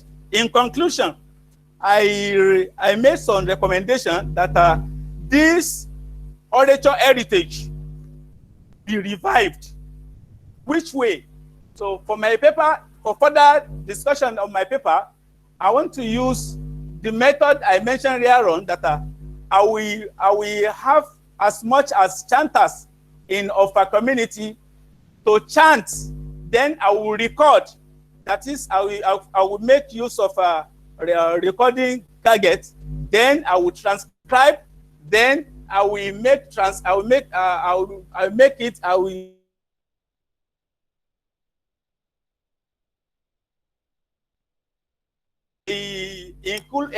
include this in my recommendation that this cultural heritage should be revived. After revival, we should make it as part of our school curriculum where pupils are taught the art of traditional poetry. Thank you very much for allowing me to present this paper. Mr. Chairman, ladies and gentlemen, thank you very much. Thank you. Thank you, Professor Abdesi Abdullah Wahid Alai, for your excellent research work-based paper on the bridal chants. We in India also have so many bridal rituals and customs that are almost similar to that of Africa. And because of these commonalities as well as differences, there has to be so many differences. The common ground is set. The initiation rites, the rites of marriage and hymns, these are all hymnal rites. These are all there common in our civilization. So we will invite questions at the end of the session. So can we hear some bridal chants? Are you familiar with the chants so that we can hear the chants? Yeah. Yeah. Can you just recite those chants? Okay, can I say one of the chants? Yeah, anyone, just an example. Other participants can also, please. This is a cross-cultural interaction. Yeah. Okay. One of the chants,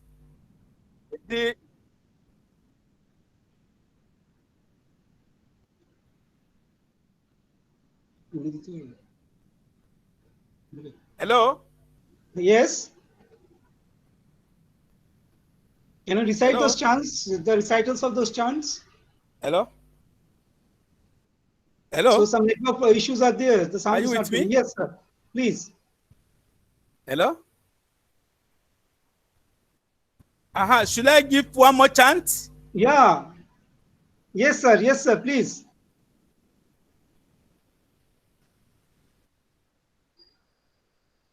Yeah. Okay. Okay. One of the chants is the when.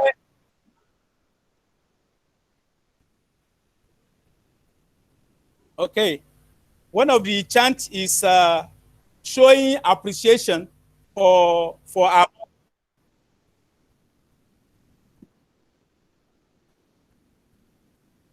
Showing appreciation. Sefunle. Ore tóun ṣe fàájà ló mọ̀ pọ̀ o. Ajá orí ṣe fóòrùn lé. Tí ìbá kú ní kékeré. Tí ìsì dàgbàdàgbà sí èrè o. Tọ́mọ aráyé ò bàbá mi lórí jẹ́. Wọ́n ó sì rí ṣe fún màmá mi o. Ire ló ní orí mi àfìrè. Ẹ kú alẹ́lẹ́ onílé yìí o. Màmá mi ní kí yín tẹrú tọmọ. Màmá mi níbẹ̀ rán mi níṣẹ́ ẹrú kí n jẹ́.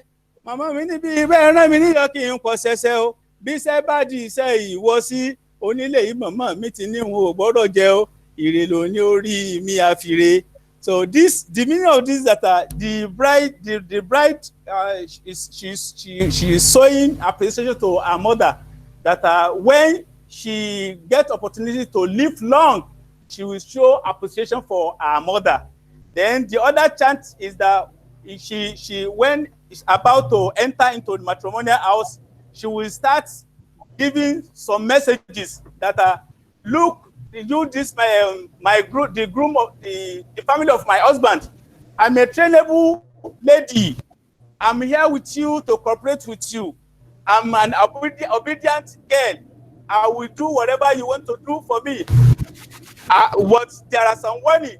So baby said about this you was see only mama. We have got very good fantastic comments. However, in the chat box, fantastic comments are coming. Any nonsense, if you are to send me on an errand that is uncalled for, I will not go. My mother taught me that I should not go. All these are some messages. So good messages to be obedient. Thank you, sir. Thank you very much, sir. So we are getting very good comments in the chat box. The sound, the music is very lyrical, melodious. full of rhythm and movement. So we can feel the pulse and rhythm. Thank you, sir. So we move on to the next speaker, eagerly waiting. So Ichekuku Ikubuta, he has been waiting till the mornings. So we could not accommodate him in the morning. So for this session, we are allowing him to present his paper. He was supposed to speak in the first section, but due to the technical problems, he could not join us in the initial session. So we invite him to present his paper. So his paper will be on the area chosen by him, and we will have a scope. So, but one thing is that please keep the time constraint. The time constraint is there. Please, if it is possible for you, keep the time constraint. Okay, 8 minutes to 10 minutes per speaker. So, Ikechuku Kubota, are you ready, sir, to make your presentation?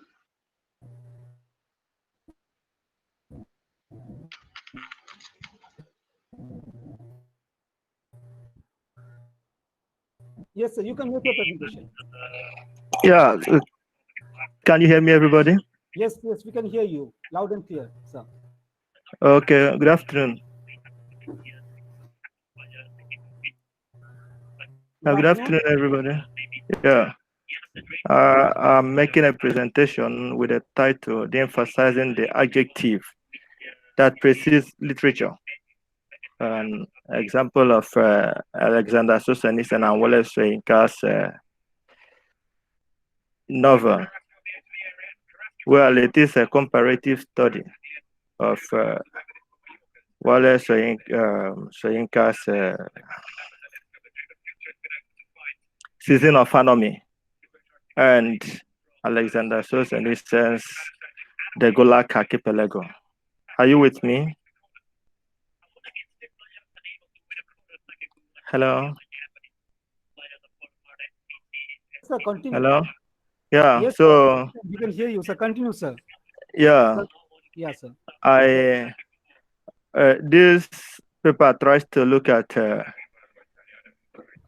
I did a comparative study of the two novels, trying to say that when we talk about African literature, are we actually talking about a different thing, or are we talking about literature as a whole?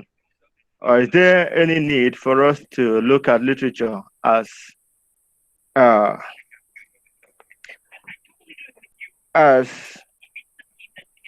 an object of study rather than a subject of study? That is the essence of the paper. I try to study the mythic structures and Solzhenitsyn's the Golak Archipelago and Wole Soyinka's Season of Anarchy. So, and the things I try to discuss and the similarities I find out are in terms of the... Can you hear me? In terms of the what I tag the Red Dragon and the hard-pressed hero. Am I with you?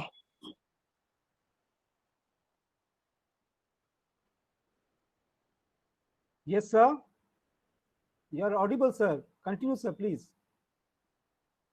Sir, you are loud and clear, sir. Audible. Please continue, sir. Yeah. Continue, sir. Yes.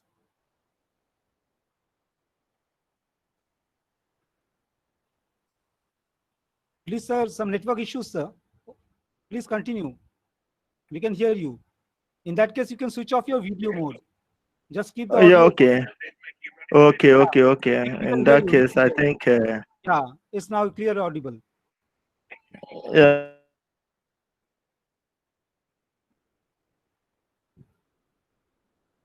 Yes, continue, please, sir.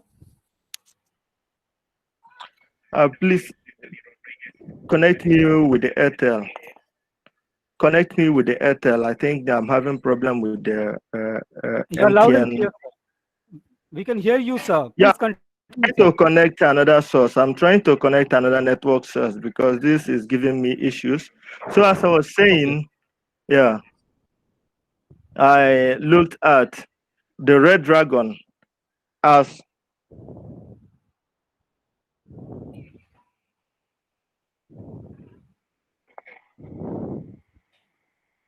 So again, sir, you're offline. You're not audible, sir.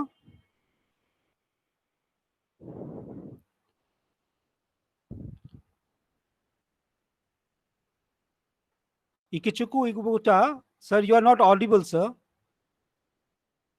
Sir, sir,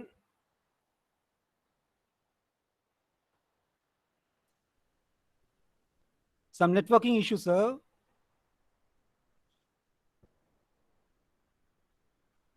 So can you change over and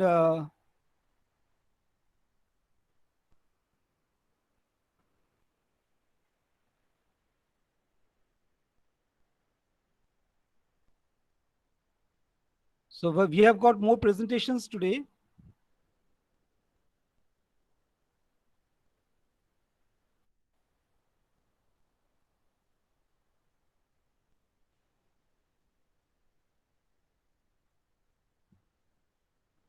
So he's offline, disconnected.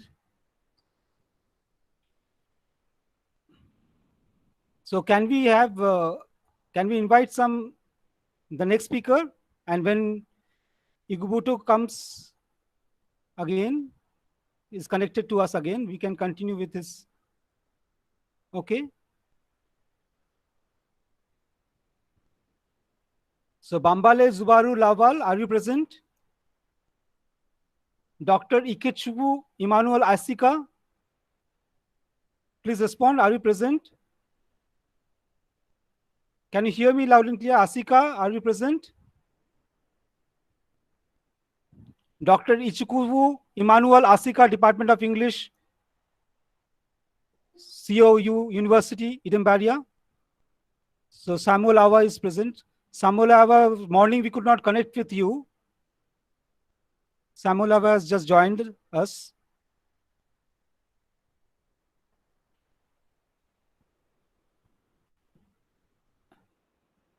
From the Department of English and Literary Studies, College of Humanities, Al Kalam University, Katsina, Nigeria.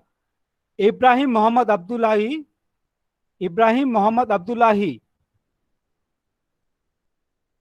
Ibrahim Muhammad Abdullahi. His paper was on the woman as a custodian of culture, a study of the Hausa woman. So Ibrahim Muhammad Abdullahi, are you present? Our next speaker is Adora Lois, Ayanche Belu, and Chiamakan Ngozi Oeka, lecturer, University of Lagos. It's a joint paper. Adora Lois, Anna Chebelu, and Ayoka, are you present? Hello, everybody. Can you hear me, please? Yes. Hello. Yes. Okay. Yeah. Just tilt your screen, madam, please. The screen is right. yeah. Thank you so much. Madam, please. My name is Adora Anya Chebelu. Yeah, please tilt your screen. Madam, Sorry? please tilt your the screen. The screen is on the the screen. Adjust the screen. Yeah, it's in the landscape mode. Yeah. Is that okay? Change the orientation of the screen, please, madam. Change the orientation of the screen. Yeah, now it is perfect. Yeah, now it is perfect. All right, thank you. Okay, now you can continue, madam. My name is Adora Anya Chebelu. I am presenting on behalf of Dr. Chiamaka Oyeka and myself. And the title of our paper presentation is Oratory and Power, an Insight into Igbo Proverbs. I go on. When we talk about oratory, it is an art of persuasion that deals with one technique of persuasion or the rudiments that endow a speech with such power that can make a person or a group of persons act in a different manner and invariably in accordance with the speaker's wish. The language of oratory is a special kind. So also is the style of oratory. One of the vehicles of orature is the proverb. A good orator among the Igbo is marked by his or her good application of proverbs in speech. Hence, Achebe's reference to Igbo proverb as the palm oil with which words are eaten. Proverbs can be seen as witty wise sayings that are used in discourses with the major aim of teaching and educating the audience. It is one of the primary vehicles of communication in many cultures across the globe, especially in Africa. Obehu 1992 defines proverb as a piece of folk wisdom expressed with terseness and charm. And by that terseness, Obehu implies a certain economy in the choice of words and a sharpness of focus, while charm conveys the touch of literary or poetic beauty in the expressions. Proverb in Igbo society is referred to as ilu. And by Igbo here in this context, we are looking at the people and their language. Igbo people are basically found in the southeast of Nigeria, in the states like Anambra, Abia, Ebonyi, Enugu, parts of Delta, Rivers, and even Kogi. Then when we talk about proverbs, they have both surface and underlying meanings. And some proverbs contain both positive and negative meanings as well. So many works have been done on the area of proverbs. Some have carried out researches in the area of compilation and analysis. Omoyowa 2017 attests to the fact that the noting of proverb can be used in negative sense rather than positive sense. It can be used in both ways, both positive and negative, depending on the occasion that triggers a proverb. It can be deduced that context plays a major role in determining the interpretation of proverbs. Proverbs are very powerful in the expression of human mind. They are employed by literary writers as well as in life discourses as vehicles for encouragement, praise, satire, even in dispute resolution and admonition and others. According to Nwachukwu Abada 2002, culture vast members of the society embellish their speeches with proverbs, not just for oratory or knowledge sake, but also for didactic purposes, implying that there are several reasons for deploying proverbs in the society. It has also been observed that proverbs sometimes are misappropriated, both by literary writers and even in live discourses. And this is one of the motivations, the main motivation for this study, for embarking on this study. This study sets out to examine the interpretation and misinterpretations of proverbs among the Igbo people of Nigeria, with a view to finding out such proverbs that are often misinterpreted, the reasons behind the misinterpretation, and the implication of such misinterpretation in the society, and to profile the way forward. Then data for this study are from Achebe's No Longer At Ease and live discourses. Then somebody will ask, why No Longer At Ease, since the proverbs there are English-based? The rationale behind the use of the proverbs in No Longer At Ease, in spite of the fact that the proverbs are written in English, due to the fact that some of the proverbs in the fiction are clear evidence of misappropriations. And this will help in validating the claims in this study, thereby underscoring the essence of this work. According to Chantezebus, who calls Achebe a proverbalizer, he observes that Achebe, by bastardizing the tense form of the ilu, that is the proverb, and vulgarizing its meaning, attempts to prove the validity of African tradition by establishing a link with the present moment. Achebe's use of proverbs in the novel is an attempt to secure a place for orality in the written tradition. Then, therefore, Achebe deploys proverbs to remind his readers of losses affected by colonial modernity, the loss of stable order of traditional and pre-modern oral society. So we go to the main, the data. We have presented the data in two forms. One, the ones from Achebe's No Longer At Ease, and the one from live discourses. We just cite a few examples because of our time. We look at No Longer At Ease. One reading through that novel, we observe that the members of Umuofia Progressive Union expresses their reservation about helping Obi in the bribery case because the crime has already been proved and helping him would only be a waste of money and resources. When a member of the union opened this way, his opinion was not actually taken.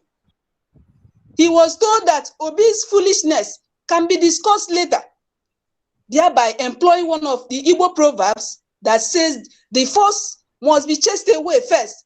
After that, the hen might be warned against wandering into the bush. I take it in Igbo. A-na-ebu ụzọ achụpụ mfu tupu abara ọkụkọ mba ihe o jiri bara baa ọhịa. So they didn't say the crime Obi has committed. Not actually that as if they didn't see, they were aware of the crime, but because of their cultural values and that they must protect their kinsmen, Achebe therefore misappropriates this proverb because this is not the real, it's not suited properly in this context in order to arrive at what message he's passing to his readers. Here, the sense of kinsmen or kinship and solidarity among members is more strongly evident when they come together to save Obi from being imprisoned. In spite of Obi's aloofness, his kinsmen are determined to fight for him in the court because they believe in the another proverb that Achebe employs here, that kinsmen in trouble had to be saved, not blamed, because anger against a brother was felt in the flesh, not in the bone. I take it in Igbo. Iwe nwanne anaghị eru n'ọkpụkpụ. So here again, the Achebe misappropriating this proverb, which is one of Igbo proverbs. Achebe misappropriates these two proverbs. The unions agreed to pay for the service of a lawyer in defense of Obi's case. Obi's kinsmen are ready to fight his cause, even when they know that it's an unjust cause, as the Igbo do not fight a war of blame. The Igbo do not subscribe to crime, but yeah, it appears as if Achebe is, through his misappropriation of the proverb, tends to be encouraging crime here, but that is not what part of Igbo values. The Umuofians, we are not at all critical towards Obi. They do not see Obi's corrupt practice as harmful to the economy of the country, as they believe that if you want to eat a toad, you should look for a good and juicy one. And this one is another of the Igbo proverb that is being misappropriated here, and I take it in Igbo. They later on expressed their extreme happiness and encourages Obi in his material achievements, as they believe in the proverb, a man who lived in the back of the Niger should not wash his hands with spittle. That is, I take it in Igbo again. Onye bi n'azụ osimiri Niger adịghị mma ka o were aso na-akwa aka, thereby encouraging Obi more in his crime, even though they know that the means of such money is through bribery and corruption. But it appears Achebe is encouraging that, but that is not actually his motive. That they give more importance to community sentiments than to save the country from corruption becomes apparent when they expect Obi to use his position as in restoring Joshua's job, which he has lost due to negligence of duty. They justify their approaching Obi for the favor, as they believe in the proverb, shall we kill a snake and carry it in our hand when we have a bag for putting long things? I take this in Igbo as well. Anya ga-egbu agwọ kporo ya n'aka ebe anyị nwere ihe eji etinye ihe toro ogologo. Therefore, we see Achebe a kind of misappropriating these proverbs in order to achieve the purpose of expressing the fact that the new the westernization was at variance with the traditional Igbo culture. In as much as the aim of Achebe was not actually to misappropriate or misapply this proverb, but his employment or deployment of this proverb negative tends to negate the main essence of the proverbs in Igbo society. I take one from live discourses because of time, then I summarize from there. One of the Igbo proverbs says, "Mgbe onye ji teta bụ ụtụtụ ya," whenever a person awakes becomes the person's morning, meaning that the essence of this particular proverb is anchored on self-discovery. Many live without knowing or moving around them, and when their talents, without knowing what is happening around them, or even finding out their purpose of existence. But once, at the moment they discover their purpose, they begin to pursue it vigorously. The essence of this proverb is to enable people operate at their own speed or space or abilities, so as to avoid or limit strife and contentions in the society. But some people misappropriate this proverb. A student during the beginning of the semester was playing around in the morning. Others will attend lectures. One of his classmates asked him that, "Is it not time you start attending lectures and doing your assignment?" He quickly jumped at this proverb that whenever a person awaits becomes his morning, therefore misappropriating this proverb, because this is not the essence of using this proverb in Igbo society. Eventually, he had to end up with failures. So what are we saying? It is important that these proverbs be positively utilized, because misappropriating this proverb will be sending wrong signals to the readers, or our people are listening to them, thinking that that is the values that the Igbo people are trying to portray. And the implication of this misappropriation of this proverb is that it will set a negative precedence in the society for people to indulge in evil. It will lead to divisions and factions in the society. The use of some of the Igbo proverbs is capable of leading to adverse effects in the economy of the society and will amount to setting an evil or bad precedence. So our advocacy in this paper is that the proverbs, because they have both underlying meanings, they should be used within context, and the positive implication or positive meaning should be employed, no matter the justification behind the rationale. Because once the negative proverbs are employed, it goes a long way in sending negative signals to the audience or people that read such work, and thereby bringing a bad image to the Igbo as a people. I'm stopping here. Thank you.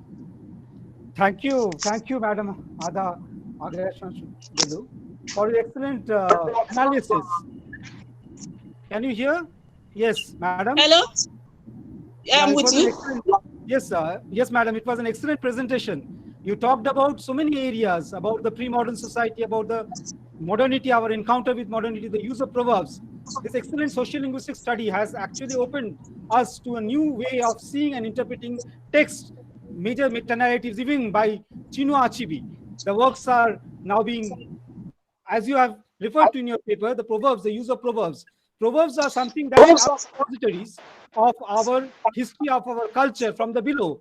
It is not a written history, it is rather an oral history. But any kind of misrepresentation of such orature or such proverbs in the literary texts that are molded by the Western or modern literary canons should be resisted. So your paper was an excellent opening to this poetics of resistance, how these proverbs are being manipulated by the writers in order to represent and in a way misrepresent the cultures. Thank you, Madam, for enlightening us. So we will invite questions after the sessions. Thank you, Madam, to be with us. And thank you. Yes, Madam, excellent presentation. Thank you. So can we move on to the next speaker? Everyone is eagerly waiting. We could not stop you, Madam, because your paper was good. So we move on to the next speaker. So we have a panel of very distinguished speakers today. So in this panel, can I have the presence of Adora Lois? You have already presented. Daniel Young Prince Wepa, are you present? Daniel Young and Prince Vikpa. It is again a joint paper. They were supposed to Lillian speak on, present. yeah, Daniel Young, you are present. So Lillian. Daniel Young, yeah.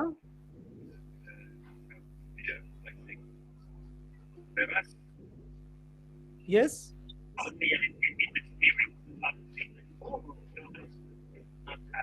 So may I invite Daniel Inang and Prince Veka, Department of Aqua Ibom College of Education, Afasaniste, and Department of English, University of UO, Nigeria. They were supposed to speak on the cultural confluence and identity construction in Mary Helen Speck's Migratory Animals. So Daniel Young, Prince Vekpa, are you present? So we move on to the next joint paper presentation by Muangor, Adobe, Constance. So Muangor, you are present, and LH Nekechi Ucharya, you are present. You admitted, yeah, you were admitted, I remember. So are you on the line? From University of Nigeria, Nsukka, Muangor, Adobe, Constance, LH, and Nkechi Ucharya. They were supposed to speak on the thematic analysis of selected proverbs in. So can I have the presence of any speaker?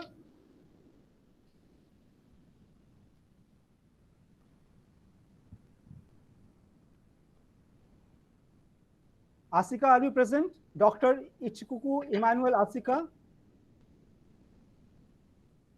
You were supposed to speak on Egbu Onka in the purview of globalization, emerging perspectives on moonlight games in Igbo-speaking territorial construct of Nigeria. Dr. Ikechukwu Emmanuel Asika, are you present?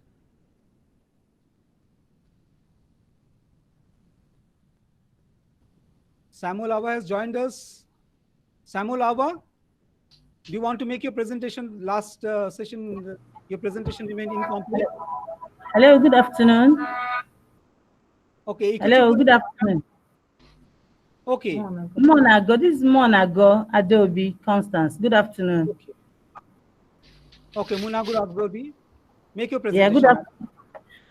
Good afternoon, everyone. My presentation, my topic is a thematic analysis of selected proverbs in Achebe's trilogy.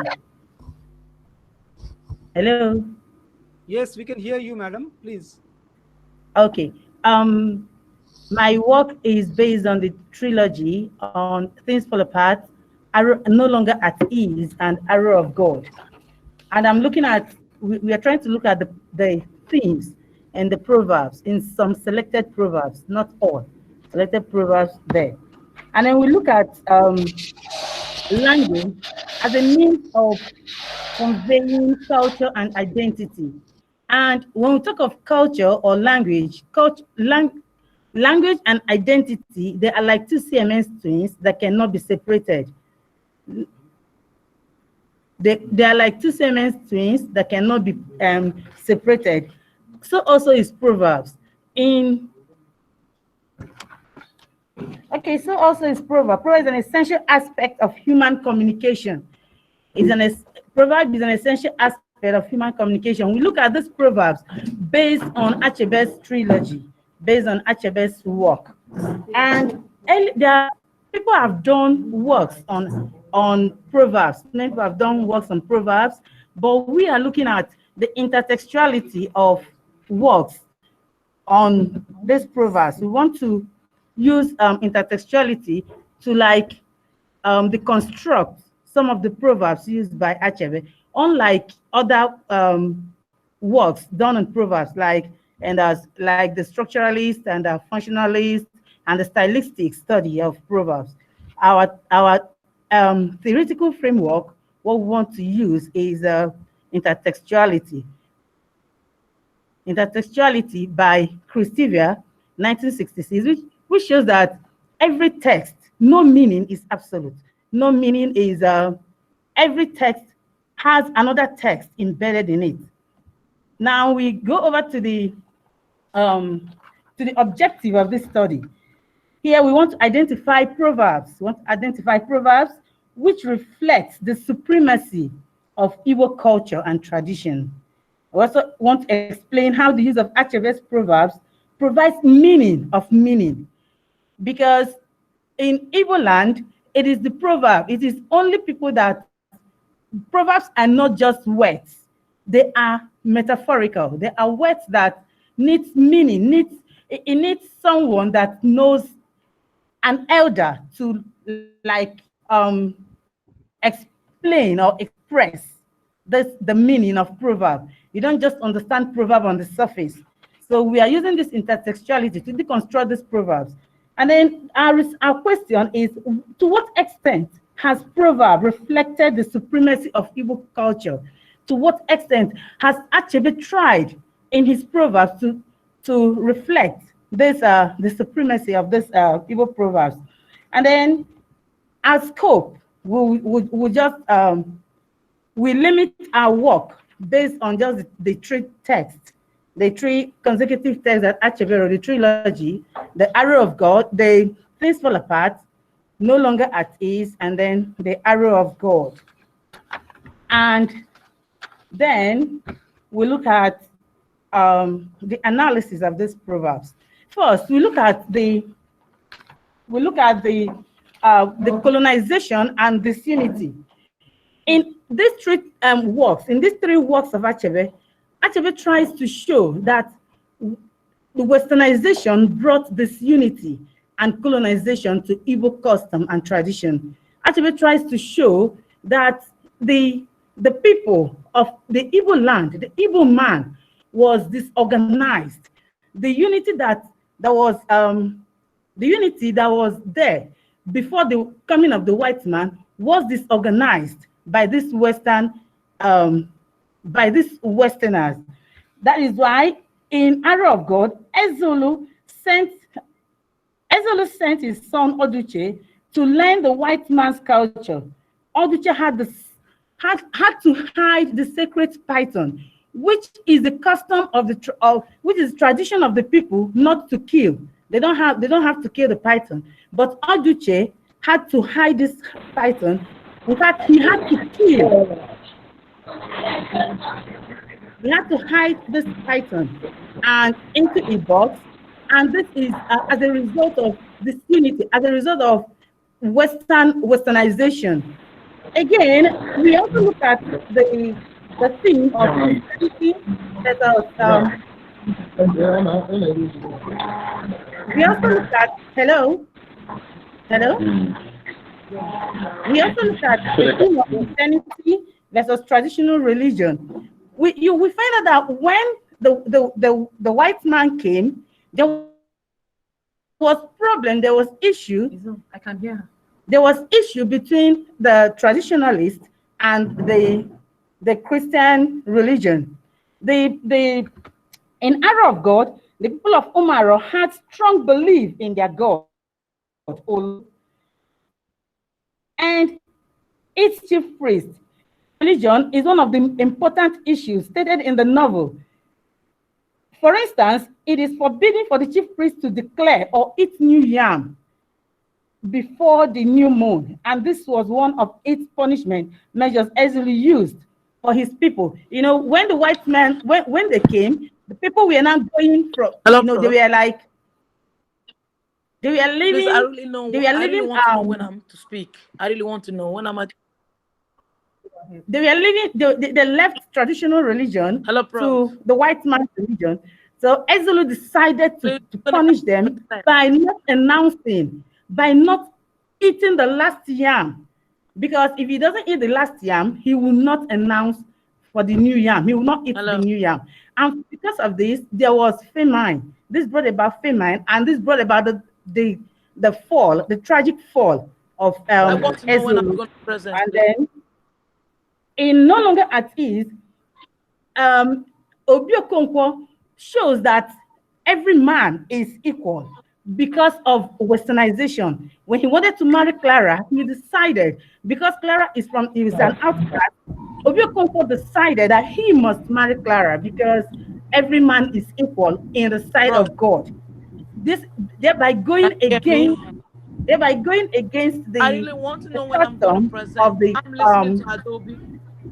because thereby going against the custom and tradition of the people. And then lastly, we look at male-oriented society.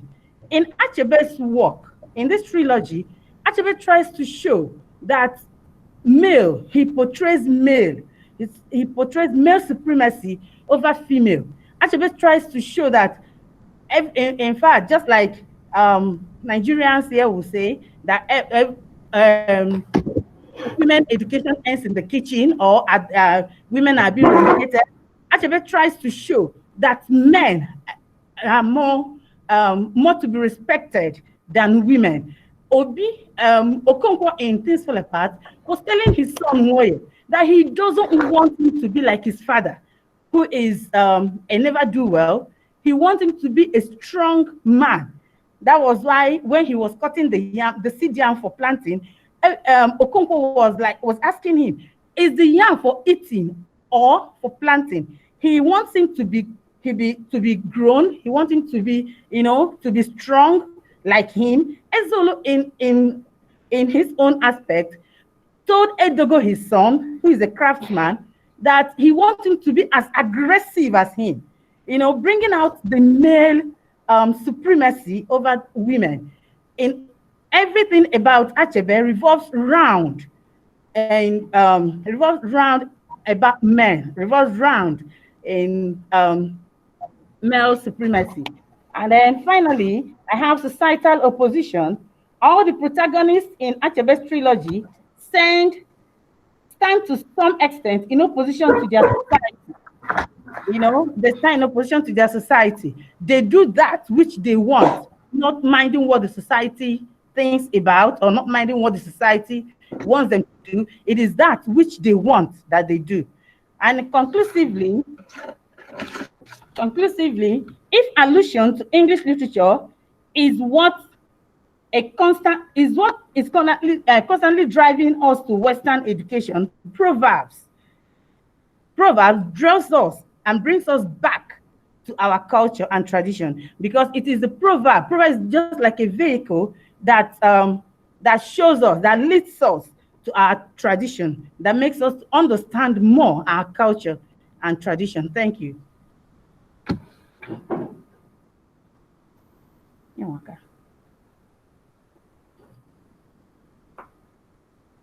I heard what you said. Thank you. Some networking issues were there, resolved. Thank you, madam. The clear streaming was there. Excellent analysis of, again, the proverbs. And you have shown another aspect of the use of proverbs. So it was an excellent, well-researched paper presentation. We would invite question at the end of the session. So we have with us now Ichikuwo Ikwu. His connection got disrupted. So he is now Iktu. Are you there on the line? Professor Igubutu? Are you there online? Again disconnected.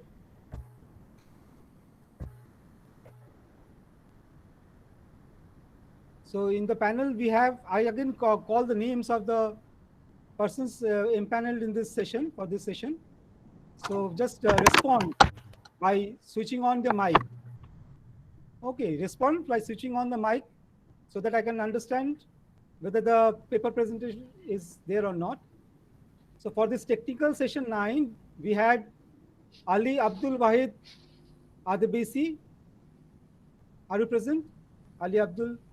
Bamale Zubairu Lawal. Yes, I'm present. Okay. Are you present? Thank you, sir. Yes, I'm present. Yes. You can make your presentation, sir. Okay, thank you so much. The title of my paper is the Hausa Worldview on the Ethical Justification of the Death Penalty. Now, leveraging on Hausa oral literature, especially proverbs, which undergirds the Hausa ethical thought, the paper probes the practice of death penalty in Hausa society with a view to showing that the death penalty is an ethically excusable practice whose justification is found in the manner by which the Hausa people of particularly Kano, Katsina, Sokoto, generally of the north central and western Nigeria confront a complex world metaphysically conceived as being transitory, hard, capricious, and unpredictable. This is among all other things. Now, the paper talks about original Hausa culture before foreign contact with especially the Arabs. Now, by way of introduction, because the death penalty deals with questions of the value of human life and how best to protect it, discussions on the death penalty always occupy a central position in human life across time and space as a tool of social control and effective one at that. Therefore, the death penalty has had significant presence and acceptance in virtually every society in the world. Such presence and acceptance, although at varying length, thrived with very little hostility until the age of enlightenment, when opposition against the death penalty, precipitated by liberal, utilitarian, and humanistic ideas, began. The paper attempts to show through Hausa proverbs and rituals that the death penalty has always been present and acceptable in Hausa culture. The choice of proverbs and ritual is suitable because African values and beliefs are expressed verbally or through symbols or ritual. Thus, proverbs which are verbal expressions are used by the Hausa people to portray Hausa ethics, Hausa worldview, Hausa legal system, etc. Now, this is the second part of the presentation, which is captioned ritual, ceremonies, and other death penalty in Hausa culture. Now, akin to what has been practiced by the first men in Ethiopia and Greece, Arabia, etc., pre-Islamic Hausa culture was characterized by idol worship, which was done with a view to satisfying human wants and needs. Magic, which in Hausa language was in the form of what the Hausa people call tsafi and bori, was an integral part of Hausa culture and was incorporated in virtually all aspects of the lives of the Hausa people. All those are informed by the Hausa conception of the universe. The Hausa cultural view about the universe is metaphysical, so to speak. They think the world is complex and is prone to chaos because it is, among other things, transitory, hard, capricious, and unpredictable.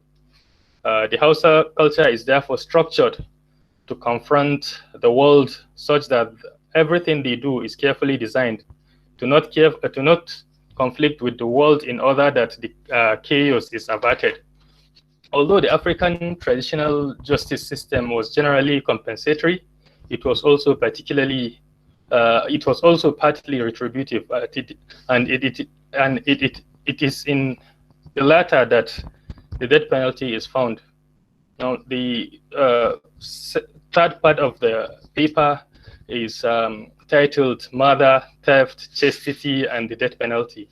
Now, perhaps it is because it is assumed that virtually every culture regarded murder as an action that attracted the death penalty, that murder needs not much discourse. In any case, since the Hausas are Africans, and it may be, in fact, that murder was a crime in Hausa culture that attracted the death penalty. Now, other actions that attracted the death penalty in Hausa culture are, however, said to be reflected in some of the Hausa cultural practices. In Hausa culture, for instance, agriculture and farming was held in high esteem. Other than just quenching hunger, agricultural yields was used in the Hausa cultural practices of what is called gara in Hausa culture, in Hausa language. In the Hausa cultural practices of what is called gara in Hausa language, something that is still practiced till date. It is a practice in which a newlywed female is accompanied with large agricultural produce to her matrimonial home. The quantity of such agricultural produce accompanying the newlywed female determines her worth. The practice is articulated in the proverb that Hausa invoke usually to see zaman lafiya ya figara, which literally means in English, peaceful living is worth more than wedding commodities. The Hausa invoke this proverb to assert that gara is so important that its forfeiture is only justified when it is done to maintain peaceful coexistence. So because of the importance of agricultural produce, there is a certain idol or goddess, which in Hausa language was called Wargona, meaning the custodian of the farms, that is so revered in Hausa culture, such that so many sacrifices were often offered to please her for her strategic role in the provisions and protection of agricultural produce. The things often offered as sacrifice to Wargona were white sheep, chickens, and pumpkins. In Hausa culture, Wargona prevents thieves from stealing agricultural produce and served as an executioner of those guilty of stealing agricultural produce by making their stomachs swell until they die. Now, chastity in Hausa culture is also a revered virtue that the Hausa people took so serious, so much that being unchaste attracted the death penalty. It is the practice of the pre-Islamic Hausa culture to ask someone to use a tool that looks like a magical knife to strike a goat with it, with the aim of slicing it into two. The chastity of the girl is established when the man is able to slice the goat into one, to slice the goat in one stroke. But in the event that the girl is unchaste, that man will never be able to slice the goat with that magical knife, no matter how many times he tried. Now, the Hausa people are not unmindful of the fact that punishment entails causing pain on the person to be punished, even when they believe punishment is a necessary tool for social control. That is why, in order to justify any kind of punishment, the Hausa people invoke some proverbs that are akin to what may be called the retributive and utilitarian justifications promoted by Western philosophers such as Immanuel Kant and Jeremy Bentham. Thus, the Hausa will see abin da ka shuka shi zaka girba, which literally means what you sow is what you reap. The ethics of punishment,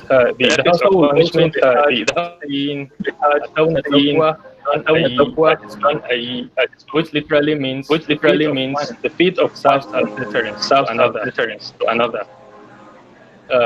The first proverb is more of a retributive nature, invoked suggests that the punishment is a consequence of the wrongdoer's past action, while the second proverb is invoked to imply that punishment is meted on the wrongdoer in order to deter prospective wrongdoers. By way of conclusion, our discussion so far suggests that the death penalty as a form of punishment for murder, theft, and false declaration of justice among others is a recognized and acceptable practice in Hausa culture. Consequently, opposition to death penalty came only after contact with the West. In order to call for extending the death penalty to be inflicted by way of conclusion was such as rape, banditry, and kidnapping in northern Nigeria. Our discussion so far is therefore not out of the context of as a form of punishment for murder, theft, and false centuries. Is therefore not out of the context of its evidence in the previous House of Proverbs, through which House of culture is related. Evidence conclusion previous House of Proverbs, thank everybody for listening. This is the conclusion.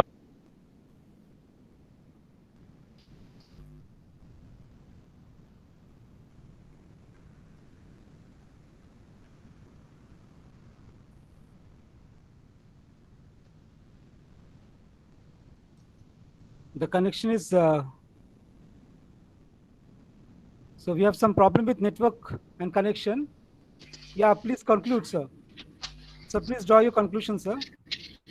Okay, I thought you all have heard me.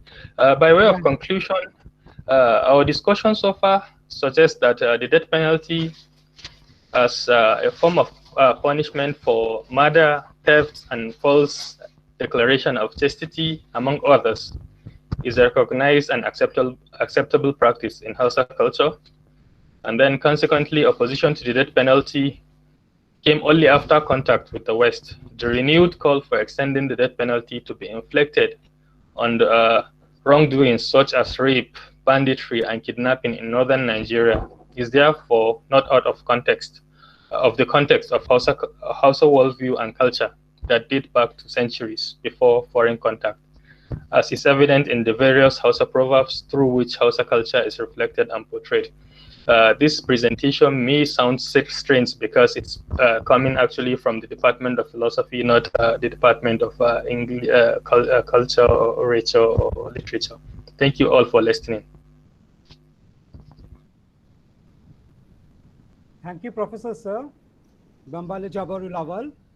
The excellent presentation, philosophical view of Hausa worldview on the ethical justification of death penalty. You have really tried to bridge the conventions and the morality of death penalty.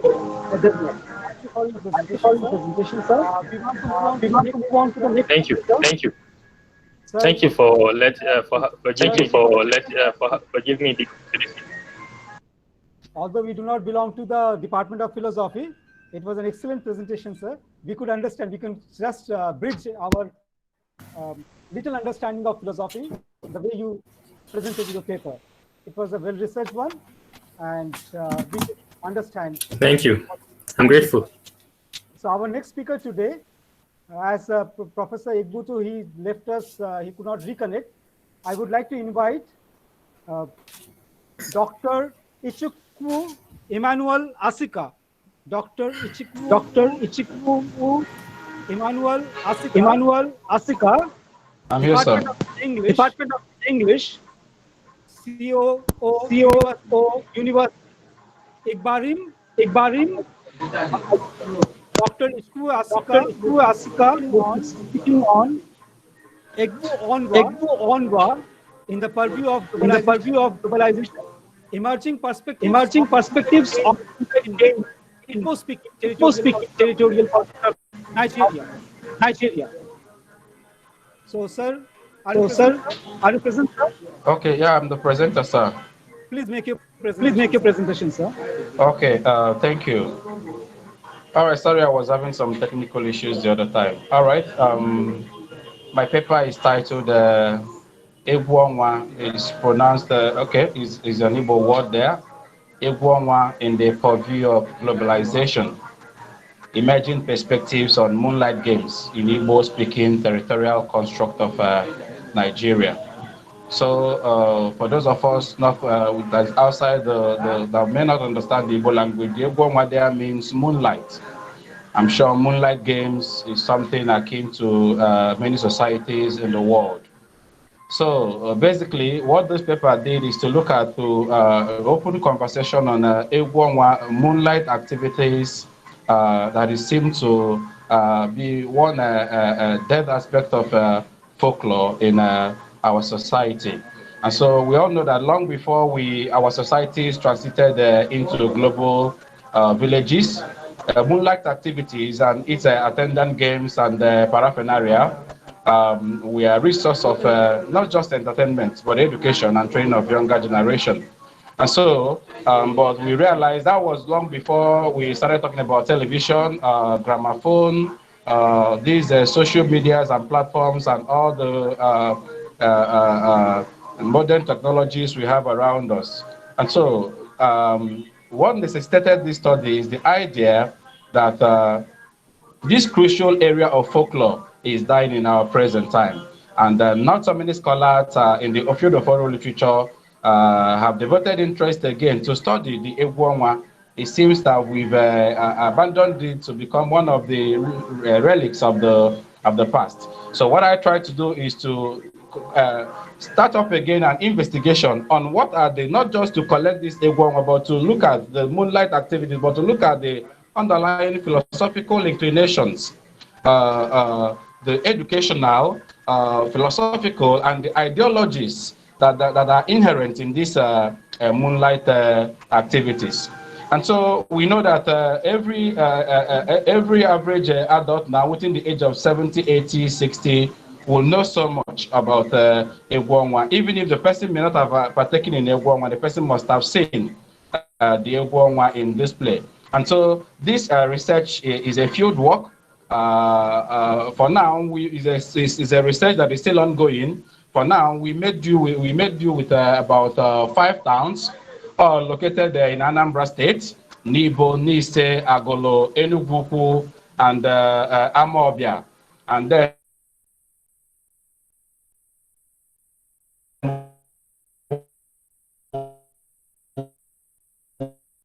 we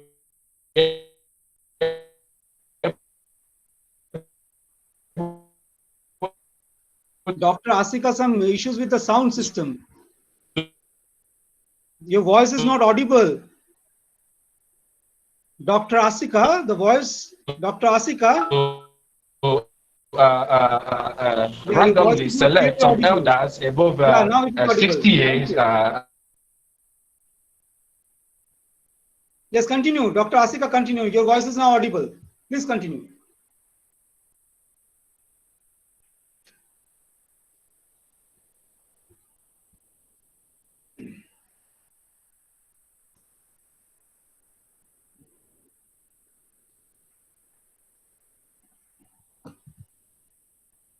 Dr. Asika, some technical glitch. Your voice is not audible.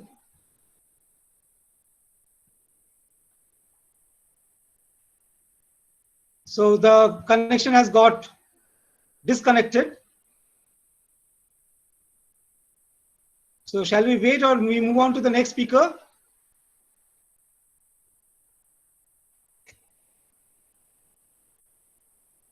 Professor Ibrahim Muhammad Abdullah, are you present?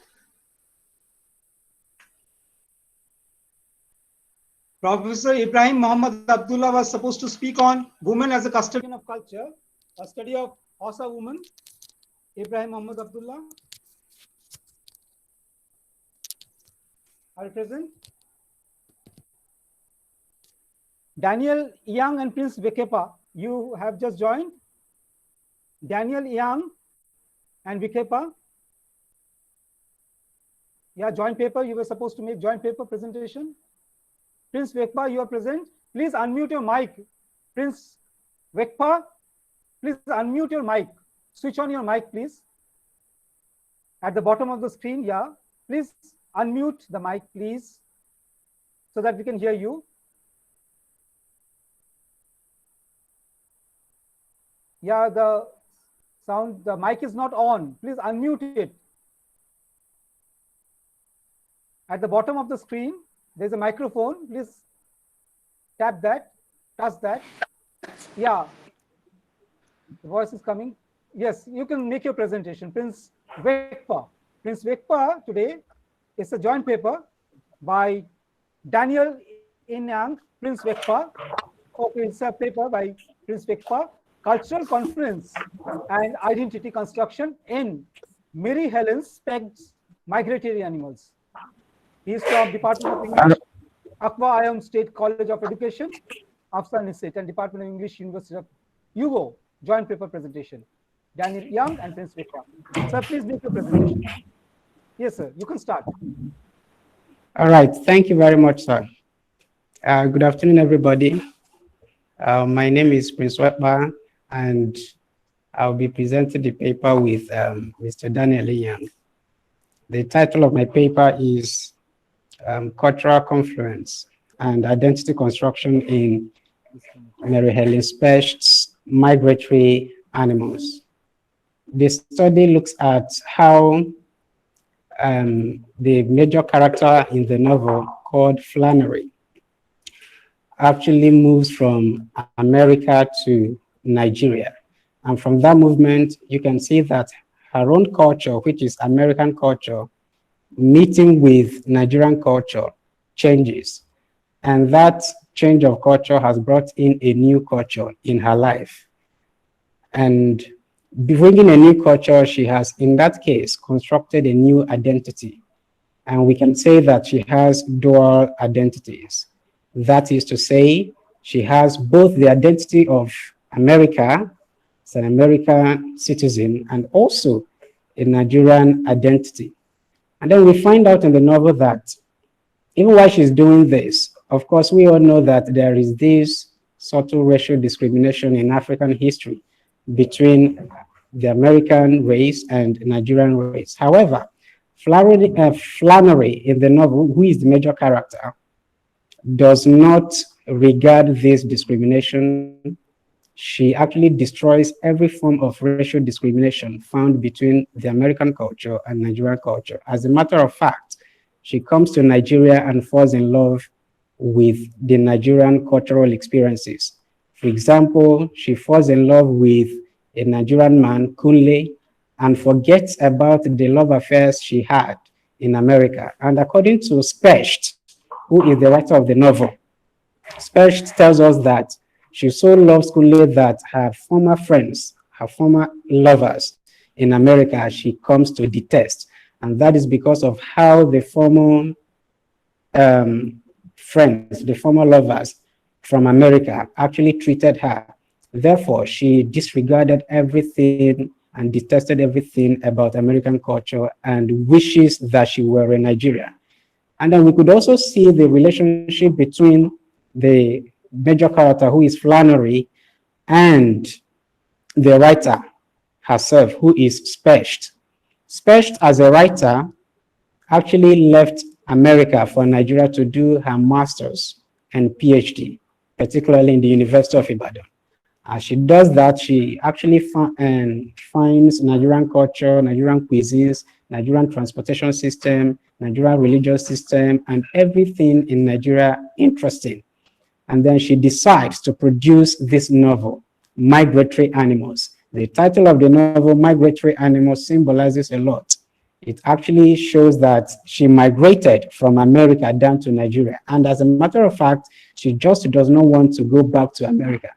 And she produces a novel that, although the novel is written by her, an American, everything about the novel is entirely Nigerian. And it's quite surprising that an American can actually describe very vividly about the Nigerian culture without any mistakes. So at the end of the day, we found out that her social identity has changed, because I am using her, the authors, who is Specht, because there is that similarity between her, the writer, and the major character in the novel, Flannery. So she has a new social identity. She also has a new religious identity. She also has a new sexual identity and all other identified identities in our paper. How does her social identity change? She loves everything, all the transportation system in Nigeria. For example, we can see her in the novel talking about Danfo driver, even much better than any Nigerian can talk about it. And also, she also undergoes a change in terms of the marital status, the marital identity. She knows so much about Nigerian marriage system. And that is why she has also fallen in love with Kunle, one of the major characters in the novel. Then in her religious identity, it changes. Flannery in the novel used not to believe in God, according to Specht, the writer. She used not to believe in God. But when she came down here in Nigeria and falls in love with Kunle, she joins Kunle to his church, which is Redeemed Christian Church of God, a very popular church in Nigeria, as also seen in the novel. From there, from time to time, as she continues to join Kunle in the church, her religious identity totally changed from being someone who used not to believe in God from her American culture, and then she is not so keen and she pays attention now to the Redeemed Christian Church of God. Even when she traveled back to America, she began to reminisce, to have nostalgic feelings about the Redeemed Christian Church of God. And we can also find in the novel where she said that Kunle taught her about how to pour libations, which of course is an American culture. So all in all, her religious identity totally changes.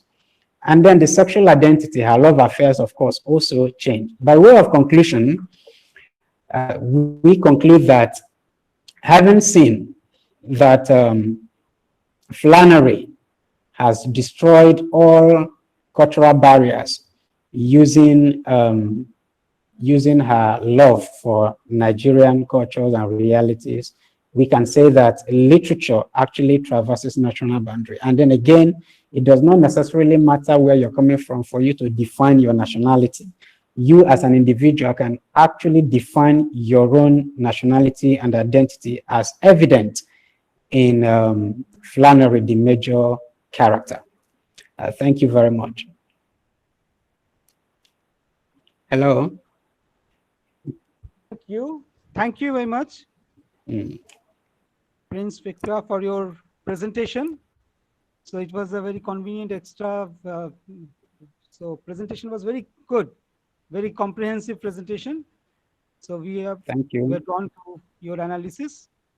Thank you for this presentation and participation in this webinar. So we can invite questions afterward. The cultural confluence and identity that you talked about in the works of Mary Helen Speck's Migratory Animals was well researched. Yeah, I would like to encourage you again to continue with such excellent research work that you have been continuing in the field of cultural studies and African studies. Thank you, sir. Thank you. Thank you very much, sir. Thank you. So can we conclude this portion of the session? Because in the next session, we will have Dr. Monisha Sarkar to chair the session. Dr. Monisha Sarkar Sinha of East Calcutta Girls College is working in the field of cultural studies. She just made a presentation in this session. So she will be coordinating the next session for you all. So I hand over the mic to her and connection to her to continue with this session. Okay. Okay, thank you, sir. All right. Thank you.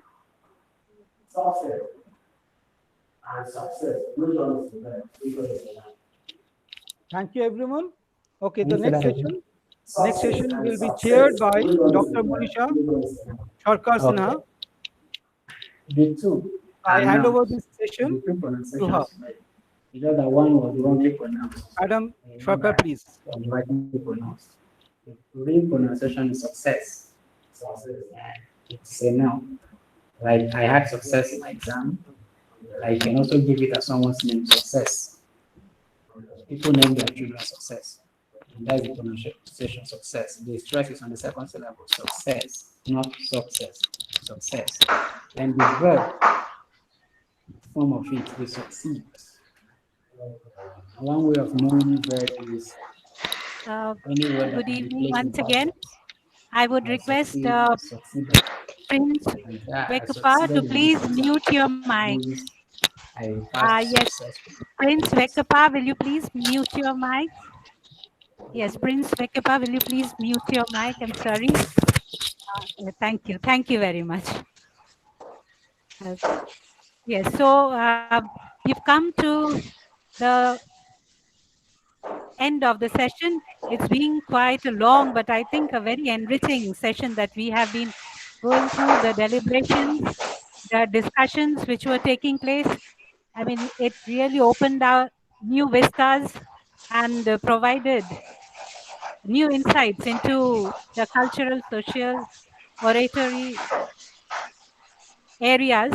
So once this session is over, I think we'll all go back home and think about all that we have heard. There'll be plenty of food for thought for us.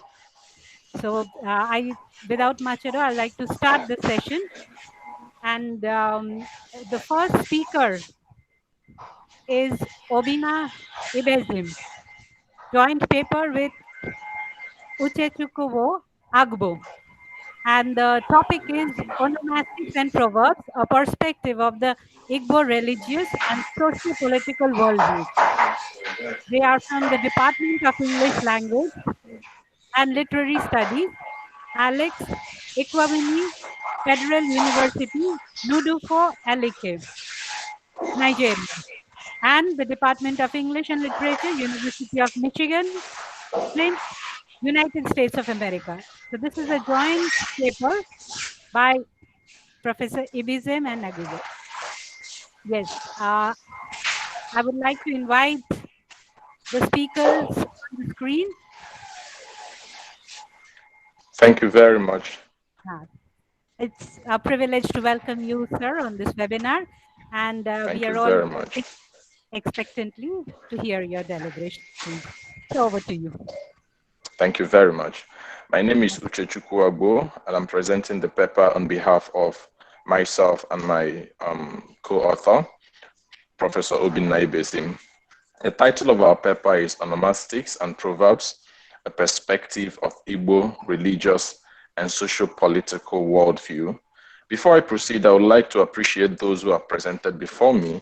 It's been a very insightful session. I've been awake for a while now because the time difference is there, so I woke up quite early. And I want to also appreciate the organizers of the conference. You have done well.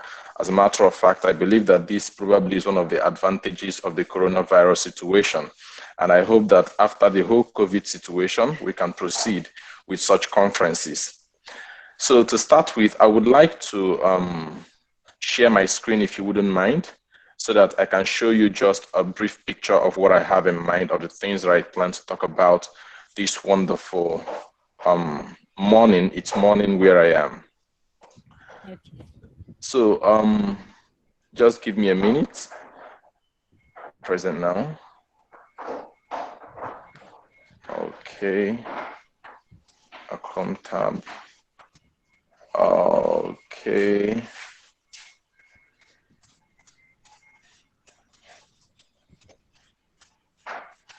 If this doesn't work, then probably I will just have to proceed with my presentation without a PowerPoint.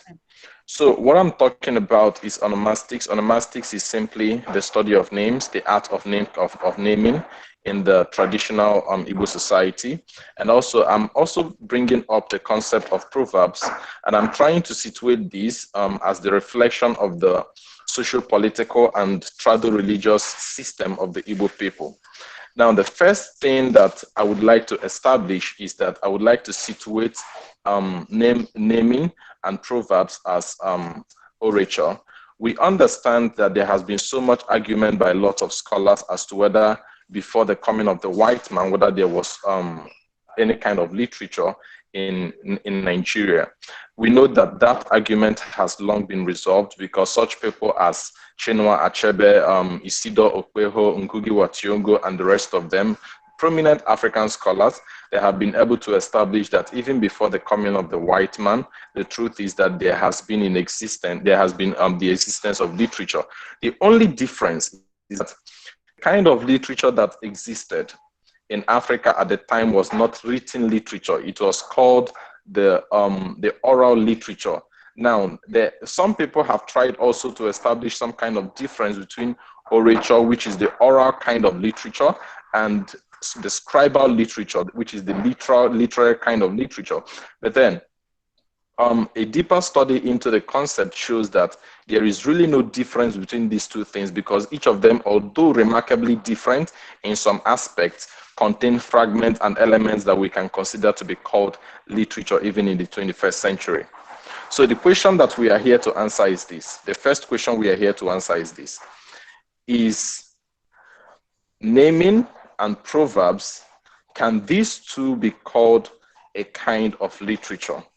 To answer that, I would like to make reference to what Isidore Okweho, who happens to be one of the most prominent scholars of African literature, has to say about it. He says that oral literature is fundamentally literature delivered by word of mouth. This implies that there must be a certain appeal, not only in what the performer is saying, but in the way it is said. So in essence, he's trying to establish that it is not just a concept of what is said, it is also a function of how it is said. We understand that some of the key elements of oral literature are things like the performer. There needs to be a performer, and there also needs to be an active audience. But in the case of naming, where the confusion comes in is the fact that there is no active performer, and there is also no active audience present. But then in the Igbo system, we need to understand that oral literature is built into the very fabrics of the society. So we live out our oral literature every day. We do not wait for what Chinua Achebe would call ILO. We do not wait to gather at the ILO for us to be able to present oral literature. Yes, we present oral literature in those places, but we also experience oral literature every day as we use language, depending on the way that we use language. Then somebody would also want to ask, what is the difference between plain speech and oral literature when it is not performed? Plain speech is ordinary use of language, but proverbs is the artistic use of language, which is encapsulated in what Chinua Achebe said when he remarked that the proverb is the oil with which Igbo people eat words. All right, so I will proceed now to the more critical part of my presentation, which is the place of the proverbs and names in the trado-religious system of the Igbo people. We need to understand three things about the Igbo trado-religious system. Number one is the concept of Chukwu. Chukwu is regarded as the supreme God in the whole Igbo culture. So in the Igbo culture, what we call the Almighty God in the new system, the new do I call it westernized or maybe the Eurocentric perspective of viewing religion, what we call the Almighty God or as Jehovah, or Jehovah as the Christo-Jewish culture may put it, is called Chukwu in the Igbo society. So after Chukwu, we have another one called the Agwu. Agwu is considered the intermediary between Chukwu and the other smaller gods that exist in the Igbo traditional system. Now, in the Igbo traditional system, Chukwu is feared and revered so much. And because Chukwu is respected so much, people find it slightly difficult, people find it slightly fearsome to approach Chukwu directly. So they would want to go through some other smaller gods to be able to get to Chukwu. And that is where we have names such as Amadioha, Ibino Babe, and some other smaller gods that make up the Igbo community. But then the question becomes, was there the consciousness of the Almighty God before the coming of the white man? Yes, there was. Because the Igbo people, they knew that God existed. The only thing was that they did not call him God because they spoke the Igbo language and not the English language. They called him Chukwu, and they made smaller gods to be able to reach him. A close approximation to this is what the Catholics do when they try to reach God using the Virgin Maria or maybe using the saints who have lived and died. So the Igbo people go through these smaller gods to be able to get to the Almighty God. Now, how are these things built into the names of the Igbo people? The Igbo people answer names such as Amadi. Amadi is just an abridged form of Amadioha. The Igbo people also answer names such as Opabi. Opabi is just an abridged form of Ibino Opabi. The Igbo people also bear the names such as Agwike. Agwike is just a transposition of a reflection of the power of Agwu, who happens to be the intermediary, or rather the second in command, according to the Igbo trado-religious system in terms of their relationship with God. The second thing that we would like to discuss also is the political system of Igbo people and how some of these things and how this system reflects in their proverbs and names. In the Igbo culture, one thing is very important. The Igbo people believe in social cohesion, mutuality, and syncretism. This is expressed in the proverbs, Egbe Bello, Ugo Bello. What that means in literal English translation is, let the kite perch and let the eagle also perch. They believe that now, what that means is that the Igbo people believe, or in the literal translation of it, it means when a child has washed his hands very well, he can dine with the elders. Now, what that means is that the Igbo people respect elders in their administrative structure, but they also respect the contribution of the younger generation. It is also important to note that in Nigeria, there are three major ethnic groups. The first one is Hausa, which constitutes the vast majority of the citizens of Nigeria. The second one is the Yoruba, which is the second largest ethnic group in Nigeria. And the third one is the Igbo people. The Hausa have what is called a highly centralized system of administration because of the prevalence of Islam in that region. And of course, that was also the reason why the indirect rule system was very effective when it was used by the colonial administration. The Yorubas have what is called a quasi centralized system of administration. And finally, the Igbo people have what is called the decentralized system of administration. There is a saying in Igbo land that Igbo enweze. What it means is that the Igbo people do not have a king. But that does not mean that the people are not organized. What it simply means is that instead of having one person that rules over the affairs of every other person, the Igbo people would rather choose elders from each clan and from each family to form what is called a republican system of administration that reports directly to the people. Now, although the people respect the elders in these different communities, it is also important to note that in Igbo land, a man is not respected simply because that man is elderly. No. A man is respected based on the contribution the person has made to the community. Of course, a literal translation of transposition of that can be seen in the works of Chinua Achebe, particularly Things Fall Apart, where we see the character of Okonkwo, who is respected even as a young man. And we also see the character of Onoka, his father, who, although an elderly man, was not so respected because he was not able to make as much contribution to the social betterment of the Umuokia community as Okonkwo made when he was alive. So the Igbo people, number one, they believe in Ebe Belu Ugo Belu, which is the concept of egalitarianism. Let the ego perch and let the kite also perch. That is cohesion. Then they also believe, now, when a child washes his hands very well, he can dine with the elders. It is important to note that currently, research has shown, according to Forbes magazine, that the Igbo ethnic group has produced the highest number of individual millionaires in Nigeria.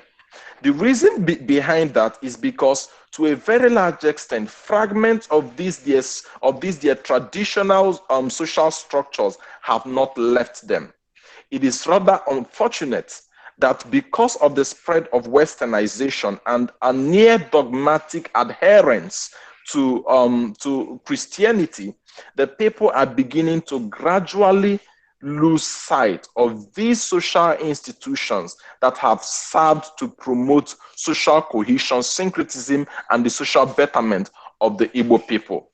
Now, the recommendation of this paper is that more intelligent works, more scholarly works should be done to advance and to promote Igbo culture, not just to promote Igbo culture, but to actually tell the Igbo story in such a way that the new Igbo Christian will see that the traditional Igbo system is not an enemy to the Christian, to the new Christian system that is currently prevalent. We believe that aspects of this traditional system can be picked that will be very beneficial even to the new Christian existing in the Nigerian reality, especially from the Igbo society. In conclusion, I would like to establish that we are not sure, as it were, as to whether or not the people will completely lose sight of their cultural norms. We are also not sure as to whether those aspects of our culture, such as names and the rest of them, will be totally lost. But one thing we are sure of is that the people do not need to lose those aspects of their culture. Thank you very much.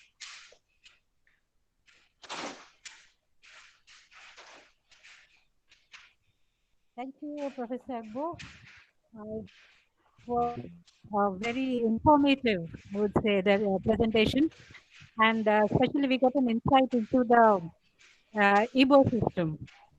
and how the names have been derived, the proverbs, importance of the proverbs, and the impact of the political system, and how it is reflected in the names which have been used in the. So that was again a very interesting and a unique area about which we had not heard so far, I think. So thank you very much. Thank And you. yeah, it was really an enriching experience. We are getting to know so many different aspects. And now I would like to move on to the second speaker.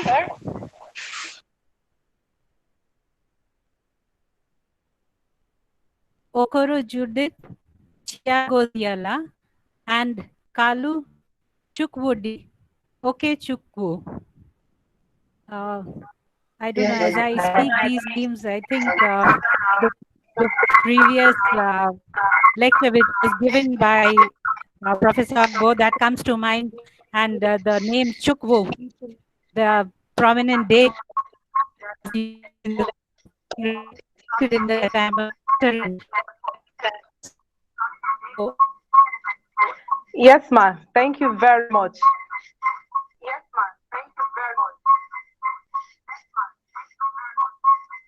Okoro Judith speaking from the University of Nigeria. Nsukka. Welcome.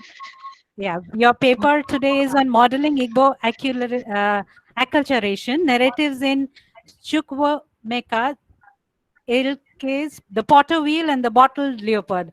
I do not know if I've got the pronunciations right, but yes, the potter's wheel and the bottled leopard. Yes. And we welcome you from the University. There's no problem at all.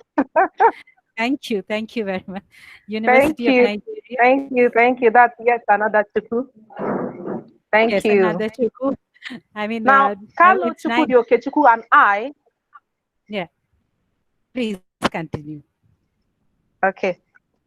Thank you. Kalu Chukwudi Okechukwu and I are investigating how yet another foremost Nigerian writer and novelist, Chukwuemeka Ike, models Igbo acculturation in his novels. And the novels we focus on today are The Potter's Wheel and The Bottled Leopard. We have observed that every creative writer is aware that he ought to be relevant and responsible to his society. Chukwuemeka Ike plays the role of a novelist as teacher in some of his novels, especially The Potter's Wheel and The Bottled Leopard. The storylines of these novels, Potter's Wheel was first published in 1973, and The Bottled Leopard was first published in 1985. Now, these stories are set in the Igbo sociocultural milieu, where axioms like good character is beauty, and when the child washes his hands well, he eats with elders, hold sway. I'm happy Dr. Abo dwelt a lot on this.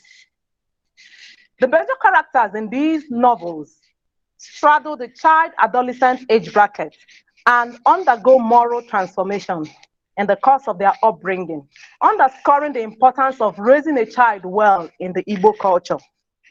Now, the traditional Igbo society, as showcased in these novels, portrays proven patterns of childhood upbringing as the norm.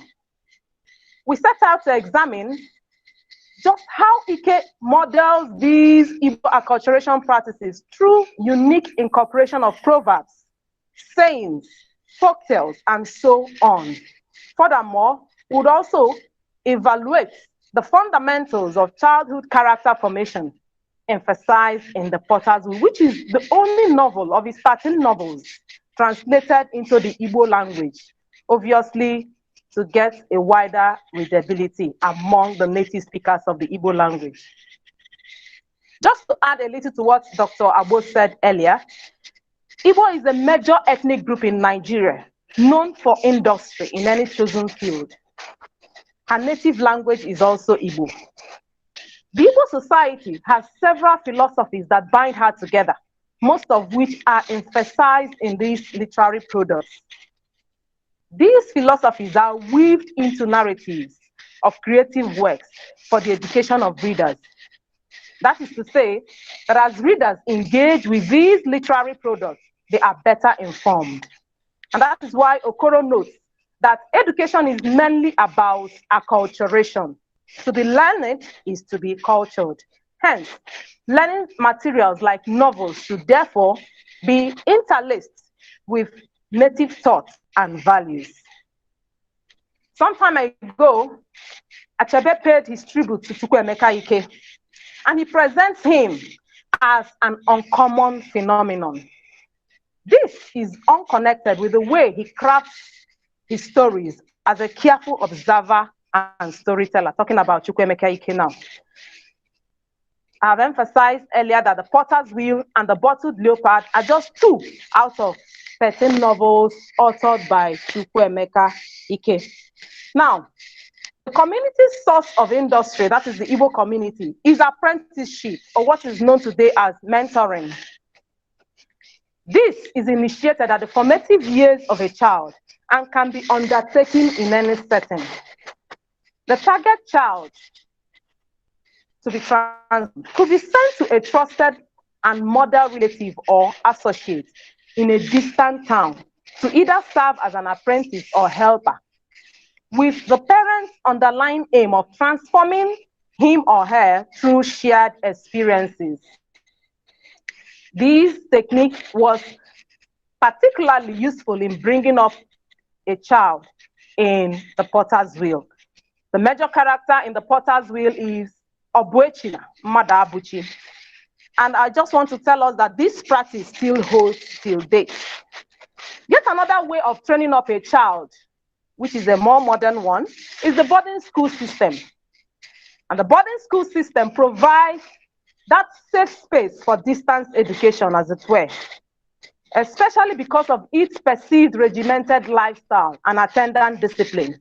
In the case of the boarding school system, the school management, teaching and non-teaching staff, fellow students, and even the school bell function as models. That is why Amobi and Chuk in the Bottled Leopard undergo training in government college, Ahia. It is noteworthy that these 3 major characters are boys. That is Obuechina, Amobi, and Chuk. This goes to emphasize the premium importance the Igbo placed on maleness for the sake of succession, so that the compound may not revert to the bush. And that is the transliteration of Obuechina. Every man would want to beget a son. In the Igbo culture, every man strives to get a son so that he will see who would succeed him and so that his name will continue. Now, a couple of critics have investigated topical themes in both novels, like Ativie Karu, who investigated greeting dynamics in the 2 novels, and Ezenwa Oheto, who investigated the symbolic concept of childhood in the 2 novels. But then, none has actually focused on the modeling function for shaping the child. It is this gap that this paper intends to address by examining how Chukwuemeka Ike models Igbo acculturation practices and evaluating the fundamentals of childhood character formation, particularly emphasized in the Potter's Wheel. Now, Achebe argues that since Igbo people did not construct a rigid and closely argued system of thought to explain the universe and the place of man in it, preferring metaphor of myth and poetry, anyone seeking an insight into their world must see it along their own way. And some of these ways are folktales, proverbs, proper names, rituals, and festivals. We have read and reread novels and found that the novels are peppered with proverbs. For instance, Chukwuemeka Ike's Potter's Wheel captures proverbs like, "He who does not suffer hardship cannot develop common sense." Of course, we know that common sense is very important today. Another proverb is, He who is inquisitive never goes astray. The dog does not eat the bone chained round its neck. One does not spend the early hours of the day in sharpening arrows. When the cricket knows the crime it has committed, it dabs whitewash round its eyes. There will be no sweet without sweat, not even for teeth. A boy should not be brought up by his mother while his father still breaks. You don't kill someone whose funeral expenses you would bear. It is those whose legs go to the river that the river can drown. Nobody tickles the eye with a stick intended for tickling the ear. You do not beat a child and at the same time order her not to cry. The man who is murdered by his kinsmen does not bleed, and so on and so forth. We also found some wise sayings in the novel. And these proverbs, wise sayings, are usually employed by elders who are majorly parents and caregivers. Some of these wise sayings they employed in the novel to transform their children are: when the father of Obuechina, the major character in the Potter's Wheel, tells his wife, "It is because you have not trained him well that I am sending him away before he dissolves completely like a bag of salt." Yet another wise saying is, "He who keeps silent acquiesces." In the Igbo culture, when your parent sends you on an errand, he or she might say something like, "I am leaving some spittle on the ground. If it dries up before you return, your navel will vanish." That means you should run as fast as possible.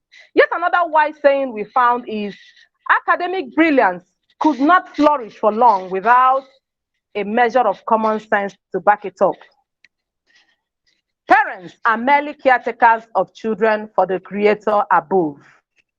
And then there is nothing without labor.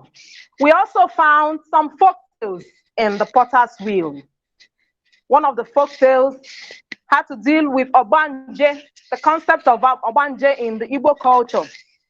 That idea of a child being born again and again. A child comes into a family, and maybe before his or her 9th birthday, for instance, in the Potter's Wheel, the major character Obuechina was said to be an Obanje, and it was expected that he was going to die on his 9th birthday. But then, for some traditional practices, he was delivered from that. We had some tales about those who had been delivered and the deliverer herself in that novel. There are also reinforcing tales of those who succeeded through apprenticeship.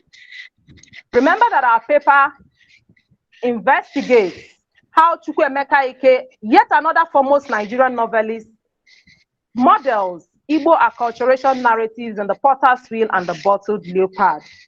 Now, part of the modeling structure is that of apprenticeship, which I had earlier said can come in any form. It can take any form. It could be that of going to learn a trade from a master. It could be that of going to serve, like Obuechina went to the teacher's house to serve. It is believed that any child that is raised by a teacher will be a better child. Now, so many tales to reinforce how that children should be sent out from the confines and comfort of their homes to go to places where they will be treated strictly abound. There are also festivals and rituals in the novel. For instance, there is the Mbedike Masquerade Festival and the festival of the casting away of the Obanje. Yet another way of modeling Igbo acculturation narratives found in the Potter's Wheel is the use of proper names and their meanings. The Igbo man believes a lot in the help of the Almighty God. And so even in giving names to his children, even in giving names to children, it tries to expose his prayers, his feelings. For instance, we have a man like Mazi Laza Madabuchi, the father of the major character in the Potter's Wheel, who had 5 daughters without a boy. And he gave names like God's time is the best, hold what you have, what is yet to come is greater to his daughters, expecting a male child. And then finally, the male child comes, Obwechina, that the compound must not revert to bush. Now, the fundamentals of childhood character formation in the potter's wheel is yet another interesting aspect of modeling Igbo acculturation narratives. And we found that you ought to positively reinforce a child. When a child does something good, you either buy a gift or say, well done to the child. Children learn a lot by observation. If you spare the rod, you spoil the child. There is joy in division of labor. Parents are enjoined to divide labors across borders. Running errands is not a prerogative of any gender. A boy can cook and a girl can grind tobacco, like was done in the potter's wheel. The son succeeds his father and must be raised well. Traveling is part of education. We also found proverbs in the second novel, The Bottled Leopard. A key proverb is that which says, a rat which accompanies the lizard to the stream for a swim should ensure that it leaves the river with a dry skin like the lizard. It is not every day that the squirrel lands on palm fruits. We have folk tales too. A key folk tale in The Bottled Leopard by Chukwuemeka Eke is that of reincarnation. That belief that somebody can live and die and be born in yet another member of his nuclear or extended family. There is the EKG festival, which has to do with tying yams in the barn. There is the Ibandu festival, which has to do with the covenant in which participants pledge publicly not to take one another's life.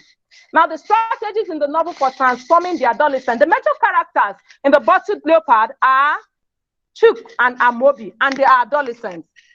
The school in Government College, Umuahia.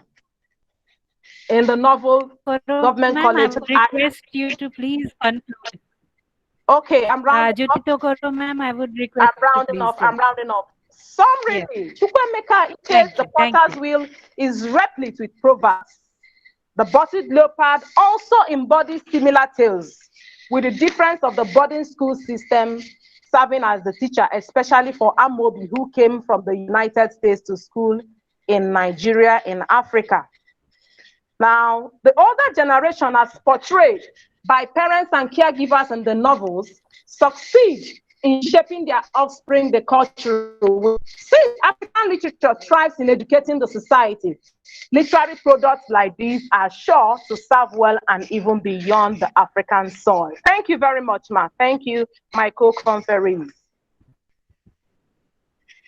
Thank you, Judith, ma'am. It was an insightful deliberation on the potter's wheel and the bottle leopard.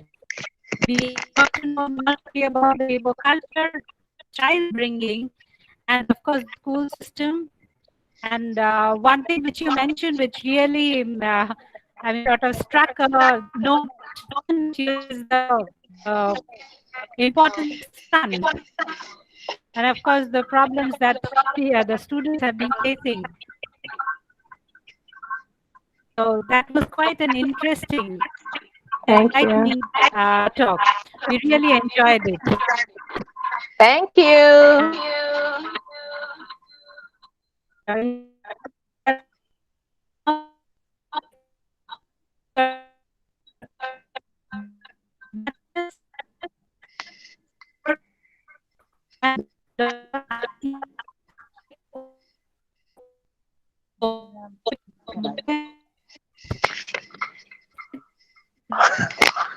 Yeah, my freedom. State University, Brat, Nigeria, and Department of the University of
Yes, I think we have a lot of connectivity issues today, and since we've been carrying on for quite some time, the network is now acting up.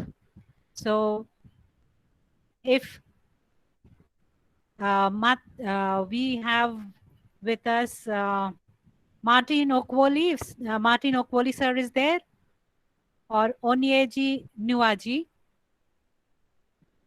from the Department of English, University of Oyo, Ikwa Ibom State, Nigeria. Onyeji Naji, sir, are you there?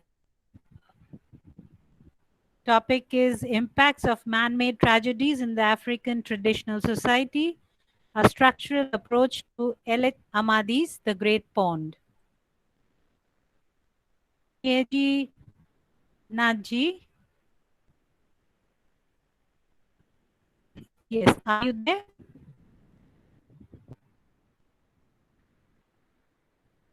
Can you hear me?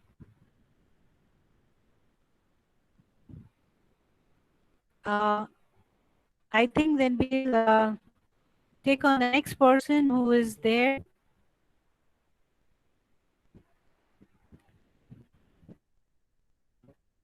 So the next person who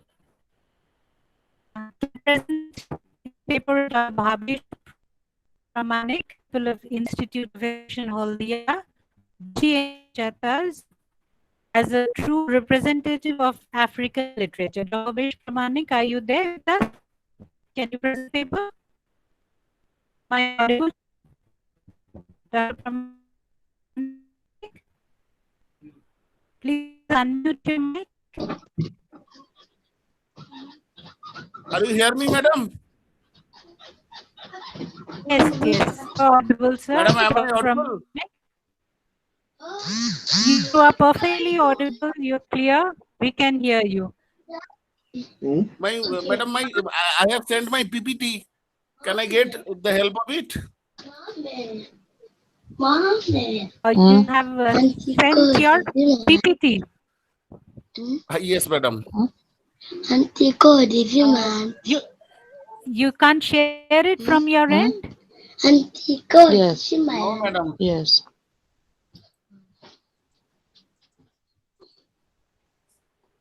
I'm sorry, sir, but at present it's not possible for us to put up your PPT.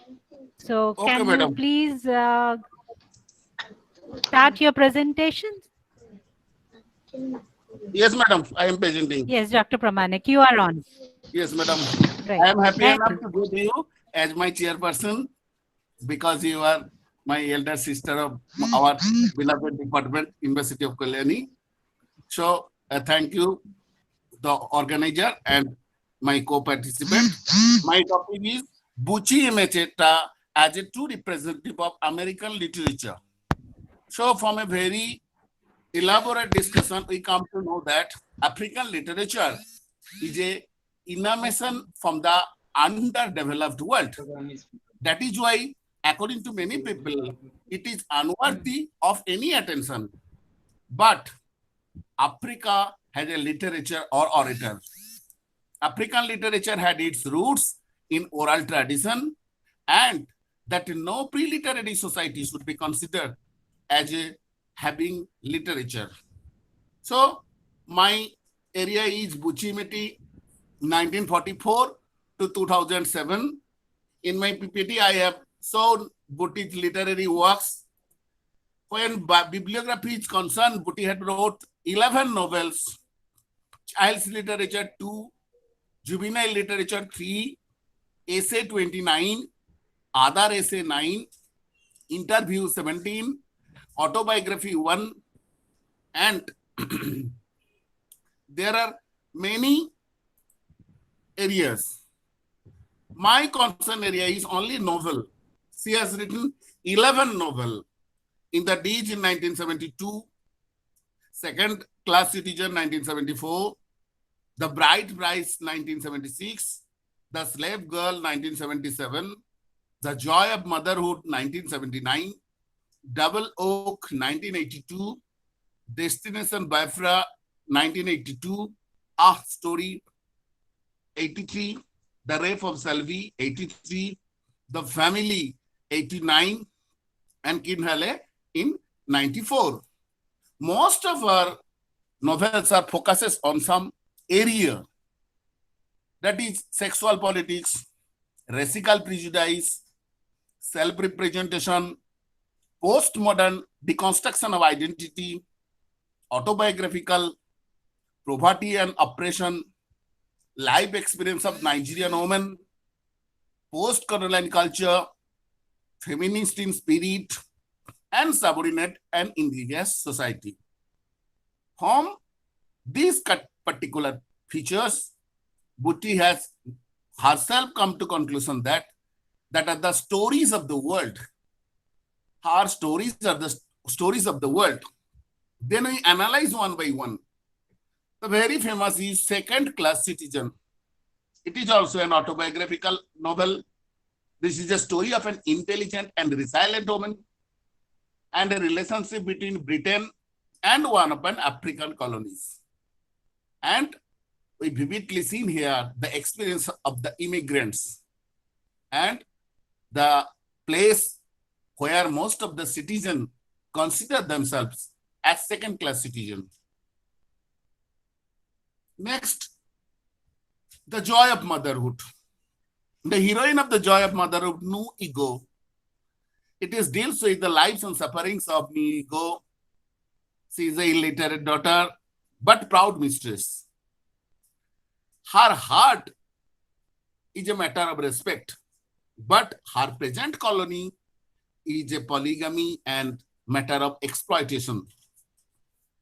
We find same feeling in Double Oak and her famous The Family.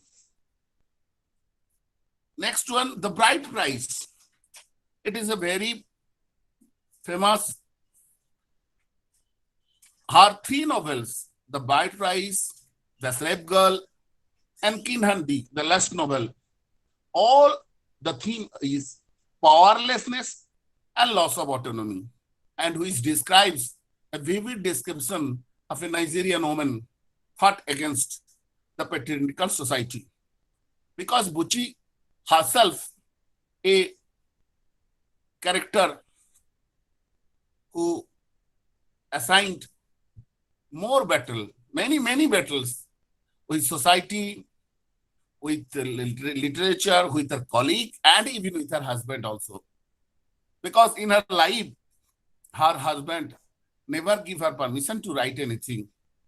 She turns many manuscripts, even the first novel, it tore something, give it fire. So it is a struggle of Buchi himself, which we find in most of her novels. In Destination Blair, we have same thing. In African, there is a Nigerian colony under the British Empire, and the poverty and suffering are discussed here. The Rape of Salvi is very hard written. It is a story, a tragic story of the heroine, where Buchi vividly describes the British colony. So there is an observation, madam.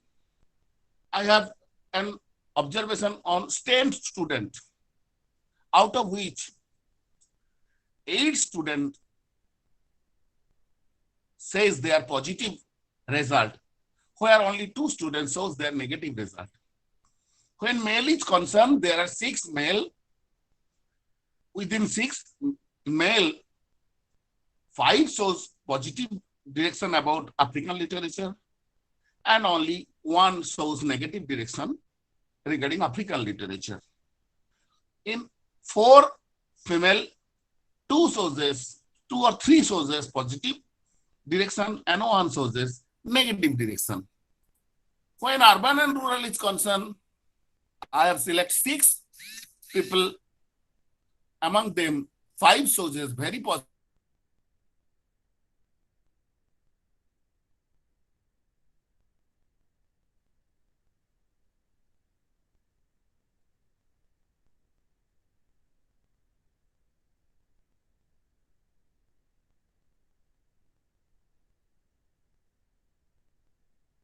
Negative reaction.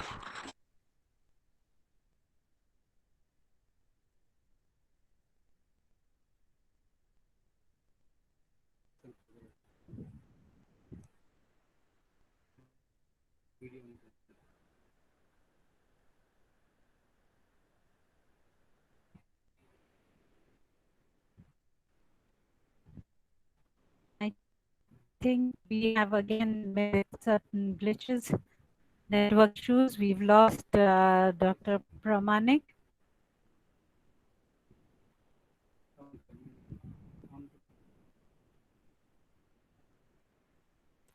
Dr. Pramanik, can you unmute your audio? Please unmute your mic, audio, the symbol where you have the Now, mic. now Please is it clear, unmute that madam? because we seem to have lost. Now it is clear, madam. Yes, now you're audible. So, Right, right. so there is Please a continue. observation. Absolutely, continue. So there is a observation from 4 area: man, woman, urban, rural, and general SC and ST. We find that most of the students shows their positive attitude towards African literature. And my conclusion, which he confirm very prestigious reward, and from these rewards he comments, I am simply doing my big mother was doing for free about 30 years ago. The only difference is that she told her stories in the moonlight while I have to bank away as a typewriter I picked up from Woolworths in London. Thank you, madam. Thank you to all of you.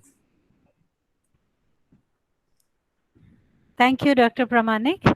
Yes, you did show us the women, the condition of the women and how they are treated as second-class citizens. How we will relate to all these issues since we are also dealing with areas in Indian literature. So there are many common the African stories, the novel, as well as our Indian literary sources. So thank you for bringing those up. And I think we have with us Onyeji. Thank you, sir. Thank you. So we have with us Onyeji Naji from the English Department, University of Uyo, Akwa Ibom State, Nigeria.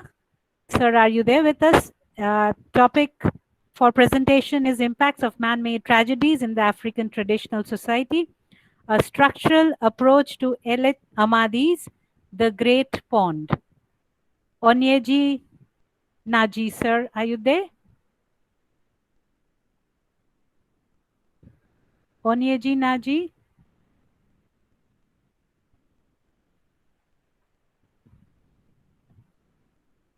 Yes. Are you there with us?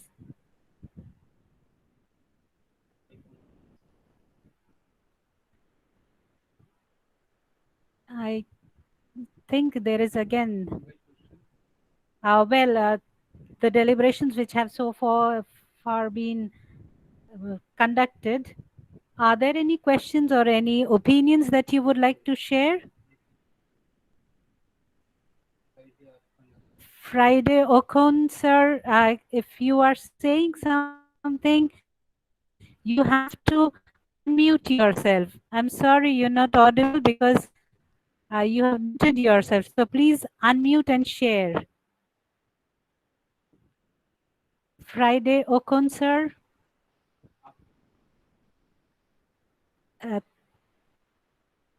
You are not audible to us. You need to unmute your phone. The mic needs to be unmuted, sir. I'm sorry.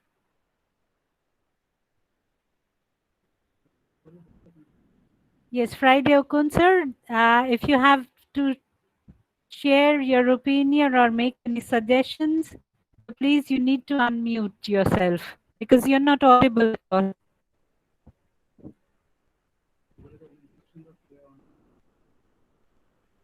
So there is an icon at the bottom of the screen. If you click on that, you will be able to unmute yourself.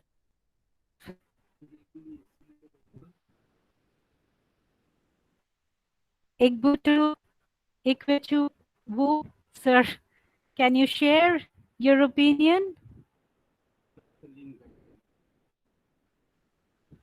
Since we've been continuing for quite some time, I guess We are having a lot of network issues.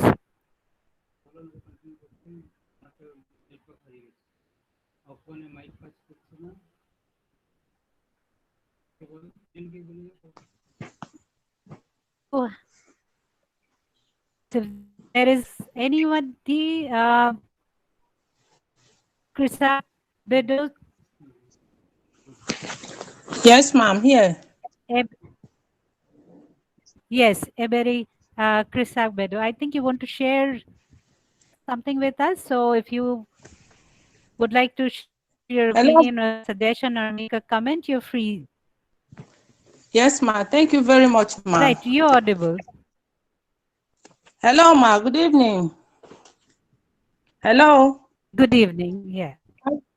Can you Yeah, hear we can hear you. You're quite perfectly audible. Yes, ma. Yes, Thank you so much, ma. absolutely audible. I'm in technical session 2. Yes, I'm please yet continue. to present my paper. Hello, ma. Yes, please. Yes. Hello, I think you can hello. present your paper now.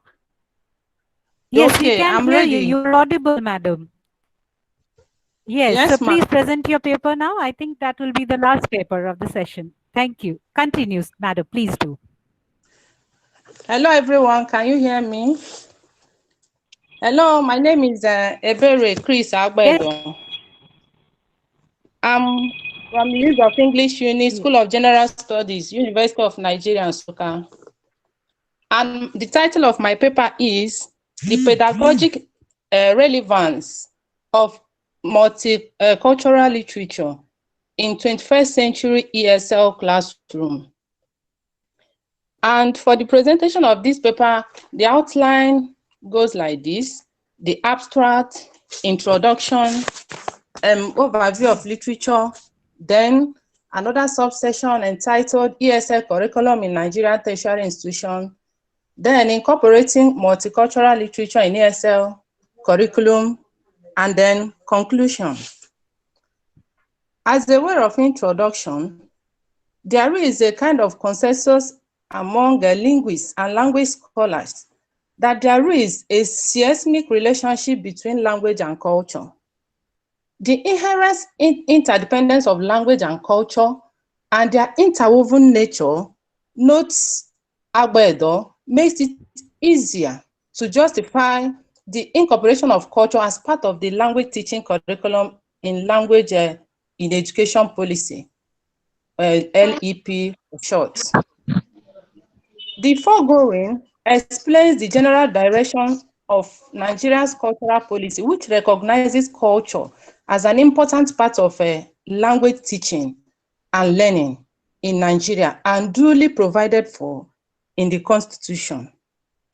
The central objective of this language in education policy is for language learners to evolve an intercultural perspective that would enable them to develop intercultural communicative competence. Globally, the pedagogic relevance of multicultural competence has been duly recognized, and according to Simile, the integration of multicultural literature in the high school English curriculum has been part of academic discussion for over 50 years now. And then Dong himself argues that teachers must update their cultural knowledge and develop sensitivity and teaching skills to promote cross-cultural understanding, as well as use multicultural literature to validate expressions of cultural knowledge, perspectives, and then differences. And then lack of adequate knowledge of intergroup cultures and relations account for majorly all the ethnic-related crises in Nigeria, where a constant threat of dominance from cultures perceived to be more popular or civilized against the seemingly lesser cultures have remained a recurrent decimal in the country's socio-economic and political history. To this effect, multicultural literature that delimits textual reading and analysis across the literary genres with emphasis on the theme, characterization, setting, tone, mood, diction, and general literary appreciation opens a new vista for exploration in a ESL context. Then, overview of literature.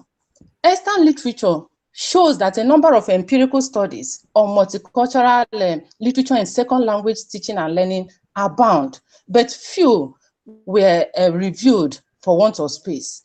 Now, this work looked at works of authors like Lawson, Meyer, Cruz, Harris and Howard, Olagbueju, and so many of them. But in summary, the summary of the literature review shows that if within and outside the Nigerian context, the extant literature attests to the fact that incorporation of multicultural literature in ESL curriculum remains a veritable tool for a successful learning outcome. Now, the present study represents an additional contribution to this number of works and seeks to redress the obvious inadequacies of ESL curriculum in the Nigerian universities. Now, an overview of the ESL curriculum in Nigerian tertiary institutions. When we look at the curriculum, we find out that there is a gap in the area of inadequate incorporation of literary texts in the teaching and learning of English as a second language within the Nigerian environments. This observed lacuna is evident in the curriculum of general studies, GSP 101 and 102, a use of English program designed for all first-year students in Nigerian tertiary institutions using the University of Nigeria, Nsukka, as a reference point. Every student of the university is meant to take these courses, irrespective of area or specialization. These courses are meant to remedy the deficiencies in the use of English language exhibited by most freshmen in the university. The program, therefore, aims at equipping the students with the communicative skills that will help them function effectively in their diverse areas of specialization, as well as provide them with the necessary grammatical tools for written and spoken communication. The mandate, therefore, is to produce graduates who would exhibit unparalleled skills in both spoken and written communication. Now, incorporating multicultural literature in the ESL curriculum. When we look at the curriculum of GSP 101 and 102, we find out that adequate provision is made for teaching and learning of the 4 language skills: listening, speaking, reading, and writing, in addition to vocabulary development, basic research methods, and the relationship that exists in respect to man, society, and language, and then the study of communication. But on the flip side, the literary aspect of the course was given a backseat, in the sense that the students are expected to read just 2 novels for the 2 semesters, 1 for each. The fact remains that inadequate provision is made with regard to exposing the students to multicultural literature, as 2 novels offer them limited exposure to the divergent cultural heritage associated with Nigeria and beyond. Secondly, since the major pedagogic implication of ESL curriculum is optimal communicative functionality, literary texts from divergent cultural extraction should be incorporated into it. This could be designed in such a way that instructional materials are drawn from them. For instance, the teacher could test the students' understanding of language skills using the literary text. Again, copious instances could be drawn from literary texts during the teaching of grammar and vocabulary development to get acquainted with different cultural background. Now, the issue of incorporating multicultural literature in ESL curriculum. It is obvious that the surest way of exposing language students to the divergent cultural heritage of co-users of English from different speech communities is through exposure to multicultural literary texts encompassing different genres of literature. This will offer them valuable opportunity to delve into diverse cultural experiences that will shape their perception and use of English in different situations. The foregoing underscores the importance of scaling up the number and varieties of literary texts used in the teaching and learning of English as a second language within the Nigerian environment. Accordingly, I suggested a list of literary works that... Hello? Hello? Hello? Hello? Hello? Hello, ma. You are on. Yes, ma'am. I was requesting you to please wind up since we are already running very short of time. So if you would Yes, ma. I'm concluding. Thank you, ma. Thank you very much.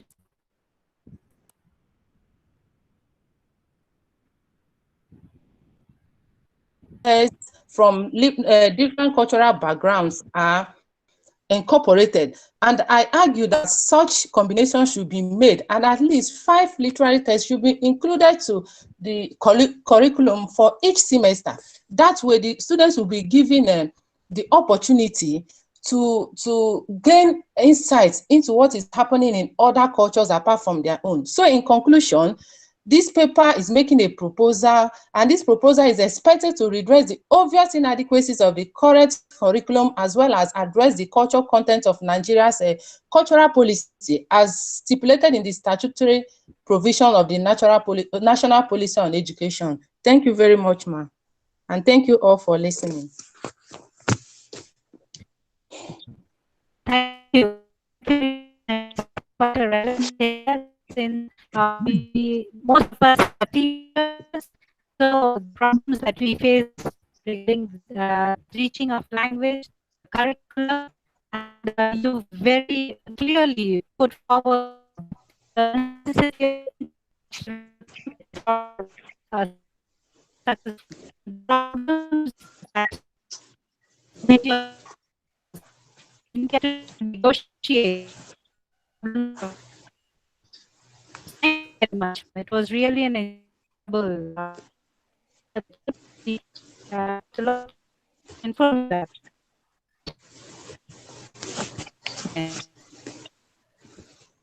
Thank you, ma.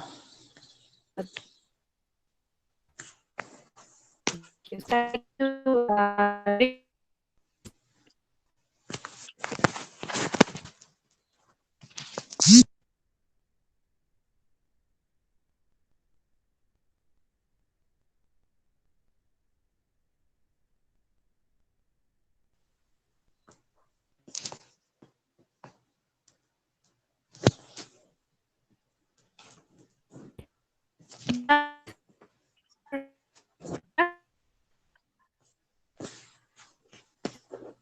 To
So, disciples, good evening. Good evening again.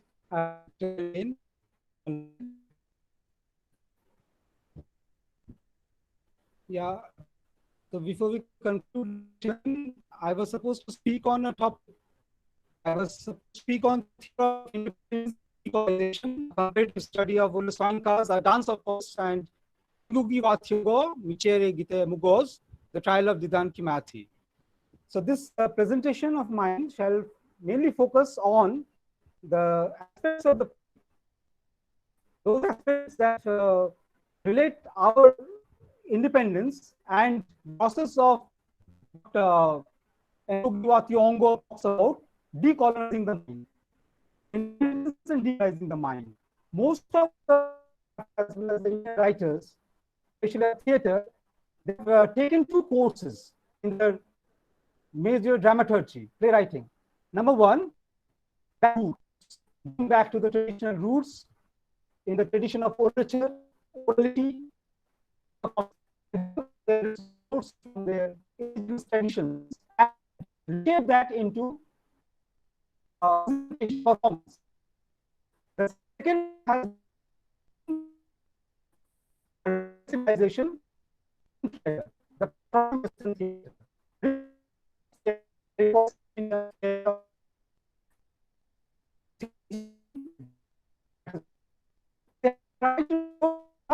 That are relevant here. What is made flesh? Physical is there at the backdrop, and the story is there. Life situation.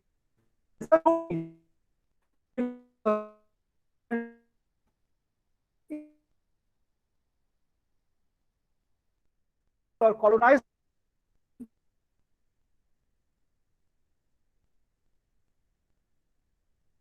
modern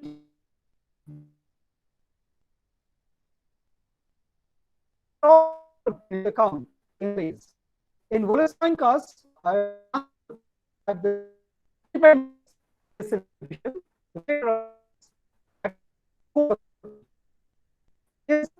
play that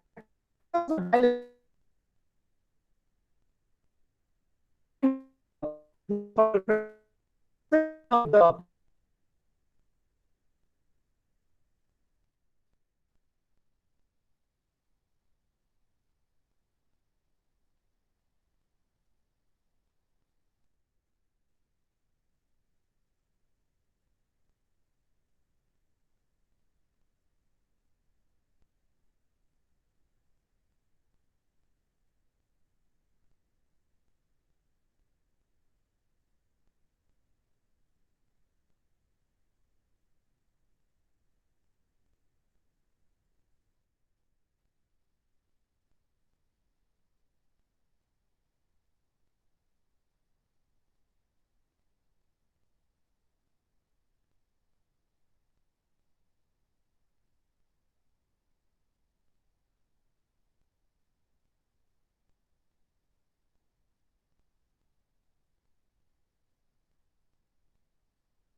the network issues are creating a lot of problem.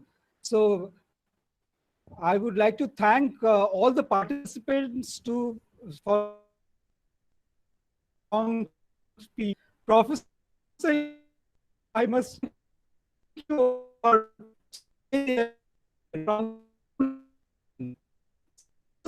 just try to relate just independence, and that independence should first again be investigated. The process of decolonizing and using our traditional rules without just the Western counterparts and creating our own culture that we find in the place. Say, in the trial of Didan Kima, the revolutionary words of Kima at the end of the day, in the court of imperialism, they have heard, and never justice for the people. Under imperialism, justice is created through a revolutionary struggle. This revolutionary struggle continues in the theaters all over the world, especially the theaters of Asia and Africa. And this theater should celebrate our new independence in order to understand our own realities and try to attune our theaters to our own culture. It is not simply writing against the grain, but raising important dialectical issues, the issues that are based on contradiction in order to resolve and try to search for a problem solution. In the theater of Bole Soyinka, as well as in the works of Ngugi wa Thiong'o, we find this attempt to resolve the crisis of our newfound independence and a process towards decolonizing the mind. So I thank the chairperson, Dr. Monisha Sarkar, for allowing me to say something. Thank you, madam. Thank you all for kind listening.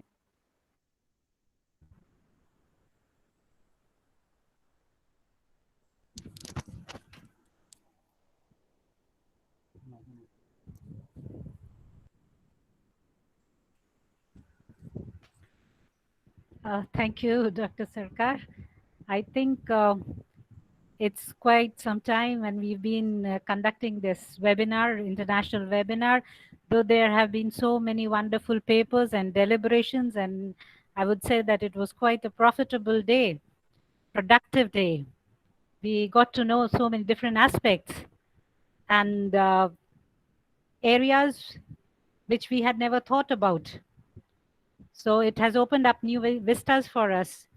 And at the end of this international webinar, the first day, we again look forward to seeing you on the second day tomorrow.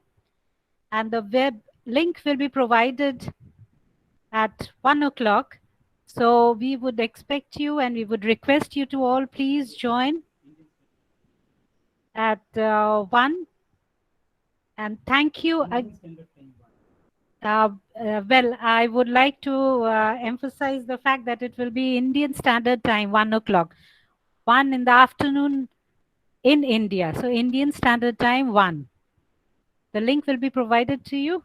And once again, I express sincere gratitude to all the participants and listeners, and especially to Madam Iniuko for being there constantly right from the very beginning to the very end of this session.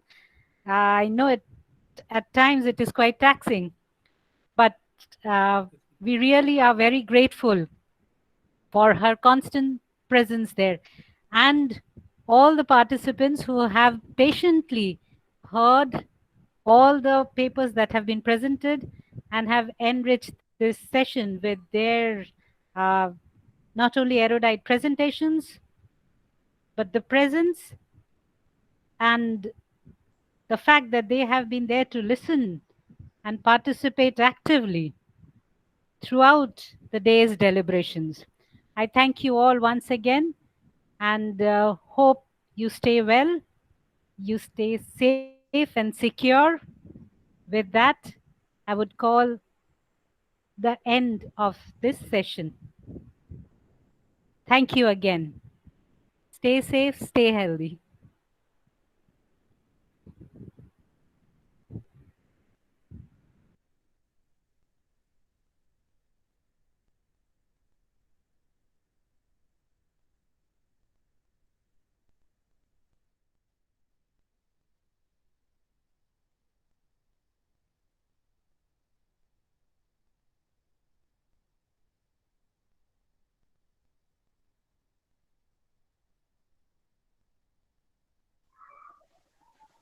Hello?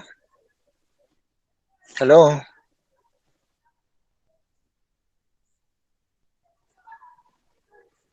Yes, sir. So you're audible. Ibrahim Abdullah, sir. Yes. Yes, Yes, yes, sir. madam. You're audible. Come again. Yes. Is there any?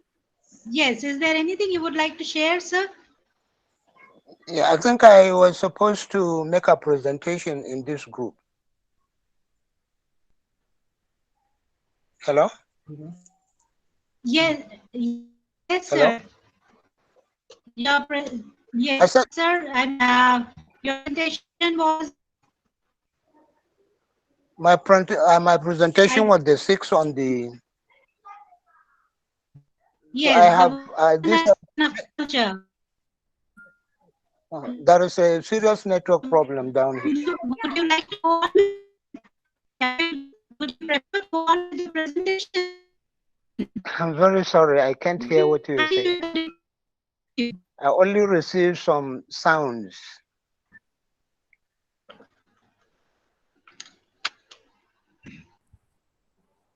Hello? Yes, Ibrahim, sir.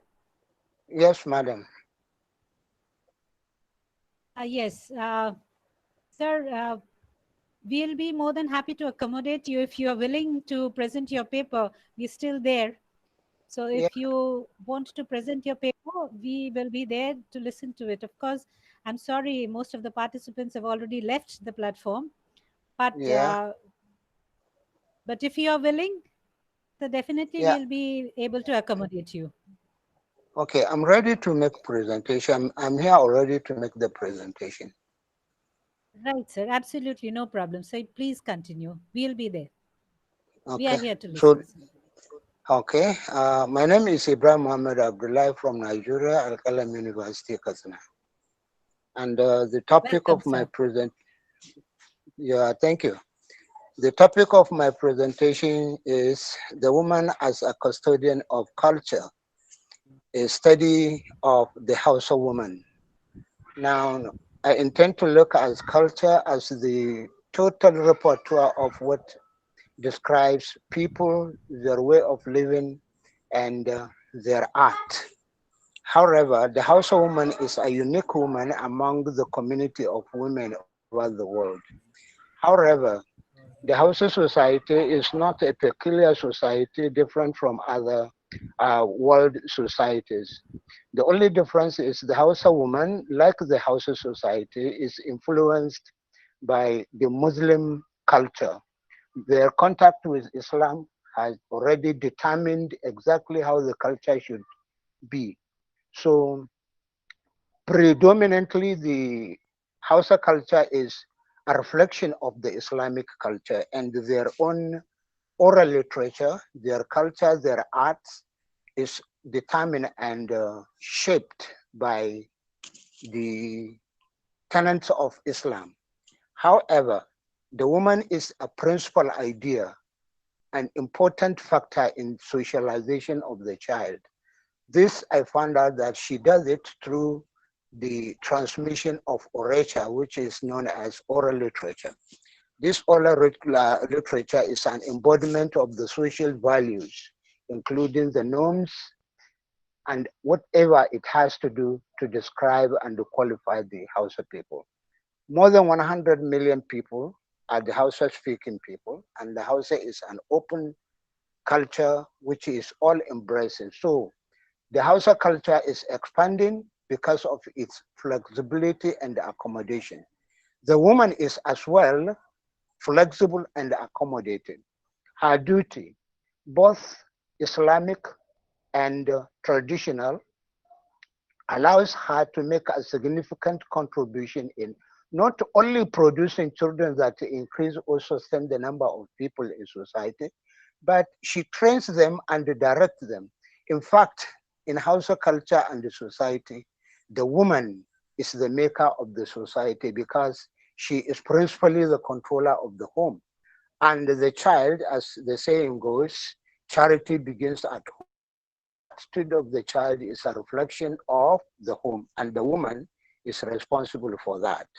However, the oral literature or tradition in Hausa society develops or evolves gradually from the pre-Islamic, that is the pagan period when cults and the spirits have been worshipped, to interaction with Islam, up to the colonial period.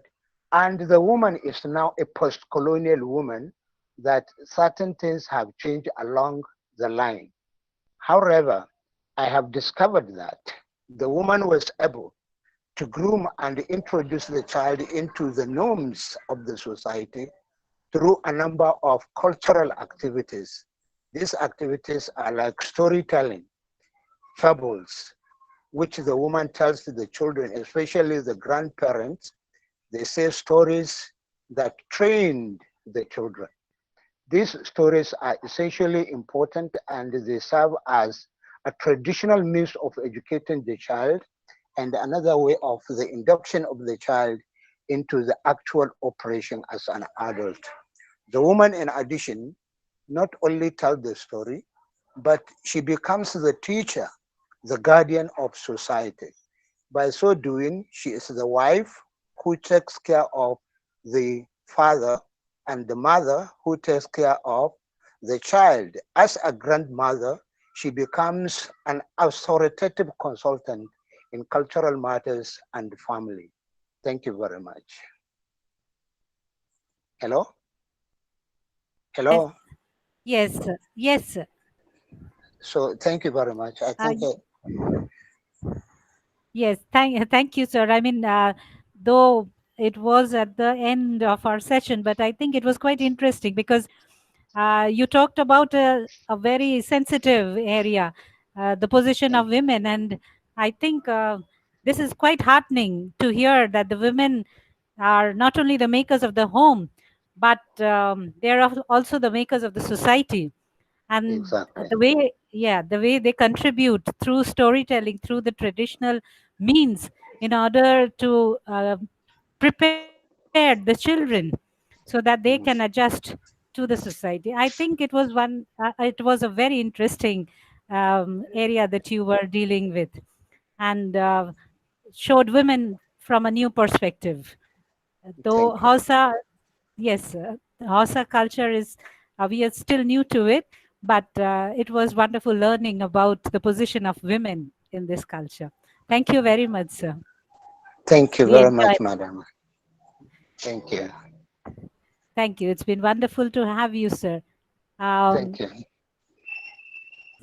So, Inaugural, madam, can we call it today? Yeah. Thank you for being there and sharing this platform. Your Thank you so constant. much. You're most Thank welcome. you. Thank you. Bye bye. Bye. Take care. Yeah. Thank you. Okay. Yeah.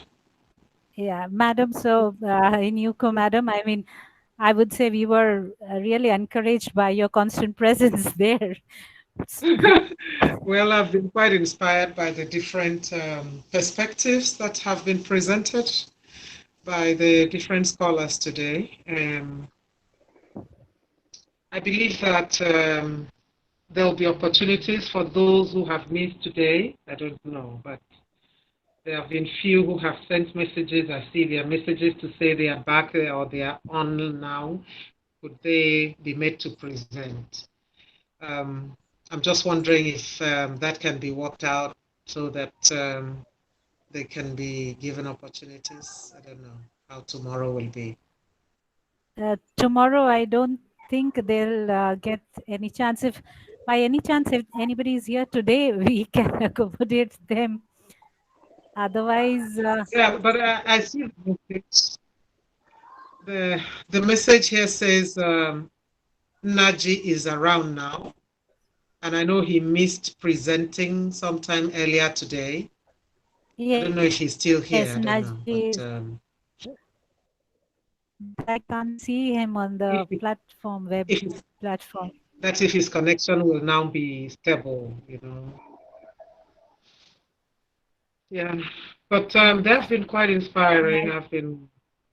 I mean, I couldn't leave. I couldn't do anything else. I just stayed on, and I'm happy I could. Yeah, it's interesting indeed. Thank you. Yeah, I mean, we've been encouraged not only by the different deliberations, but of course the presence of such erudite speakers and scholars. So I don't think I can see Najib, sir. So maybe tomorrow, if it is possible, at the end of the session, if it is possible, after the speakers have completed their presentations, maybe at the end, yeah, we might be able to adjust Maybe. them. Yes, but net issues are If we manage time. Yes, yes, absolutely right. Yeah. So I don't. Is there anybody else who would like to present? I think other than Najib, I think yes, most of them have presented. So, right. I guess whoever hasn't should indicate. If not, well, that's it. Yeah, they It's been can. a long day, though. Thank you so Right. much. Thank you, ma'am. And thank you all the participants who are still there with us. So if there is anybody or if you know your friends who have been unable to present today, please ask them to contact and we'll try and accommodate them tomorrow at the end of the session. So with that, we come to the conclusion of today's deliberations. Thank God you. bless. Thank you so much. Thank you so much. Thank you so much. Try and Thank have a you, good sir. night. Yeah, Yes. have a nice day. Right. And we hope to meet you again tomorrow. Inshallah. Absolutely. Amen. So with Yes, that tomorrow. hope, All right. yeah, we're looking forward to another very interesting session. So thank you once again. Take Thank care. you. Yeah.